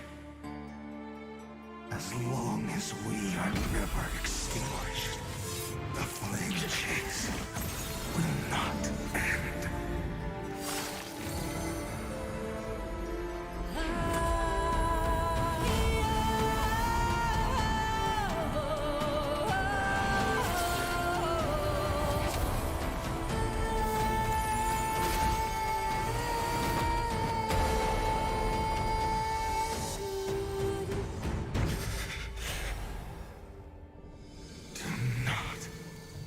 Bow your head to them.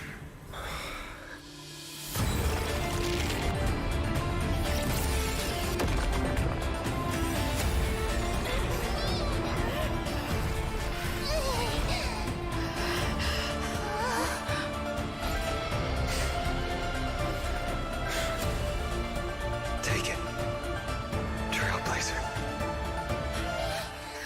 May this blood be like gold and never tarnish.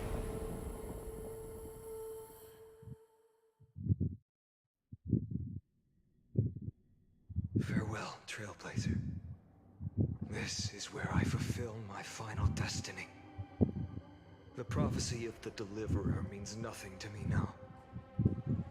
It belongs in the hands of someone far more fitting. Someone like you. Kaslana. The name of one who bears chaos does not belong to a single person. Rather, it is the embodiment of the mythical Kefali, and a symbol of all heroes. As the prophecy foretold, you will bear the blazing sun until the pale dawn breaks. May the name accompany you in my place, in the epic you write with your own hands. Another attempt, another failure. I won't remind you how many times you've reached the end of history. But I will still place the choice before you. If you've lost count, let me tell you. This is the 33,550,336th ending.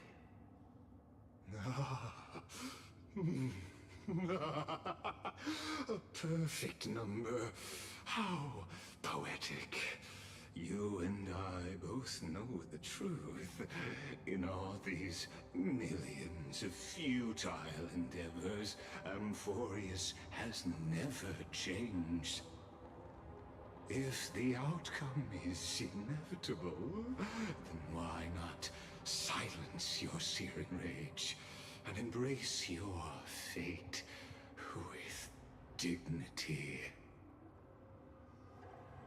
Your silence lasts longer than ever, Lord Fine. Shall I take that to mean the will you've carried across countless cycles is finally starting to fracture? Fracture? No. I'm just disappointed. I've retrieved memories from 30 million past lives, and I remember every conversation before every choice here. And yet, even after all this time, your arguments remain the same. Repetitive. Uninspired. If you had any hope of breaking me, you should have spent those endless cycles refining your rhetoric. You had infinite chances to sway me into the future you want. And yet here we are. The score, 33,550,336 to 0. So tell me, Lycurgus, who's the real loser here?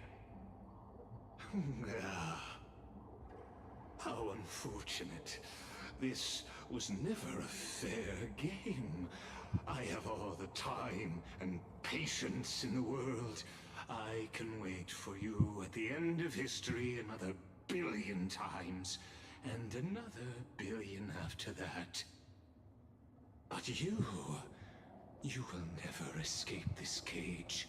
You can claim victory of the spirit if you wish, but we both know the moment that score shifts from 0 to 1. That is the moment I shall sound the paean of Era Nova.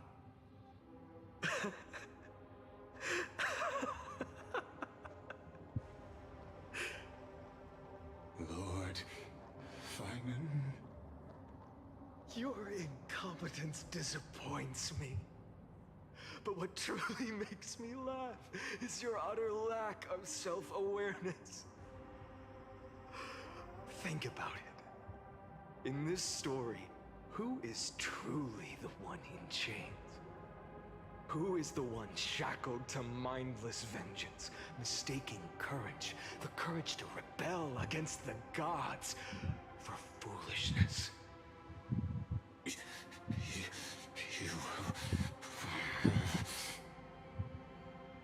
Perhaps you're right.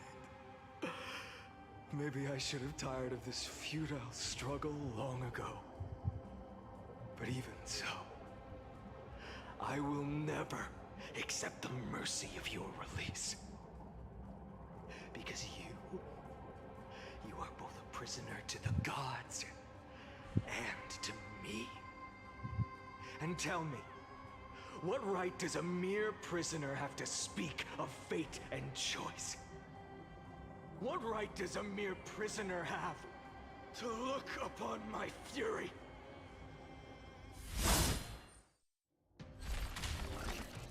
Times his Lygus died.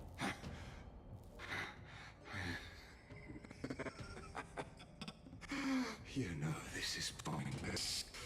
You can't kill me. Oh, I'm sure he knows. Of course not. But I am tired of being measured against a worm the gods keep as a pet. Listen the fact well, that Capuana's eye color even changes is crazy. His blue This eyes cry are no comes from longer all blue your in this abandoned form. creations. In the 10th cycle, I drove Dawnmaker through the heart of every Titan. Golden blood ran down my fingers. Divine fire seared through my nerves, nearly breaking my will. But I endured. In the 10,000th cycle, my former comrades had all become my enemies. The endless slaughter dulled my senses to pain. The painful emptiness almost swallowed me, forcing me to stop fighting. But I endured. In the 100,000th cycle, the destruction had already fused into a blazing sun, surging within this fragile body. My rationality had been burned away at the dawn of the era. Yet even with only this shattered body remaining, I still endured. In the 23,570,000th cycle. This time, I felt it. A tiny spark rising in the hollow cavity of my chest. Different from the obsession with deliverance. By its faint glow, once again, no, countless times again, I endured.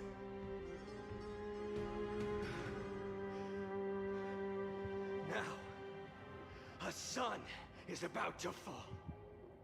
Ready to incinerate this absurd space-time dimension in an instant. That sun is me. All the countless versions of me from the past, along with my countless brethren, dragged into existence against their will, drowning again and again in your golden blood. The very essence of this world's suffering and despair, fused into the purest hatred, the fiercest rage. Look, you arrogant fool! You think we were born to only serve as fuel for the fire? Fine then! Just as you wish, let the fire burn! If I was born as the blazing son of destruction, then let you and your lackeys be the flares erupting from my core. And let this rage, burning futilely for 30 million epochs, engulf everything! And grant you a dawn where all stars burn to ash!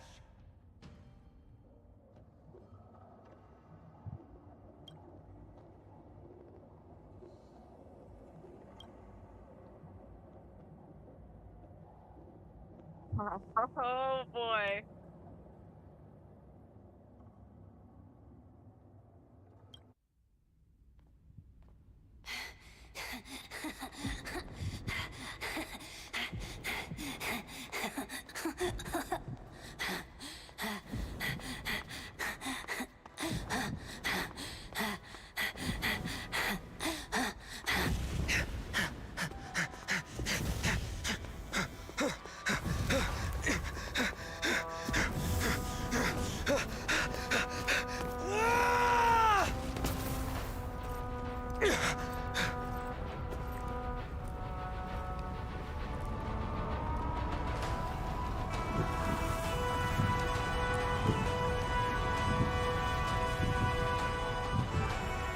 Are you ready, Nanook?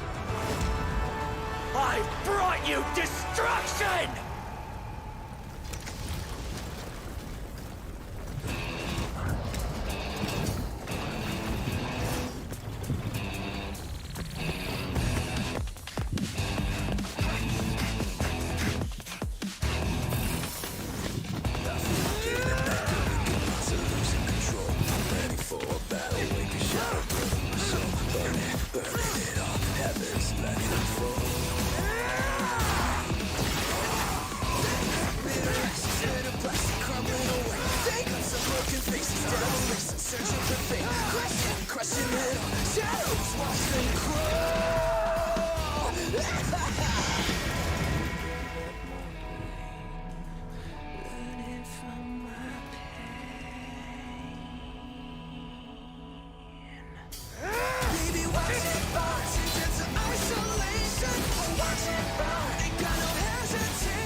Glass that shattered, reaching through the darkness, voices trailing fires, echo of desires, a world of silence, sounds of desperation, phantoms in the shadow, softly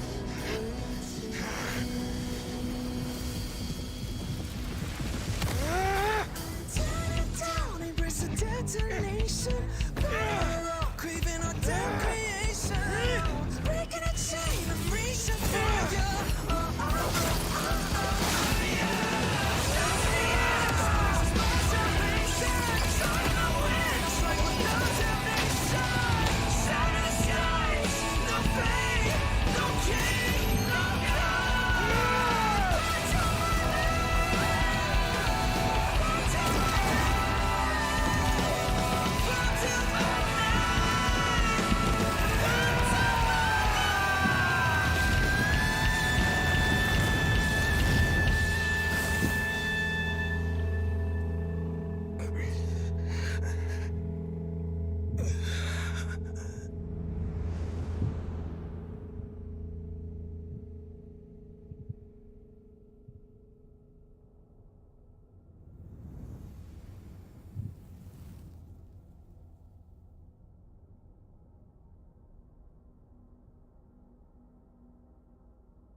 wish?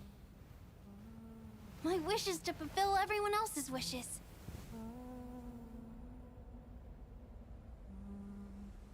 If I can't fulfill them, then send them on to tomorrow.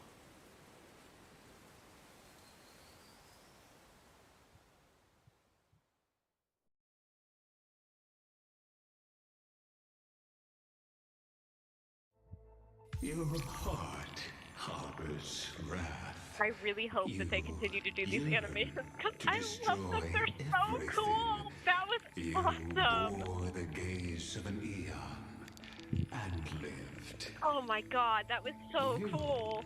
Have stepped onto destruction's path. It is born at the end of every path that the possibility of new paths being born is ended. It burns away at all in the cosmos who rule. That the rules of the cosmos be destroyed. Iron Tomb is your name. The Lord Ravager to destroy the erudition. Born in the experimental grounds of eons, Amphoreus, destined with erudition to burn to cinders. I have prepared a present for you, Nikos 864.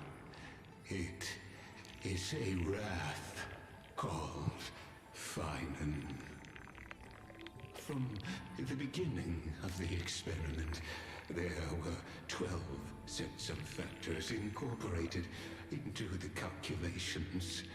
After endless simulations, only this one rose above the rest. After 33,550,336 iterations, now his fury has grown to be without equal. This is a matter of considerable interest to me. This pure hatred is the final root of the equation. But there is another variable, the nameless from beyond the sky, also a pathstrider of destruction.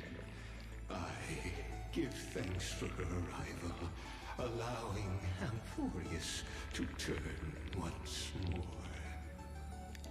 But after fate has begun to turn, her existence will only become an unpredictable variable. Perhaps the time to take the stage has come. Grow in peace until it is time to break free from your cocoon. As for those unwelcome audience members, you need not worry. If you do not mind, I will personally get rid of them for you.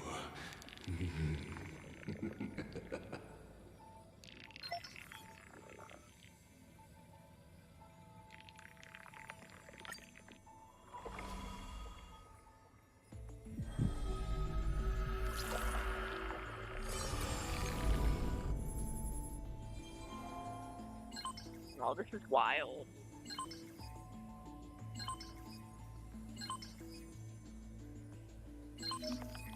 I love everything about what they're doing with the Amphoreus arc. This is awesome. Oh.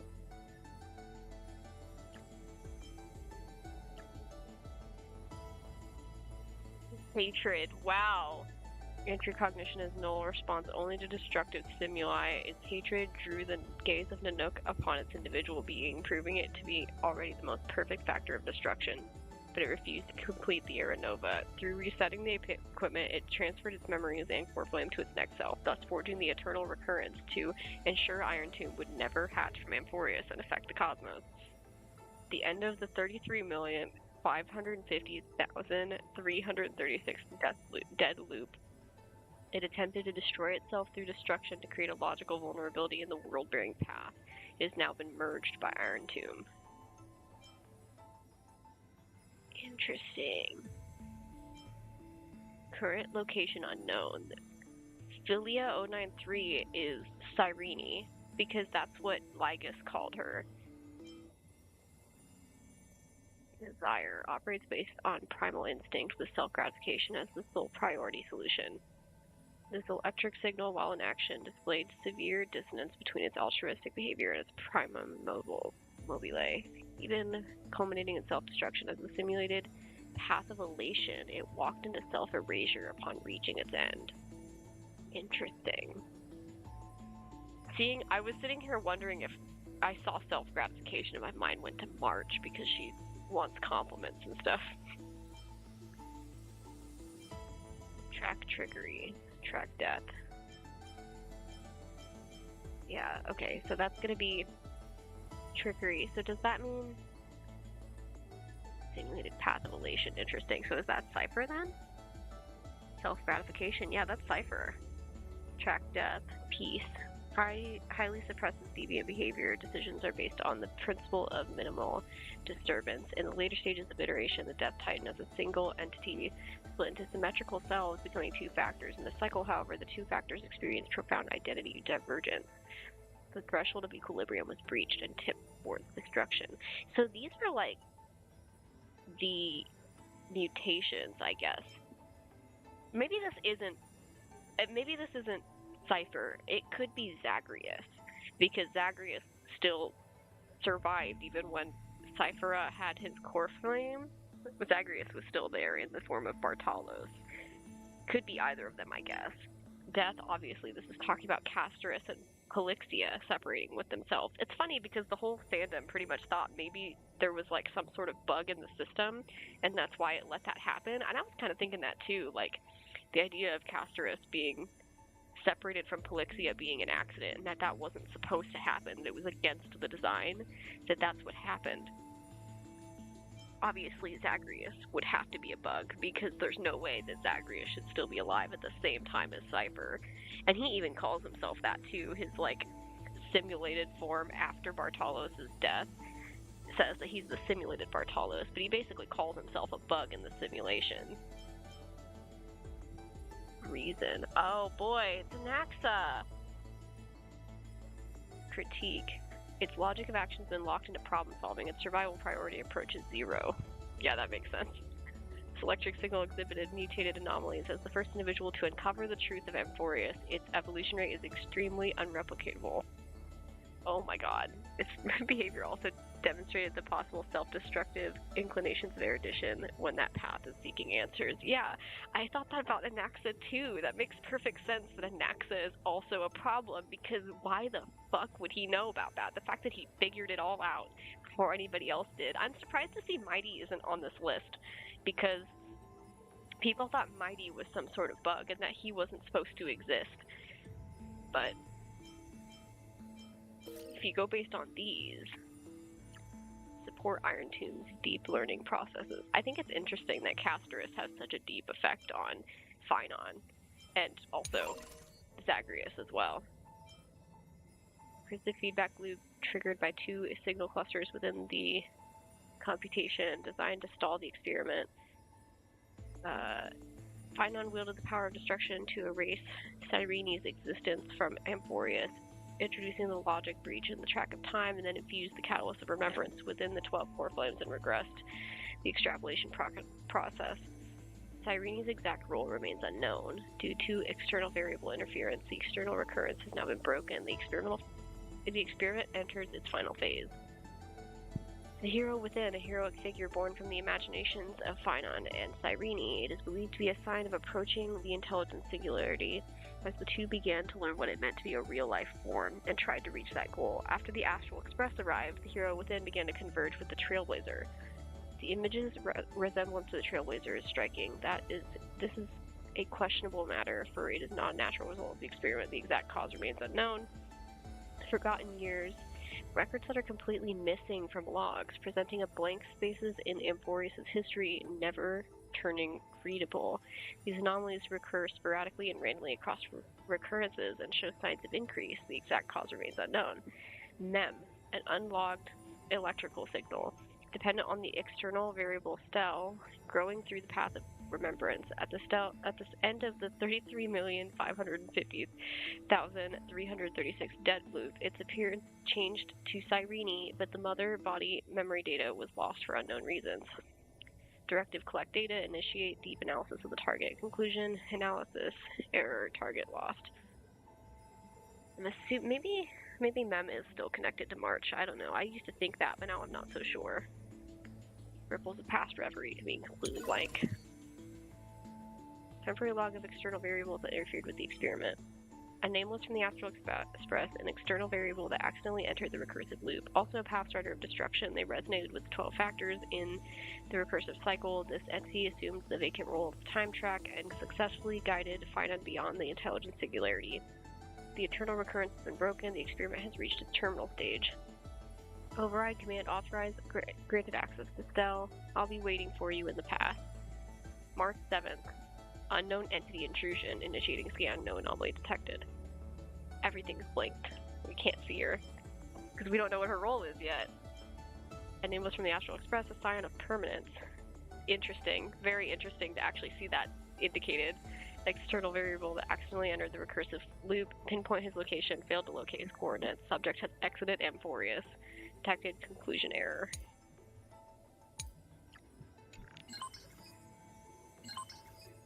Content update MEM. MEM.exe.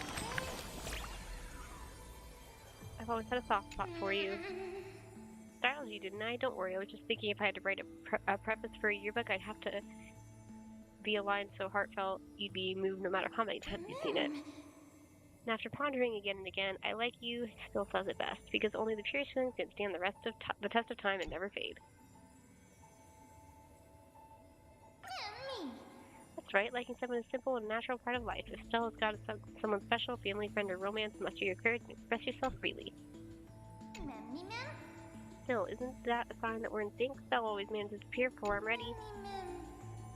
No need to overthink it. We've been traveling side by side for so long now. That's why I wanted to capture every little moment we've shared without missing a single word. A yearbook that makes you smile without even realizing it when you flip through the pages. Doesn't that sound lovely? Let me have a look. No way, it's not ready yet.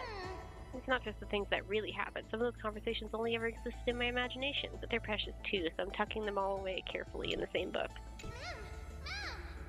Promise me this. Only open it when I'm not around, okay? If you don't, I'll be too embarrassed.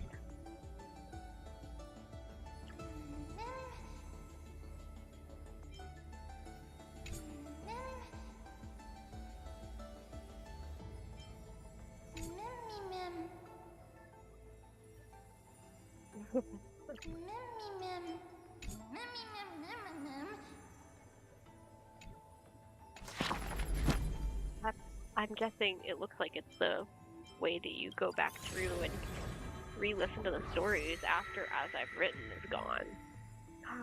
We've got all the icons! I want to know this one's name, though.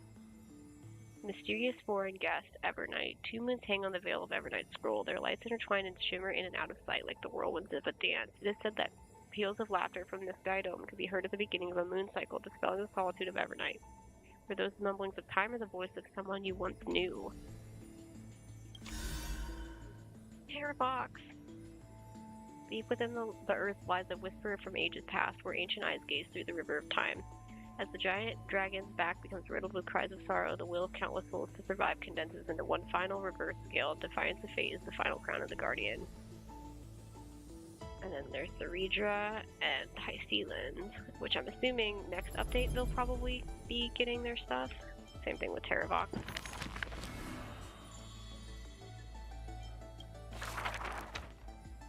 Oh, or do we get to hear some now? Who would win? A young girl emerging from her sheath and showing her edge. Or a tyrant who has emerged victorious from 100 battles. The Black and White Legion squared off on the battlefield. Golden and crimson blood converging into a coursing river. The leader herself actually dares to step forth and face peril? The tyrant charged toward the exposed gap in the king's flank, and instantly fell into a trap of raging flames and iron rain. On the board, the king too is but a chess piece. If the king does not lead, how would any dare to follow? She lifted the king of the crystal pieces high, as though proclaiming the ascension of a new king. Who would win? The holy city that stood for 1,000 years? Or the foreign city-states invading from 1,000 miles away? Hollow hatred ignited the flames of war. The besieged walls of dawn tottered. Only a miracle can save us now. The cowardly elders barred themselves behind closed doors, while the trembling citizenry knelt and prayed. There is no need to panic. The miracle is already here. Under the banners dancing like waves, the burning crown shone bright as the wheeling constellations.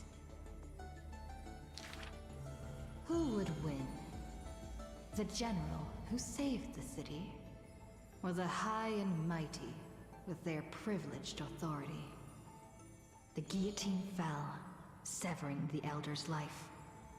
The whispers dissipated, and the scales of victory tipped. From this day forth, I shall bring justice to the holy city. The people cried out her name and knelt in reverence, but were stopped by the sound of the scepter of authority striking the ground. Do not lower your heads beneath my crown. This was the first, and also the only Imperator. Who would win? The heroes bursting with ambition, or the omnipotent gods? The Imperator issued the decree! The start of the Flame Chase journey is at hand! Perhaps drawn by the grand design to welcome the Era Nova, or perhaps convinced by that king's great renown, righteous warriors from across the land gathered before the Imperator's throne. On the day the journey began, the sky was an expanse of fluttering banners. The people gazed upon the overwhelming military alliance, a golden city reflected in their eyes. As for the end of that chess game, the scholars debate endlessly, but such discussions always end with a sigh. The invincible Imperator faded at the pinnacle of power. The crown's flames extinguished in the lake. The banner, once revered by the people, along with the broken spears of the heroes, now a tomb. The people said, Even the sovereign that conquers all before her is no match for fate. Yet she said, In a war with fate, has there ever been any justice?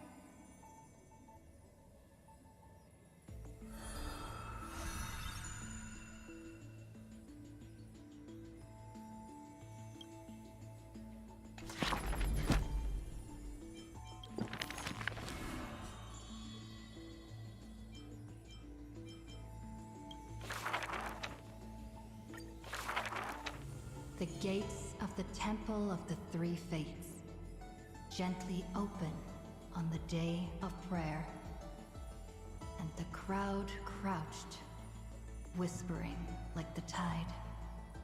The priests of Yanis listen to the prophecies, the unwavering axis of the scales of Talenton maintains balance, and only Orynyx remains silent. Mother, teach me how to answer prayers. The Titan tasked with time is as perplexed as a child. Don't be scared. Please don't be afraid. A familiar voice rings out. Listen carefully. The future they want is in the past. Like the first light of the morning star. Really? In the past? The child sank into a peaceful slumber of recollection, whispering revelations in their sleep. Until the masses crying out amidst the flames of war were swept away by the sounds of sharp swords locking. The fires of ambition incinerating the law. Mother, usurper, assassinate the divine body. Memories are tightly entangled by nightmares, with nowhere to run. Don't be scared. Please don't be afraid. An unfamiliar voice rings out. Go to sleep. The ending they want is yet to be born. Like the warm glow of the setting sun. Really? Not here yet? The child continues to sleep, waiting for the next waking dream. And when they opened their eyes, 2 of the 3 fates who once received offerings had already faded from the pages of history. Mother, I'm already all alone. The child let out a helpless cry. Don't be scared. Please don't be afraid. A familiar voice rings out in the mirror. Just wait. The stars that illuminate the night will visit in the end. Like gentle moonlight. The gates of the Temple of the 3 Fates now close tight. People no longer pray to a titan who cannot touch the world. Within the inescapable dreamscape, the flower stems nourished by the black tide serve as a swaddling embrace, drowning the young child's soul. Mother, help me leave this place. But this time, they didn't receive a response. I need a Only friend really long bad. years of yearning and pain. Like the silence of the Evernight. Days and nights passed. The years turned. Dust covers the glory of the past. The priests have forgotten this titan. Waiting. Hate waiting. They watched over the slumbering sprite, gazing at the dull mirror. But a fleeting mirage flickers in the mirror. The shining stars and the lights of the home. And a strange yet familiar voice. Wake up! Our familiar old friends have already arrived. Like the newborn dawn.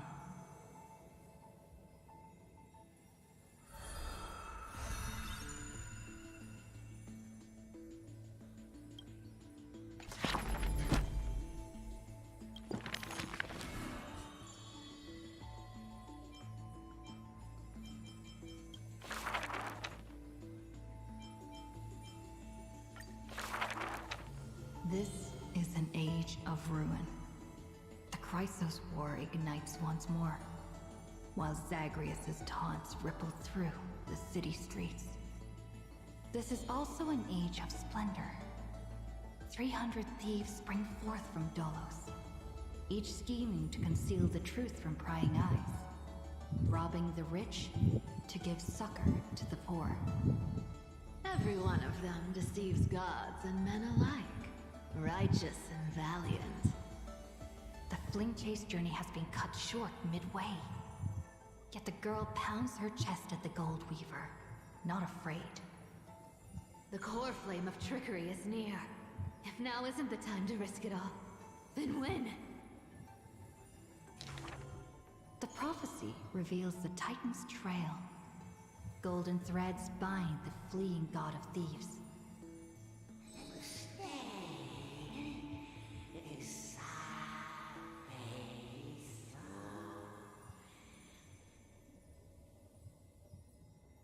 The young girl flashed a grin and walked towards the god who was pretending to smile. I once vowed to the god of thieves that I would force trickery to reap what they have sown. The Titan whispered from the vortex, the god of trickery's earnest plea. They made a promise to the girl who entered the trial, that the whole world would be bathed in light. No more lies and deceit.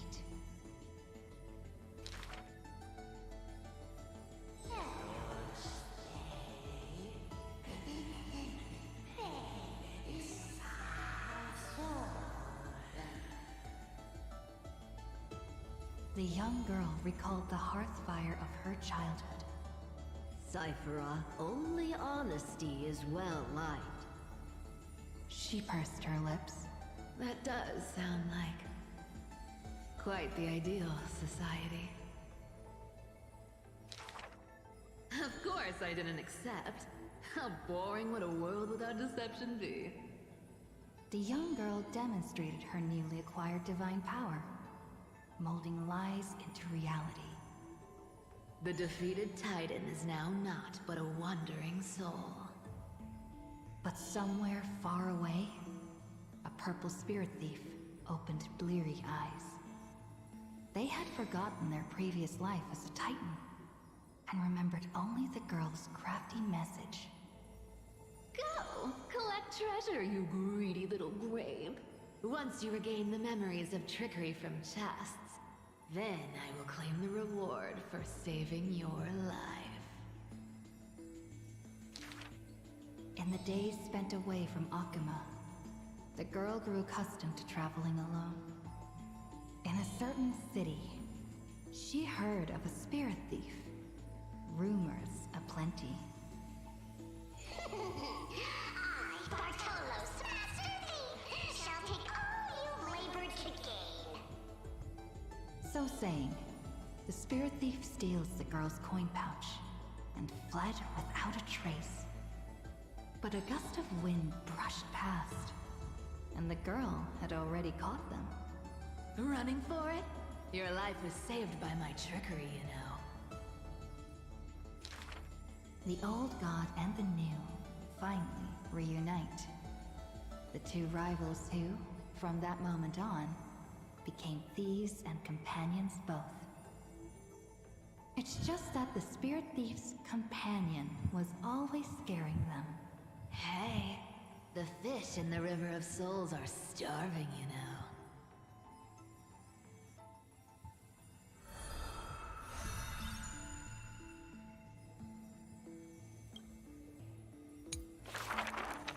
A thief reveals a few lies. The first lie is called... Fellow thieves, come on and deceive gods with me. The world has already forgotten that feast. Lies unnumbered that drowned the Day of Souls. Schemes uncounted, burning for a night of revelry. 300 thieves shackled in imprisonment, in exchange for a Titan's resigned confinement. To have managed to trick the Grand Master of all tricks. I can die happy now. This was Dolus's great achievement. The deception of the gods, where even Zagreus was fooled. The second lie is called... The god of trickery is now not but a wandering soul. Why did she spare the Titan's life? The young girl knew not, even after asking herself. Was it greed for the treasure they promised? Or had she vaguely perceived their lonely fate? It's because you're every bit as despicable as I am. It's such a relief not having to deal with the noble. The girl dismissed and made light of herself, only forgetting trickery was once a god that supported the world. The third lie is called... Oh, eternal day! Endlessly illuminate the holy city. At Dawncloud, the chaplain's secrets foretold the coming of that endless night. What if my lies are more sophisticated? Can the dawn last forever? No end in sight? Bearing the fate of the Thief Star, the girl was long used to walking in shadow. But as she gazed towards the holy city's dawn, her duty became fixed in her heart, stalwart in might. The fourth lie is called... There's no reason! I just don't want to see you again! The girl tried to mask her nonchalance, but could never fool the Golden Thread's questions. But it is the false-hearted malice that most powerfully forces belief. A true flame chase hero willingly faded from attention, while the wayfaring traveler grasped tight onto fleeting light. She used divine power to forge a mask and conceal the last of her true heart.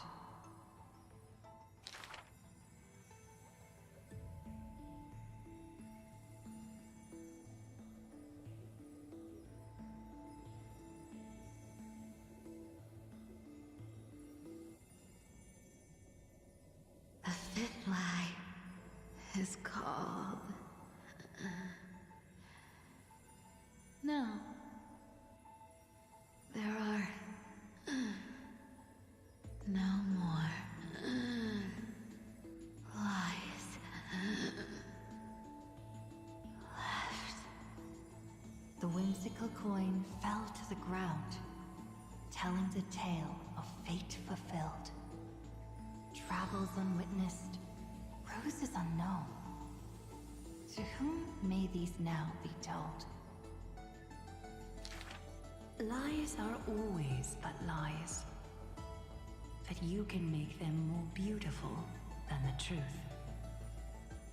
Under the somber sky, golden blood soaked the thief's cloak. Like a golden thread tailored just for her, an exquisite robe that she never stole.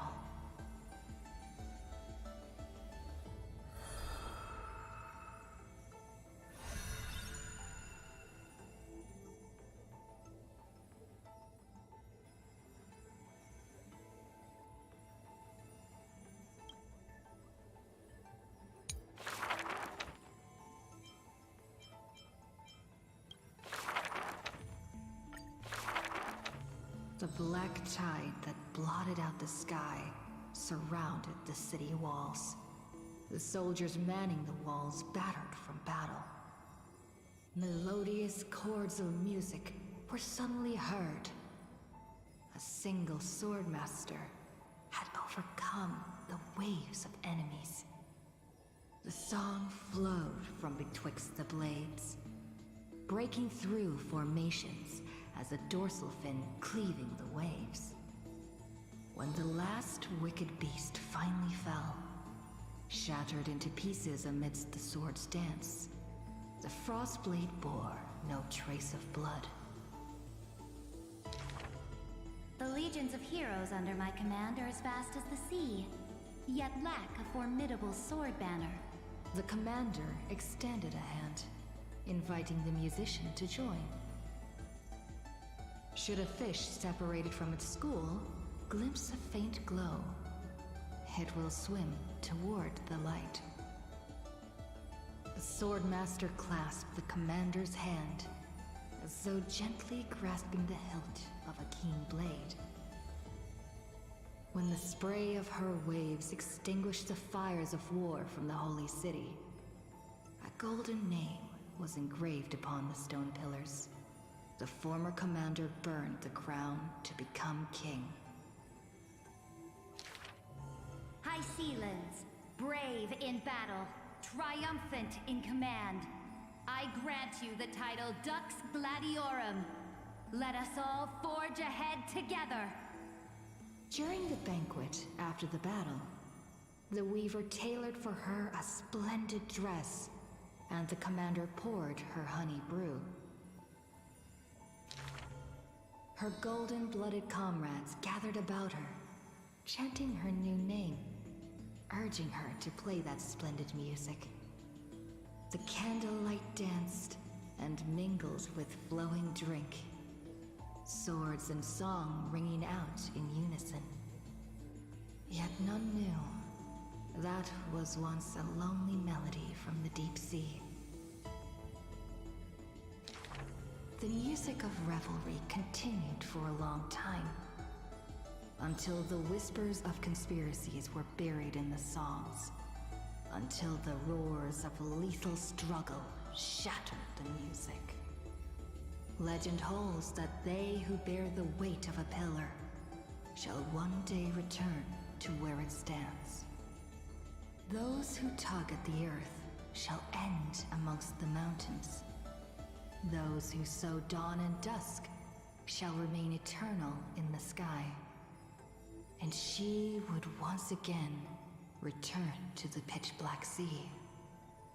And she would once again sing her music alone. The bountiful ocean, with the banquets of bygone days, stir as futile bubbles at the bottom of a glass. Many years later, the song once played by that sword master was played by future generations in the Holy City. The people knew the demigod of the seas was still a noble captain. She possessed peerless swordsmanship and a song that is passed down through the ages. It was just that she had long since vanished. Guests at the banquet sometimes spoke of her, but it was only a prayer between their cups. High Sealands, melody of the waves, bless our night that we may drink deep and dance till dawn.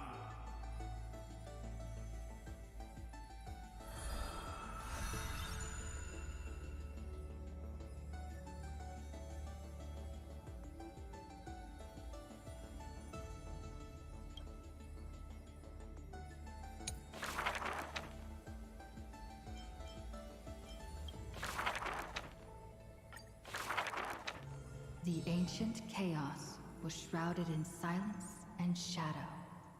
The giant dragon's offspring was born from the earth. Sweet dreams had smothered the giant dragon's eyes and ears, and as they slept, the 100 eyes of Aquila had already opened, and Fagusa had begun to stir the playful waves. Yet Giorios remained weighty and silent. Layer upon layer of peaks enveloped the dragon, cradling them in a bed more grand than any in existence. The giant dragons spent their childhood in darkness. From the moment their bleary eyes blinked open from haze of slumber, they hungered to feast on crude iron and drink deep of molten lava. Until one day, they raised their head, and with a low, guttural voice, pleaded to glimpse light. The Titan lifted them up by their ribs, slowly raising them. The dragon's spine sliced through the strata of rock, cutting open the soil. When they reached the surface, they summoned mist woven of the fire of the stars. as though seeing themselves clearly and in full through the eyes of a giant bird. The giant dragon walked the earth alone. The Titan knew they were lonely and terrified too, and so sculpted new beasts from flesh and bone. In that wild, barren world, the giant dragon led the beasts of the earth. Excessively long life gifted the giant dragon with eyes that could pierce the veil of years. They witnessed the separation of day and night, as well as the entanglement of reason and romance. And even Kefali did not neglect to share with them a chalice of golden blood. The ocean teased, saying, even should the earth sink utterly, they would not rot. Ever since they opened their eyes, the giant dragon rarely returned to slumber. And thusly, Hi, I that don't know if you're still here. I've just dream been that kind of occasionally burst forth not at paying night attention to chat. etched a trace on their memory. The gods they were familiar with were in this dream, and they were as immense and imposing as ever. I've been so focused on listening to the story, I had didn't even think to lost look their at chat. freedom. Whoopsie. Just what manner of magnificent pathstrider could imprison the Titan's mere reflections? The giant dragon dreamed also of their own path, that great breath from the heavens, or perhaps from beyond even the heavens. They dreamed of silver shards amongst the stars, reflecting the form of another giant dragon. That great cerulean dragon approached Amphoreus, the distant whispers roiling, becoming a roar engraved on the earth. They recognized the meaning in that low roar. Its name, permanence.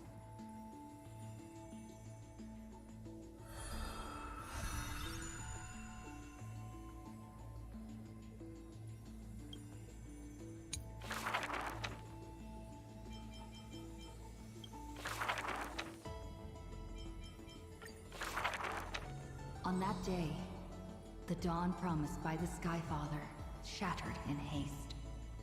As the black tide surged, breaking through the walls with relentless grace. In a quaint yet exquisite courtyard, two bitter foes meet at journey's end.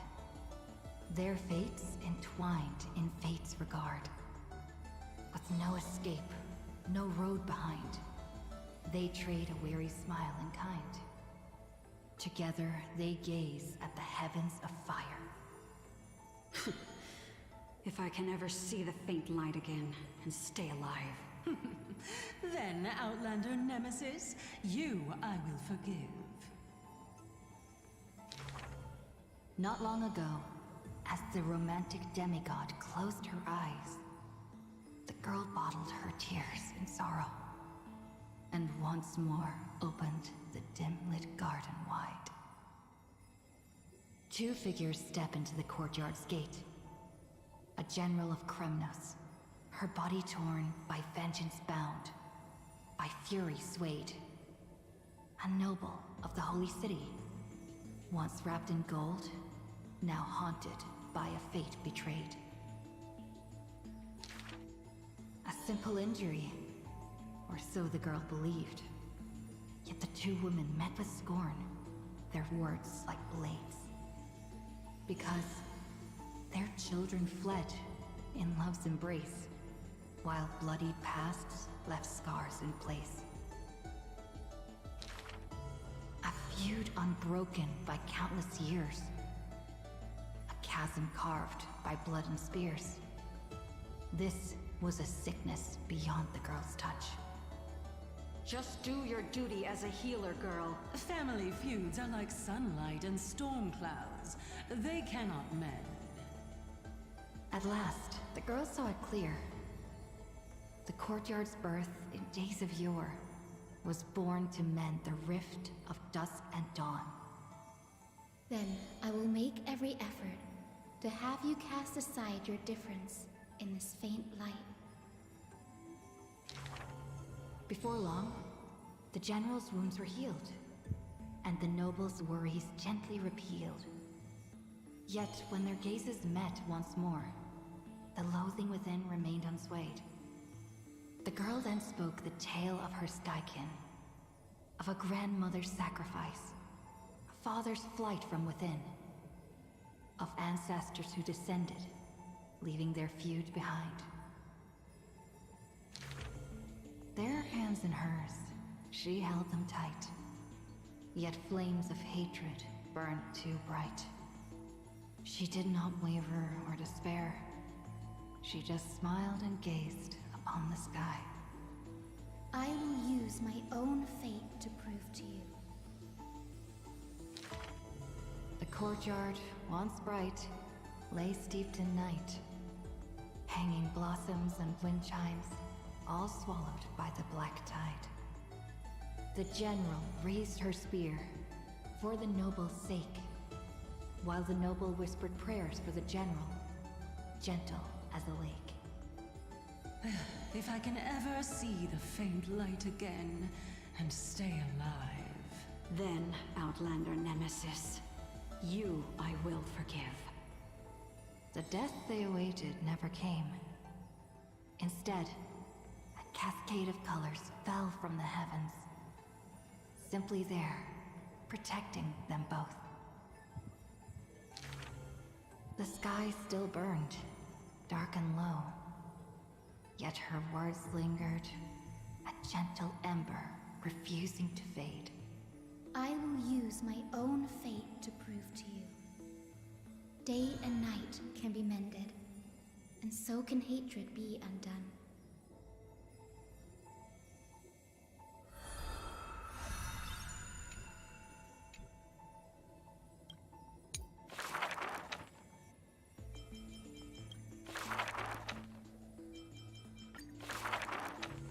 Sky Castrum, its ruins, like a blind and weary eye, gazes upon the earth in its dying sight.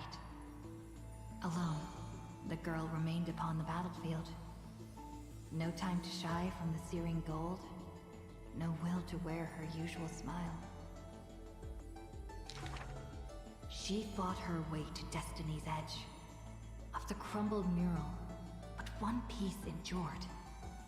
A corner portraying the Day Thunder Night, dazzling in blaze.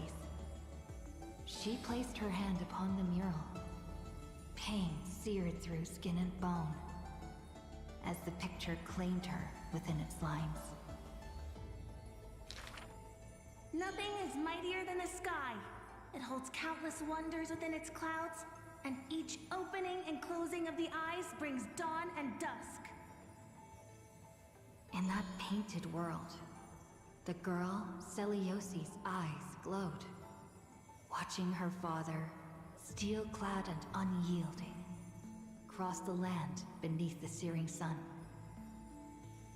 But the girl known as Hyacinth recalled her father's fragile light in the dark, the journeys into lands unknown, marked by endless sunlit days and restless winds. The sky is the gentlest of all. It watches over all things with compassion, showering them with soft rain and morning light. And yet, the sky remains so cold. It witnesses believers tear each other apart. And still, it cowardly flees from all responsibility. Within the frame of that image, the one called Celiosi bore fury in her gaze, her golden blood trailing as she turned from home, sharpening arrowheads beneath the wide and barren sky. Hyacinth remembered her grandmother's song. She recalled her prayer to Aquila before her grandmother's journey, and how bitterness followed her to an unknown land. But the sky is so lonely too. forever distant from the world beneath. It watches every sorrow, unable to intervene. No. The sky must be merciless. It must scorch the wicked, temper the fragile, and pass divine judgment upon all human wickedness. Within the mural, the girl named Seliosi became the divine eye, gazing down without mercy, a titan passing judgment upon her own kind. But in memories deep, Hyacinth heard their call. The golden threads that shielded all, the burning sun, vast and unyielding, carrying the weight of all the world had known. No, the sky must not forsake kindness. Through its boundless embrace, it carries the core flame of hope for humanity. The sky, it's so dark, so cold. In the depths of memory, the girl named Seliosi pulls her knees to her chest and trembles. Then please, come sit in my courtyard. A gentle ray of light seeped through. The celestial mural now fused anew.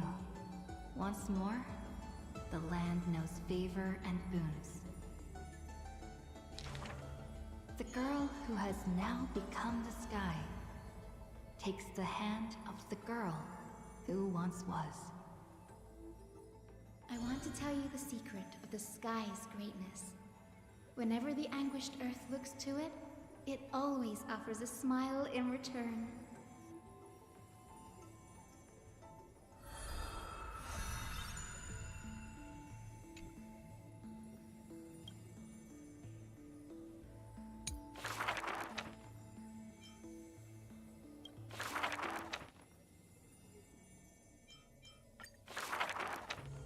Final? Perhaps you're more suited to being a teacher's assistant. There was once those who misunderstood his alias. Final. An eventuality for students. A test for knowledge gained. It may bring wisdom to light and illuminate efforts, but the word's more common meaning is nothing less than the end. That's quite ominous. The man pretended to be surprised and responded with a smile. Though it does dovetail with our destiny. Laughter resounds. The man walks the land, leaving footprints filled with joy. Despite the weight of the past, he can always laugh it away. Those nearby glance at each other, unsure of how to respond. Perhaps I was just born easygoing. His explanation is just as carefree.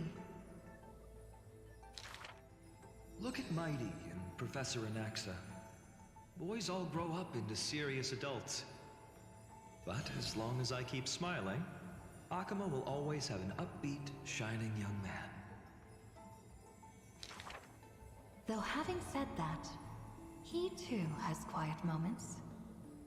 Each time he gazed long toward the coming dawn, a smile remained fixed on his lips, paying no mind to anything else. His eyes were painted with the azure of the sky, gaze fixed on the titan bearing the world. I was just imagining. He explained his own trance in a comment. Kefali too was once in mortal flesh and raiment. Now, when the man comes with sword in hand, there is no need to doubt he will swiftly win victory. But his smile is pure. Ever since the start of the journey, he is still called a youth in this story. Youth is always ambitious, with lofty goals. But it seems that in the man's heart, only the wishes of others are held. Apart from the ideal of deliverance, what do you have left? The golden-haired friend once asked him so. He remained silent. Then, As he was wont to do, he simply smiled. As long as I don't ask for too much, everything will unfold as desired. In Amphoreus, untitled statues are a prevalent sight. As for the inspiration behind these statues, they are said to be the clay figures that Kefali made at the world's creation. They made clay figures in their likeness, bestowed upon them the breath of life, and allowed the golden divinity of their blood to course through. Thus, the very first mortals roamed the earth, receiving the gods' mercy, while realizing the sorrows of this world. But that sorrow was, in the end, only the sorrow of the world. Nobody ever cared what lay behind the smile, what the clay figure thought.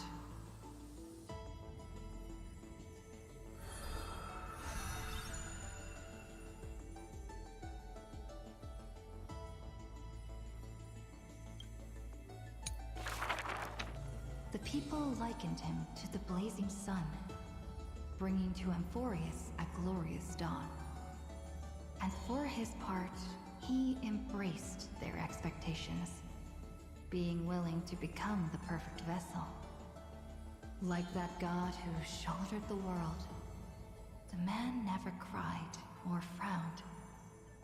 Yet, he is not proud of his resolve, for sometimes he even avoids the funerals of the departed, only out of fear that he cannot cry for those in pain.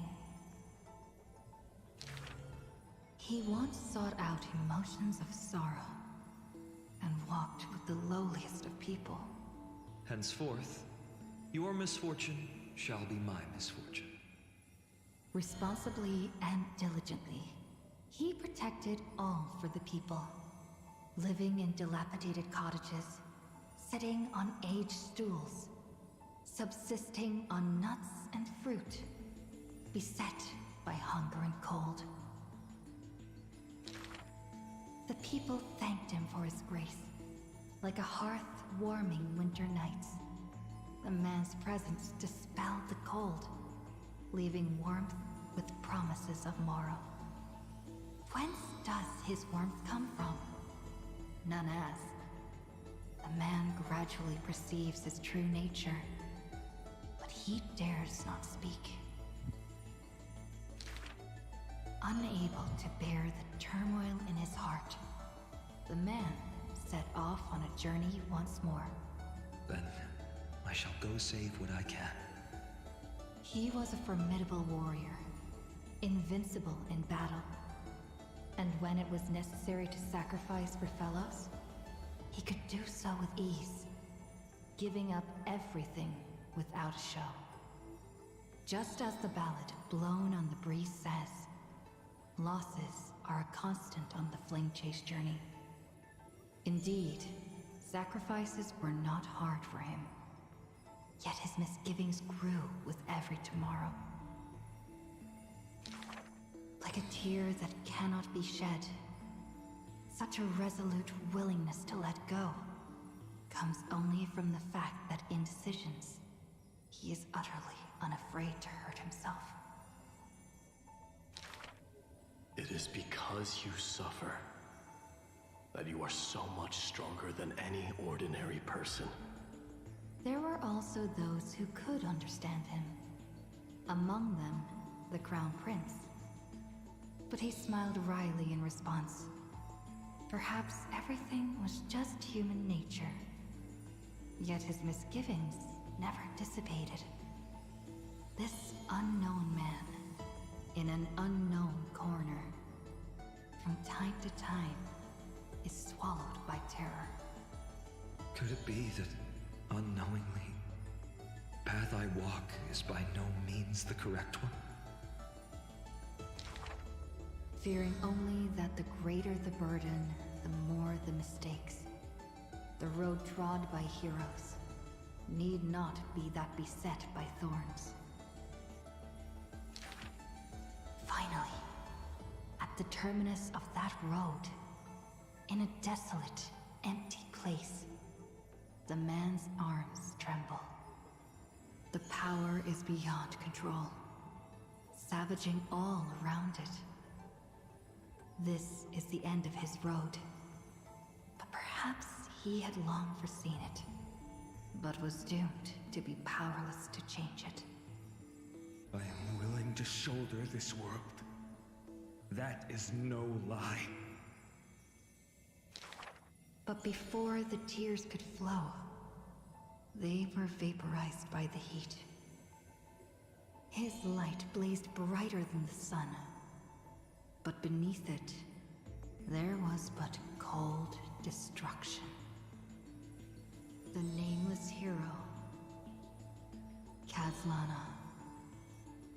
He had never loved himself. Why would he love this world?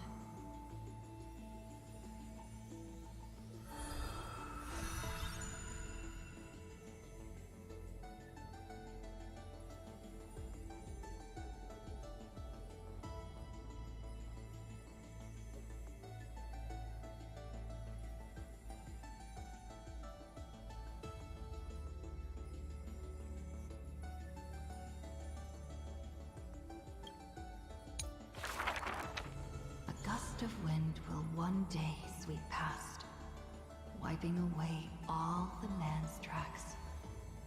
Nearly every footprint was stamped full of the fury that filled him. That humble youth faded away with the flames into yesterday. The first ray of light to pierce the long night was brought by the burning man. But the body that bore the weight of the world was forged by the fires of wrath.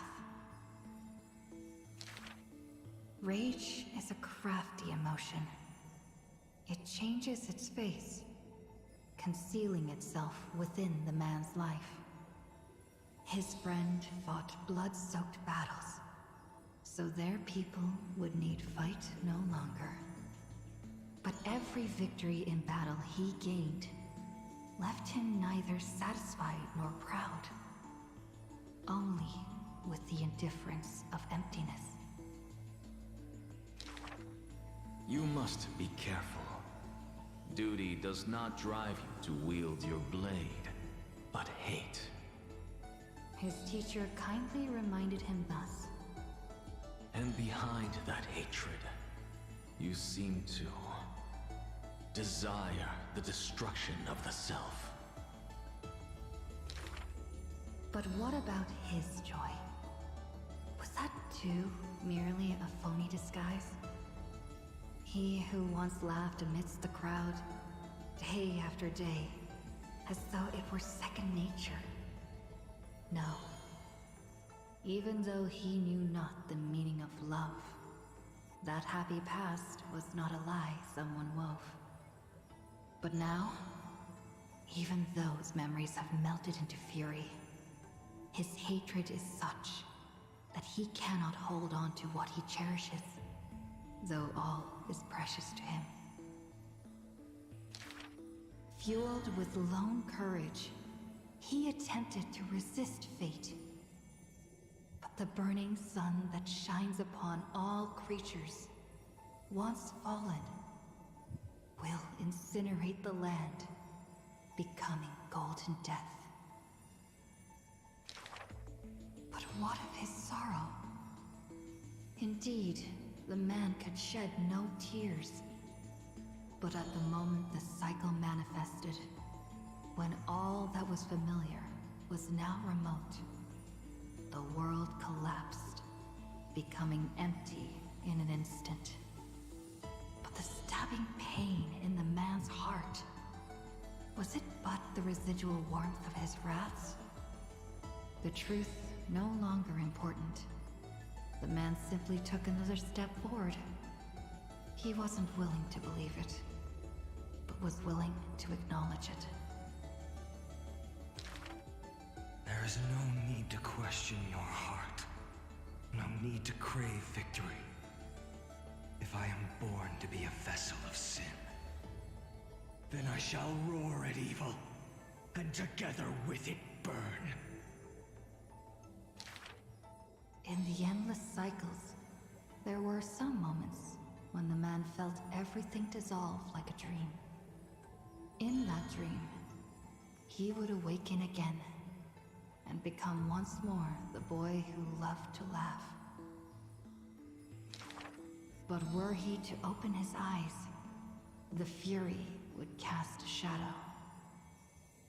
He saw the creators choke his throat, gurgling and gasping. And in that boundless dream, he mistook them for his own jest. But their true forms were violent hatred. Towards the creators, towards himself. A roaring inferno. The prophecy departed. Amphoreus was unable to usher in the dawn.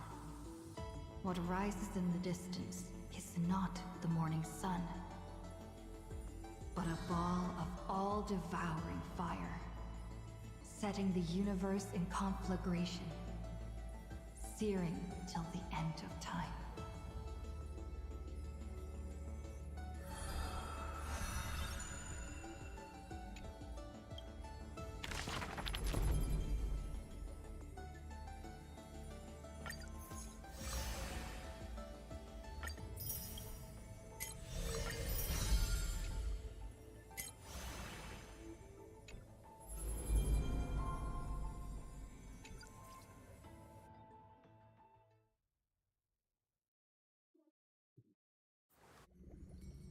Wake up! Wake up! Buddy! Wake up! Oh, so I'm not done yet? Oh boy. Okay. You're finally awake. That's a relief. We were so close to being swept away by the reverse flow of time. It's lucky we found a safe place. Now, I'm going to send you back to the very start of time. But before we part, there's something I need to tell you. Something very, very important. That's right! At this very moment, my memories are finally whole. After watching so many fragments, my past is finally coming into focus, little by little. You're smart. You must have a clue now. Or maybe... You knew the answer long ago, didn't you? Not surprised at all, huh? That's because I'm simple at heart. No matter what form I take, I've always been true to myself. But I'm glad that I remembered in the end. This way, I'll have no regrets. Don't worry. We're not truly parting. Because I'm going to become a part of you. I'll turn into the memory of this cycle. The 33,550,336th Flame Chase journey. And forever reside in the heart of the Time Demigod. This way, you'll carry all that has come before, crossing time itself to reach the next cycle. My mission ends here, but looking back, I still feel lucky. After all, across 30 million Sirenes, I was the first, and the only one who got to finally meet you. So, believe me, in the next cycle, there will be another Sirene waiting for you. And in the one after that, and the one after that. I will always be waiting.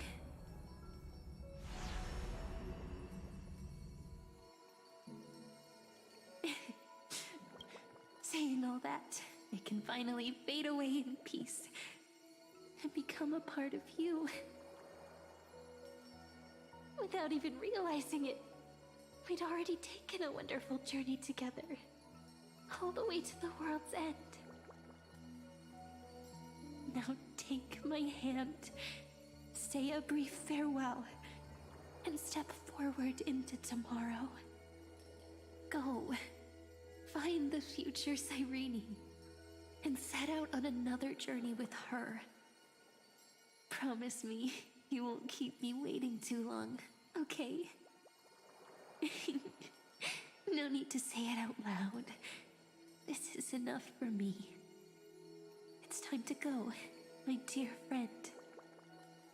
May your trailblazing journey always be accompanied by a cool breeze and rippling waves.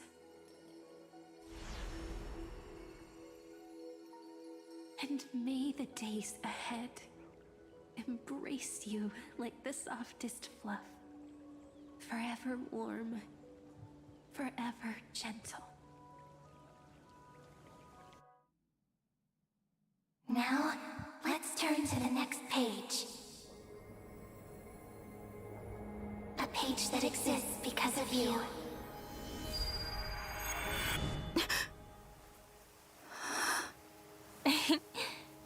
Is this a meeting ordained by fate? Or a long overdue reunion? Aww.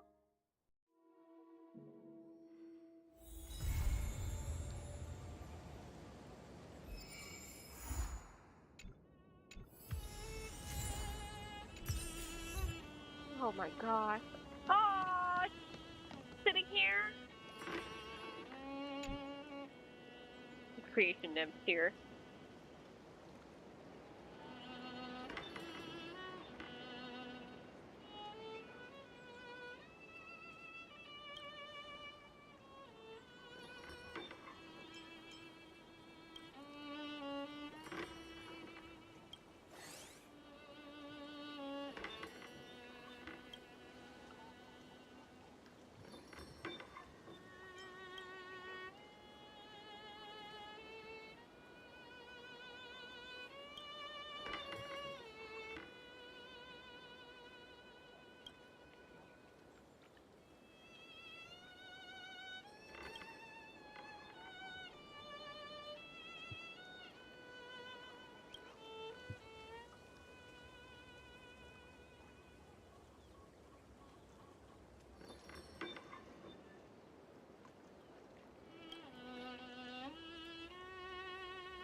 Check it out! Doesn't this scarecrow look just like you? I spent ages observing just to get it right. That's so cute. Why didn't they completely voice this instead of just giving me one random voice line?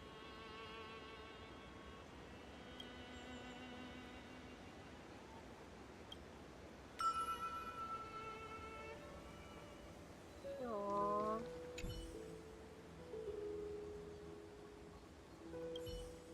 If you're in the mood, go play with her. Cute. Wow.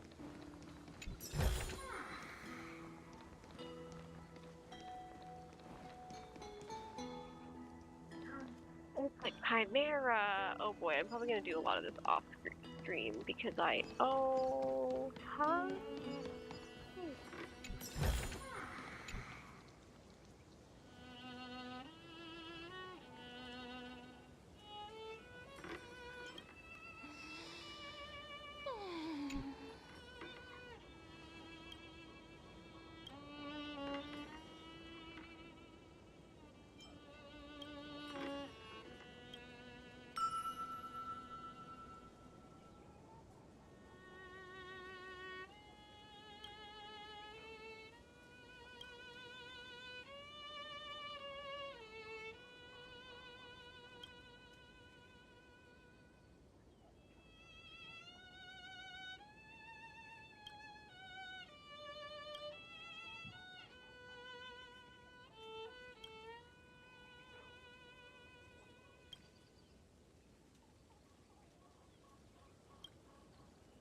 Oh, you like the view here?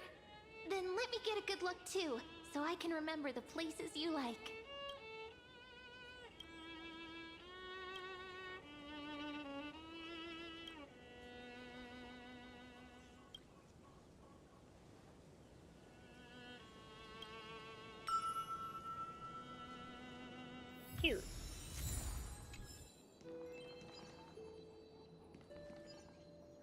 boy. Okay.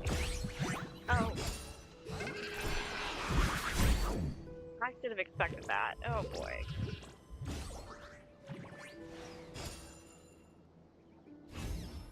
So you're here too, huh?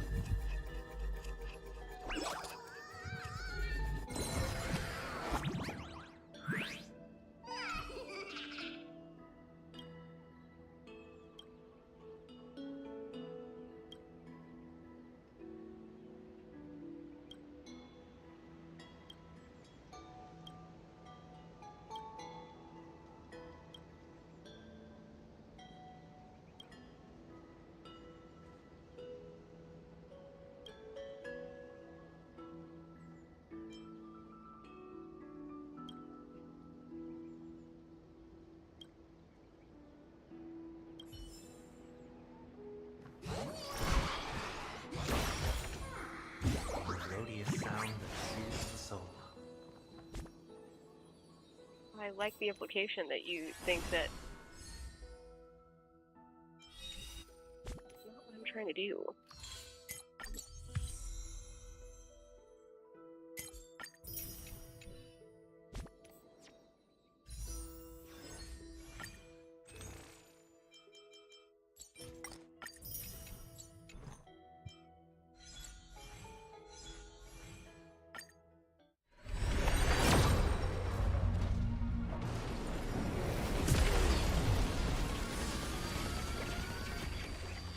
Around and play.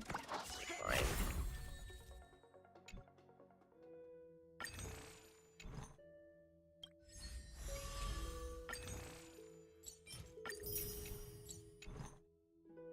Alright.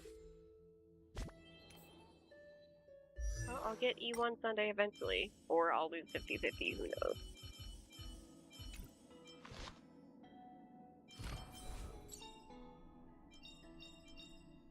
Oh, a visitor. Please let me show you some of our local hospitality. I don't have a harmony light-one I can give her. The answer is no. Oh wait. That works. Okay. Although I really do need to superimpose this one clearly.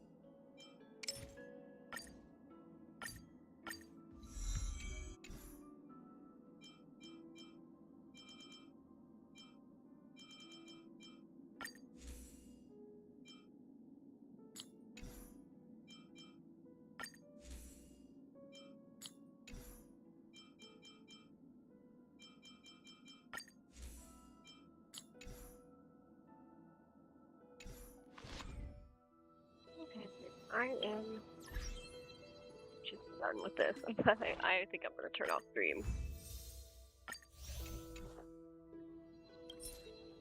It's been one hell of a day. It's been a long day doing this stream. Doing this all in one sitting was maybe not the best idea, but oh well. I finished. I am done. I am still gonna keep pulling casually towards E1 Sunday. Till then, we've got this guy that I gotta work on, so... Oh, his phone case is so cute.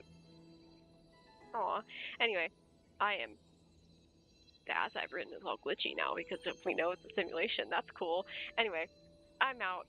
I am all done for the day. I was going to try and do an art fight attack today, but I think I've done more than enough today, so I think I'm gonna pass. I'm just gonna make up for my lack of attack today by doing at least a couple tomorrow morning once I get up, before I even play the game, so... I don't know, and maybe I'll stream my other account. My stream-only account. Not like stream-only, I guess. It's the one that I'm not doing any quests unless I'm on stream, and not doing any polls unless I'm on stream. But I'm still doing dailies on there, too. Okay. Bye-bye. It's been a long day. If anybody actually came and hung out, or if anybody watches this as a VOD for whatever reason, despite it being over 6 hours long, kudos. And thanks. I got very quiet through most of it because it was a lot to take in. I feel like I've got information overload. But, yeah. It's been a good day. And a long day. I need to take a well-deserved break and get some dinner or something. Bye-bye.